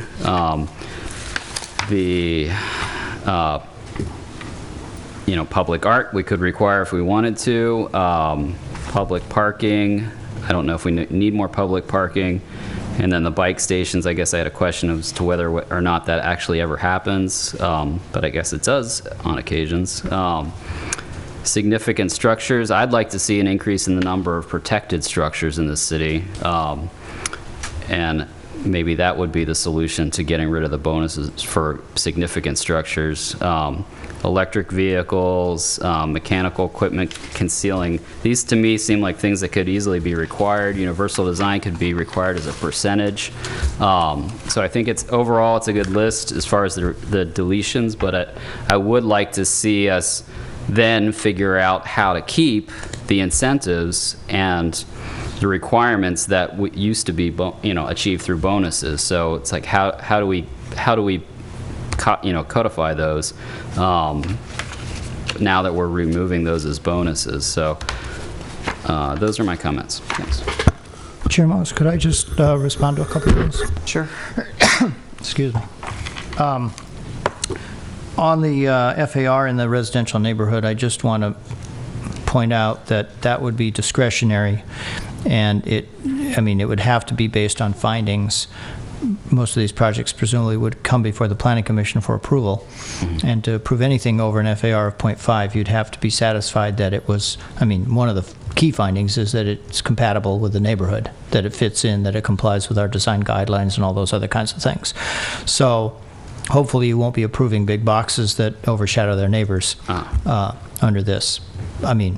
Obviously, if you don't want to add that, that's fine, but I just want to point out that if you did add it, it wouldn't just give people the right to just willy-nilly go out and maximize their building envelope. Sure. They have to come to you for approval. On the significant structures, we will, at some point in the hopefully not too distant future, be bringing you an ordinance to recommend to the City Council for a map and list of significant structures. We currently have a criteria for significant structures, and we have a working map of which ones we think they are. And based on those criteria, we've had a number of projects come before the Commission and Council that involved either demolition or reuse of significant structures that did have to make those findings. But part of our thinking is that you already have to get City Council approval to demolish a significant structure. So that's a pretty good incentive to keep it. Yeah. Even regardless of whether or not you get bonus points. So we think there's things in place for that. And with regard to the other things on the list, most of them are already requirements to a certain extent. And the question just is, you'd get bonus points if you go over that base requirement. So electric vehicle charging stations for residential projects, that's already a requirement. Public art, that's already a requirement. A number of these things are already requirements. So if you're happy with the existing requirement, you don't need to give them bonus points for going over those requirements, or you could up the existing requirement if you wanted to. So those are just some observations on those things. Charlie, I thought we did go through the significant structures in the city, and I think you did. I think you did quite a while ago. It's kind of been on the back burner for quite a while. We've had a few other things going on, but you never made a decision about it. I think it was, no, actually, let me take that back. I believe we brought it to you for a decision, and it was either you or the City Council, one of the two, basically kicked it back. It was the council. Okay, I guess it was the council. Okay, maybe you already did approve it. I guess you did. You're right. That was such a long time ago, I can't remember. But yeah, the council kicked it back and told us to go think about it some more. So we've been thinking about it ever since. Well, I think Commissioner Gunkel's point of having some kind of mechanism to preserve these buildings would be the way to go. As the significant structure, okay, saving a significant structure, but how about you have to? Yeah. Right? That's that's basically what the ordinance says. Okay. You have to unless the City Council says you don't have to. And there are a number of different scenarios under which the council can approve demolition. One is with a replacement structure, in which case there's all kinds of findings that the replacement structure has to be at least equal in design quality to the structure that's being replaced and all this other kind of stuff. There's some other things about if the site is contaminated or if it's just in the best interest of the public to demolish the building, whatever it may be. But there are a lot of protections built in. And it's for, and the new list that we've come up with, the pared down list after the council directed us to, also includes a listing of what it is about each building that makes it significant, so that if maybe you can demolish the backside of it if that's not such a impressive piece, but you can't demolish this part of it over here and so forth. So it's pretty well thought out, I think. I remember seeing the list or a map and asking why it was as limited as it was, and I got that. I heard that at the time there was pressure to keep it pared down, but I'm wondering if that's changing with the new council, and I think there's probably a lot of buildings in this city that could stand to be added to the list that aren't currently on it. Well, you can obviously debate that when we bring it to you. Yeah, that's good. Well, I think that this is a really, really delicate balance and a very complex subject that we have here. And in terms of the questions that are up here, I think that most of the summary of the discussion is pretty accurate, but I think as Commissioner Keller said, a lot of the discussion was a little bit truncated because we had such limited amount of time. And I do know that I had myself said that I didn't really think that if you met the 2 and 2+ bedroom requirement, that the family-friendly guidelines would have to apply to all the other ones that are not required, because I do think that we need to have some flexibility. And I think I did also mention that there are living situations like senior housing and assisted living kind of situations that call for different kinds of unit designs, and I think we need to keep some of that flexibility and creativity. I do think that we should have a requirement for a certain number of a percentage of the 2 and 3 bedroom units. My fear is a little bit of what Commissioner Gunkel was expressing. Not so much, I'm not afraid that developers will stay away for the next few years, because the cycles go around, and if we have land here, somebody's going to come eventually and get us what we want. I'm more afraid that if we don't craft this correctly, that we're going to get everything built downsized, that we're going to have, instead of an opportunity site that may sit for a few years and then become a great thing, we'll end up with a mediocre half-sized thing that doesn't give us what we want. So that's the main worry that I have about this. I think the idea of possibly having some more financial study information that gives us a little bit better basis to understand those things would be good. Because of that concern I have about getting smaller things just because people can do it by right and don't have to meet the extra bonus requirements, I would tend to say that I think that the base levels should go down a little bit, just in order to it's about finding that balance. And I'm hearing different things from affordable housing advocates and from developers, and I think it's very complicated to get to where we're going. I think that the transition between rental units and ownership units, the condo conversion thing, is a really kind of a minefield area. I don't quite understand how it's going to work with if somebody is selling part of the units, and how do you keep them from selling more of the units, or how do you go from 22% moderate affordability to a graduated, or back and forth between those things. I think that that's a really complicated thing that's going to have to be worked out.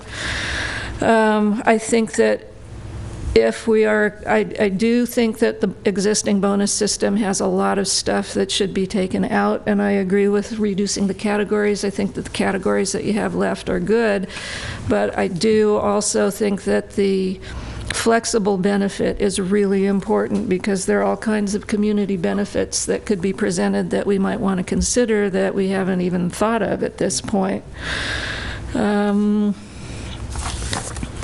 Other questions? I think that, the two-tier system, looking at especially things like if we have this system where you go up to 60% affordable units for 50-point bonus, then do you need to have 120% affordable units to get 100% bonus? We need to have some flexibility about how we're working those extra things. Yeah, that's a tough one. I don't know if you just spread that same number over 100 points instead of over 50 points, but then that means you basically don't have to do as much to get the bonus. Wait, explain that again.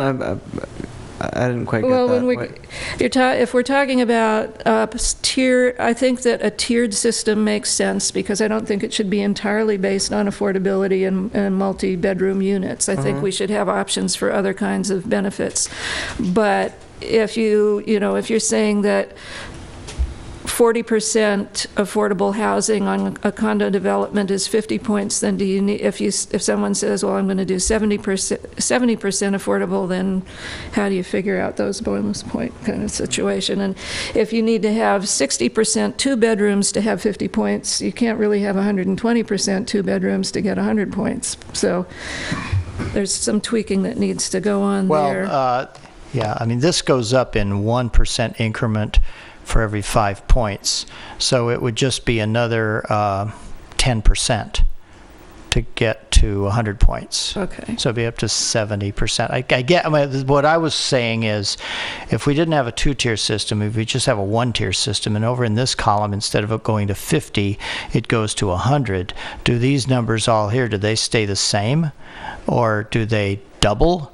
Or, how does that work? It does seem like 40% affordable units and 80% affordable, or whatever it would be, is a stretch. Yeah. So it would, but on the other hand, if you make this be 100 points and you leave these numbers the same, then basically you're getting twice as many points for the same benefit. But again, these numbers are just illustrative, so we can try to tweak them until we get them right. I don't know what the ramifications of these tweaks are. Somehow I think you have to do an economic analysis, and I don't have the expertise to do it, but you really have to work out what it costs to build a building, what return does the owner want to get on it, or nominally get on it, and how much extra can they do to make it still make sense. Mm-hmm. We don't have any handle on that at all. Mm-hmm. And things like the height being tied to actual building cost, cost, as well as physical reality of how things are made. So it just, economic issue has to be studied, and otherwise nothing will happen. Well, again, I'm not afraid that nothing is going to happen on our opportunity sites for a while, because eventually the housing, it's going to come together eventually. I'm more concerned about people saying, your bonus system is not affordable, we can't build it, so we're going to build something that's just below the limits, and you can't do it, you can't tell us what to do now. Yeah, no, I agree with you 100%. That's the alternative, And that's an unintended consequence. Which devalues the thing. The fees that come to the city, the tax base the city gets out of it shrinks down too. Yeah, I'd rather do something. I'd rather have the unintended consequence be no development, which we could later on fix, than have the unintended consequence be bad development. Yeah. Yeah. Yeah, that's my point. Stand too. So I'm done for the moment. Oh, well, I also stand in that. I am concerned that we're going to get sort of a watered down version of nothing, as opposed to, or a watered down version of something as opposed to nothing, or something we really want. So that with this 50%, reduction in baseline. I also in the RM zone, I do not want to increase the FAR in height to 1%. I think that's a mistake. In terms of the bonus system being two-tier for residential and non-residential, again, I think that we have to do sort of the analysis of how that plays out in the different ways. It's a little bit beyond me at this point to visualize that. In terms of the bonuses being cut, that makes perfect sense to me, and that they should be encoded into our general plan, and as well as would be moving that off bonuses and more into what we require for our buildings. I think that's an important point. And I guess that's where I'm at. Yeah. So if I can I guess I'll go through the questions real quick. So yeah, I think the summary from the meeting was fine. I think generally the proposals for unit mix and all those things are fine, except I think maybe we should just cap the 2 and 3 bedroom requirement at 50% and not have it slide upwards. Just, if you need a bonus, it's 50%. That's it. In this project, the marketplace parcel C, tonight we saw about 57% 2 and 3 bedroom units. So I think we've seen that mix is possible. But I don't, getting towards 60%, I think is seeming like a lot to me. So I still wouldn't, I wouldn't want to overly burden a project with that. Let's see, should residential bonus system be? Yeah, I think the 2-tier system is good. The only thing I would maybe throw out there is this 50% threshold, and then more than that in tier 2. Is that the right breakdown, or maybe we want the breakdown to be half your bonus has to come from one tier and half your bonus has to come from the other tier? I don't know. Then in any case, we would get, even if you needed a small bonus, we would get a small amount of each benefit. I don't know how that would work out, but that was just a thought that I had. Non-residential system seemed fine to me. Yeah, and the abbreviated list of benefits, I totally agree. I remember having concerns when we went through the planning regulations that there were some that just seemed kind of out there to me. So I agree with that. But I would just say in general, my concern, like Commissioner Keller and some others, I have a lot of concern about the base heights or the base limits and the bonus limits. I think, and FAR aside, because I can't get my head around that one, for the heights, as Commissioner Gunkel said, really need to be tied to construction types and what, reality and what people may want or not want to build. I think that if we want these bonuses, the base levels need to be undesirable. So we need to place them in such a way that it's not a height and not a density that people want to build. Now, the unintended consequence of that is that someone, may come along that wants to build it. And so, I don't know how you. That's why I say that they need to be at undesirable levels. I don't know if there needs to be a minimum levels as well to counter for unintended consequences. A minimum density, a minimum height, so that we, don't have someone that comes along and builds something that's undesirable in areas where we have envisioned more growth and more intensity. So I'm just throwing that out there for thought. This whole discussion just makes me really nervous, as I think I've observed with other comments. There's not. I don't see a way to.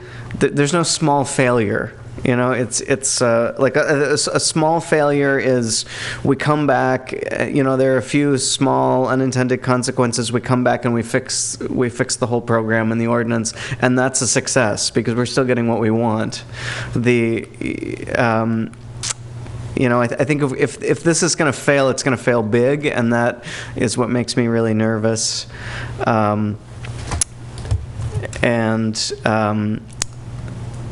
I'm not. I think when I read through the staff report, everything makes sense. But I think, as Commissioner Cardoza said, we need more economic analysis, because that's where all of this stops for me. Is what and I'm I'm trying to kind of run through that in my head as I'm reading through this, but I just don't have the expertise to provide all of the information that I need. So that's sort of where I am. Could I give my opinions on the questions? So on the discussion questions, I think the staff's summary of the direction of the Commission Council at the meeting was accurate. I just don't think we were able at that meeting to flesh out all the details of those things. So I still think that it's incomplete.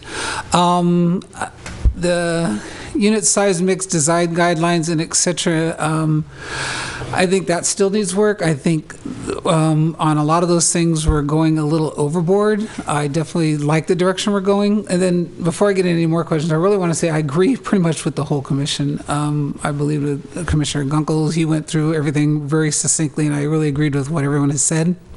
I think the bonus system should definitely be two-tiered. I don't know that the first 50 points should have to come from affordable. I kind of like Chair Moss's suggestion that 50-50 should come from each.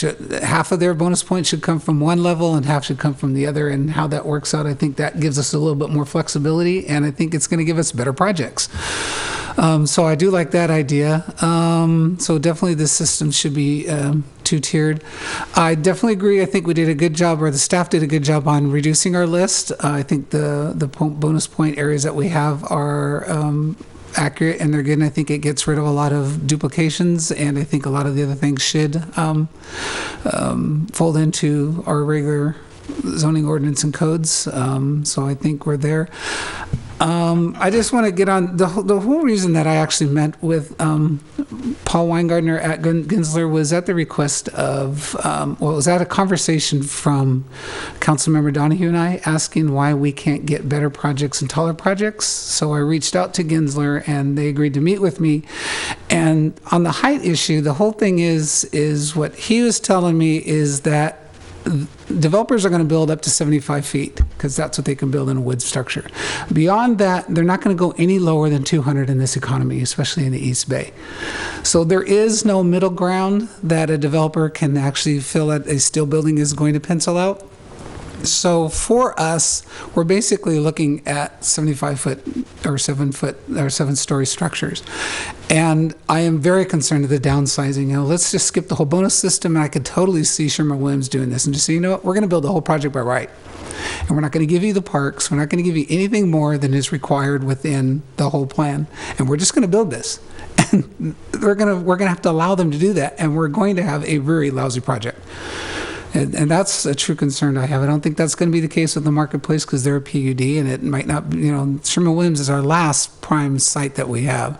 So I think as what everyone discussed is scaling down projects and getting something that's really substandard is something I'm very, very concerned about. And I agree, and I actually said it at the joint meeting, is I think 50% of the 2- and 3-bedroom units should meet family-friendly guidelines. If they do beyond that, They should have the flexibility. They should be able to be creative with what kind of spaces they do create. Because families today aren't the nuclear mother, father, and 2 kids as it used to be. It's a lot of single moms. So I think if we can come creative space that makes a space work better for a single mom, let the developers do that. That's their job. I don't think we should tie their hands and say, no, they all have to follow these particular guidelines. So I think I agree with Commissioner Donaldson on that. And at that, I'll shut up. Could I ask for just a couple of clarification? You say 50% of 2 and 3 bedrooms should be family friendly. Do you mean that if 50% of units are required to be 2 or more bedroom, then 25% would be required to be family friendly? No, it's what we have discussed, that if you're doing, if they're required to make 50% of their things 2 and 3 bedrooms, those have to meet family friendly guidelines. But if they provide more, they shouldn't have to be. They shouldn't have to follow that. Yeah, I agree and with I that understand the part that Jennifer West is saying, that, we could do this to try to make up for lost time. I don't think that's something we can do at this point. I think we have to move forward with what we can do, because we're going to end up making these things so expensive we get nothing. So we're not only not going to make up for lost time, we're going to get nothing more. So to cut our losses. I just want to make one observation about Sherwin-Williams. They also are a PUD. They're PUD also, yeah. And they don't get to build just whatever they want.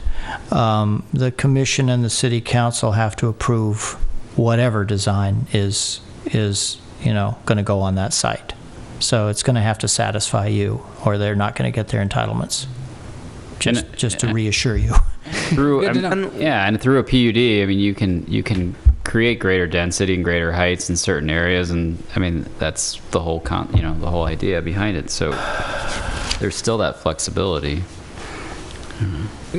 So are we done? Do you feel you have sufficient direction? I would like to sum up, if I may, and I have to say, despite the fact that I sense a lot of trepidation about all of this, and that it's complicated and it's, hornet's nest, and how can we possibly sort all this out? I heard a lot of consensus, I think, from all of you tonight. It wasn't necessarily what was said at the May 2nd meeting, but I think what I heard is 50% 2 and 3 bedroom and 10% 3 bedroom and more is okay, is good, but we shouldn't require more than that, and not, for bonus or anything. That should just be the base requirement. That more than that number of units of 2 or 3 bedroom units should not necessarily be required to be family friendly. Let's see, what else did I hear? The one thing I didn't say is I believe the base system should stay the same. And if we do make any changes, 1/3 is the most I could support. But I'd like to see it stay. Oh, that's good to hear. Yeah, I forgot to mention that. Good to have a nice number like that. So you're saying 1/3 below the bonus level. Right, but I'd rather it stay the same. So in other words, if the bonus level is 100, then the base should be at least 67, for example. Correct. But I don't think we have consensus on that. No. I've heard varying things about the base level, that maybe it should be dropped, but maybe not as much as we're saying it should be dropped. I hear some. Well, you were saying it should be dropped more. I think. Well, I could go either way. I'm either all in or I'm folding on this one. I think it should be either kept where it is or dropped way down. Like there's none of this middle ground. I didn't hear too much about the ownership housing. The guidelines, the unit mix, that all seemed to be okay. I hear support for a 2-tier system. I guess for both residential and non-residential. I heard also. I like later on, Sean, others started tossing around the idea that the 2-tiered system might not need to start with the initial 50. Right, that it's like one from column A and one from column B kind of thing. Half of the bonus points from the affordable housing and the other half from community benefits. No preference one ahead of the other. All right. Well, if you went the way that's suggested, that you'd have to do both. You'd have to do both anyway. Yeah, I think the What- affordability needs to be Yes, in it's there. a key factor. Needs to be. Yeah, the only question is it all affordable for the first 50 points and then other things, or is it just half affordable for the whole thing? So I think what I was suggesting, and again, I haven't like fleshed this all out, but like, so for example, if you needed a bonus of 30, then 15 points would have to come from affordable and 15 would have to come from whatever, Yeah. the other column, the ones you get to pick. That's what I agree I with. think it should even be more flexible, that 15 should, if you needed 30, you could do 15 affordable and 15 of something else wonderful, or you could do 30 of affordable, because I think affordable. But a minimum of Yeah. affordability should be 50% of what you do. Yes, yes. Oh, okay. Well, that's an interesting nuance. Yeah.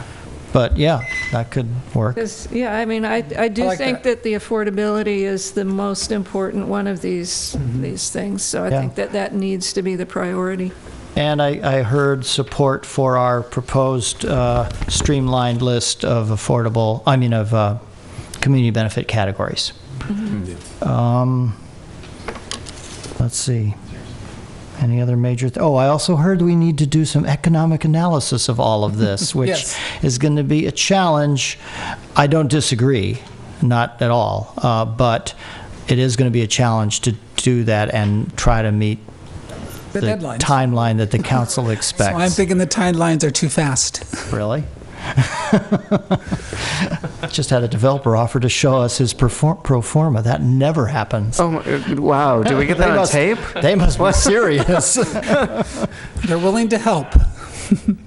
All right. I think that's pretty good direction.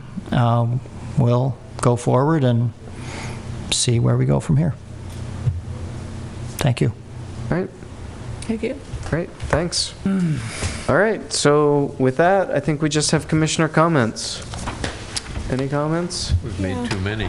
I want to say I'm going to miss you all very much, and that it was with great sadness that I am needing to leave the commission. So We're very sad too. For next month? No, this is my last. I believe is this. Well, I mean, I'll come It's back. kind of up to you to say when you wish to resign as of. Oh, I thought I was sacked as of today. No.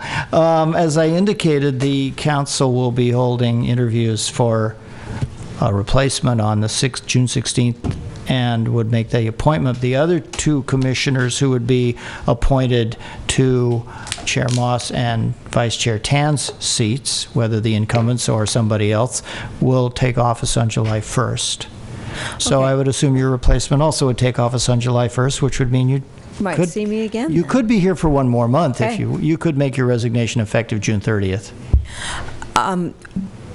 I will. I have some travel schedules I have to work out, but I will for sure endeavor to make them around that and have one more meeting. That would be. Yeah. We have to go to the Wonder Bar. Okay. And I'll just express we're equally sad to see you go, and I thank you for your contribution. Thanks.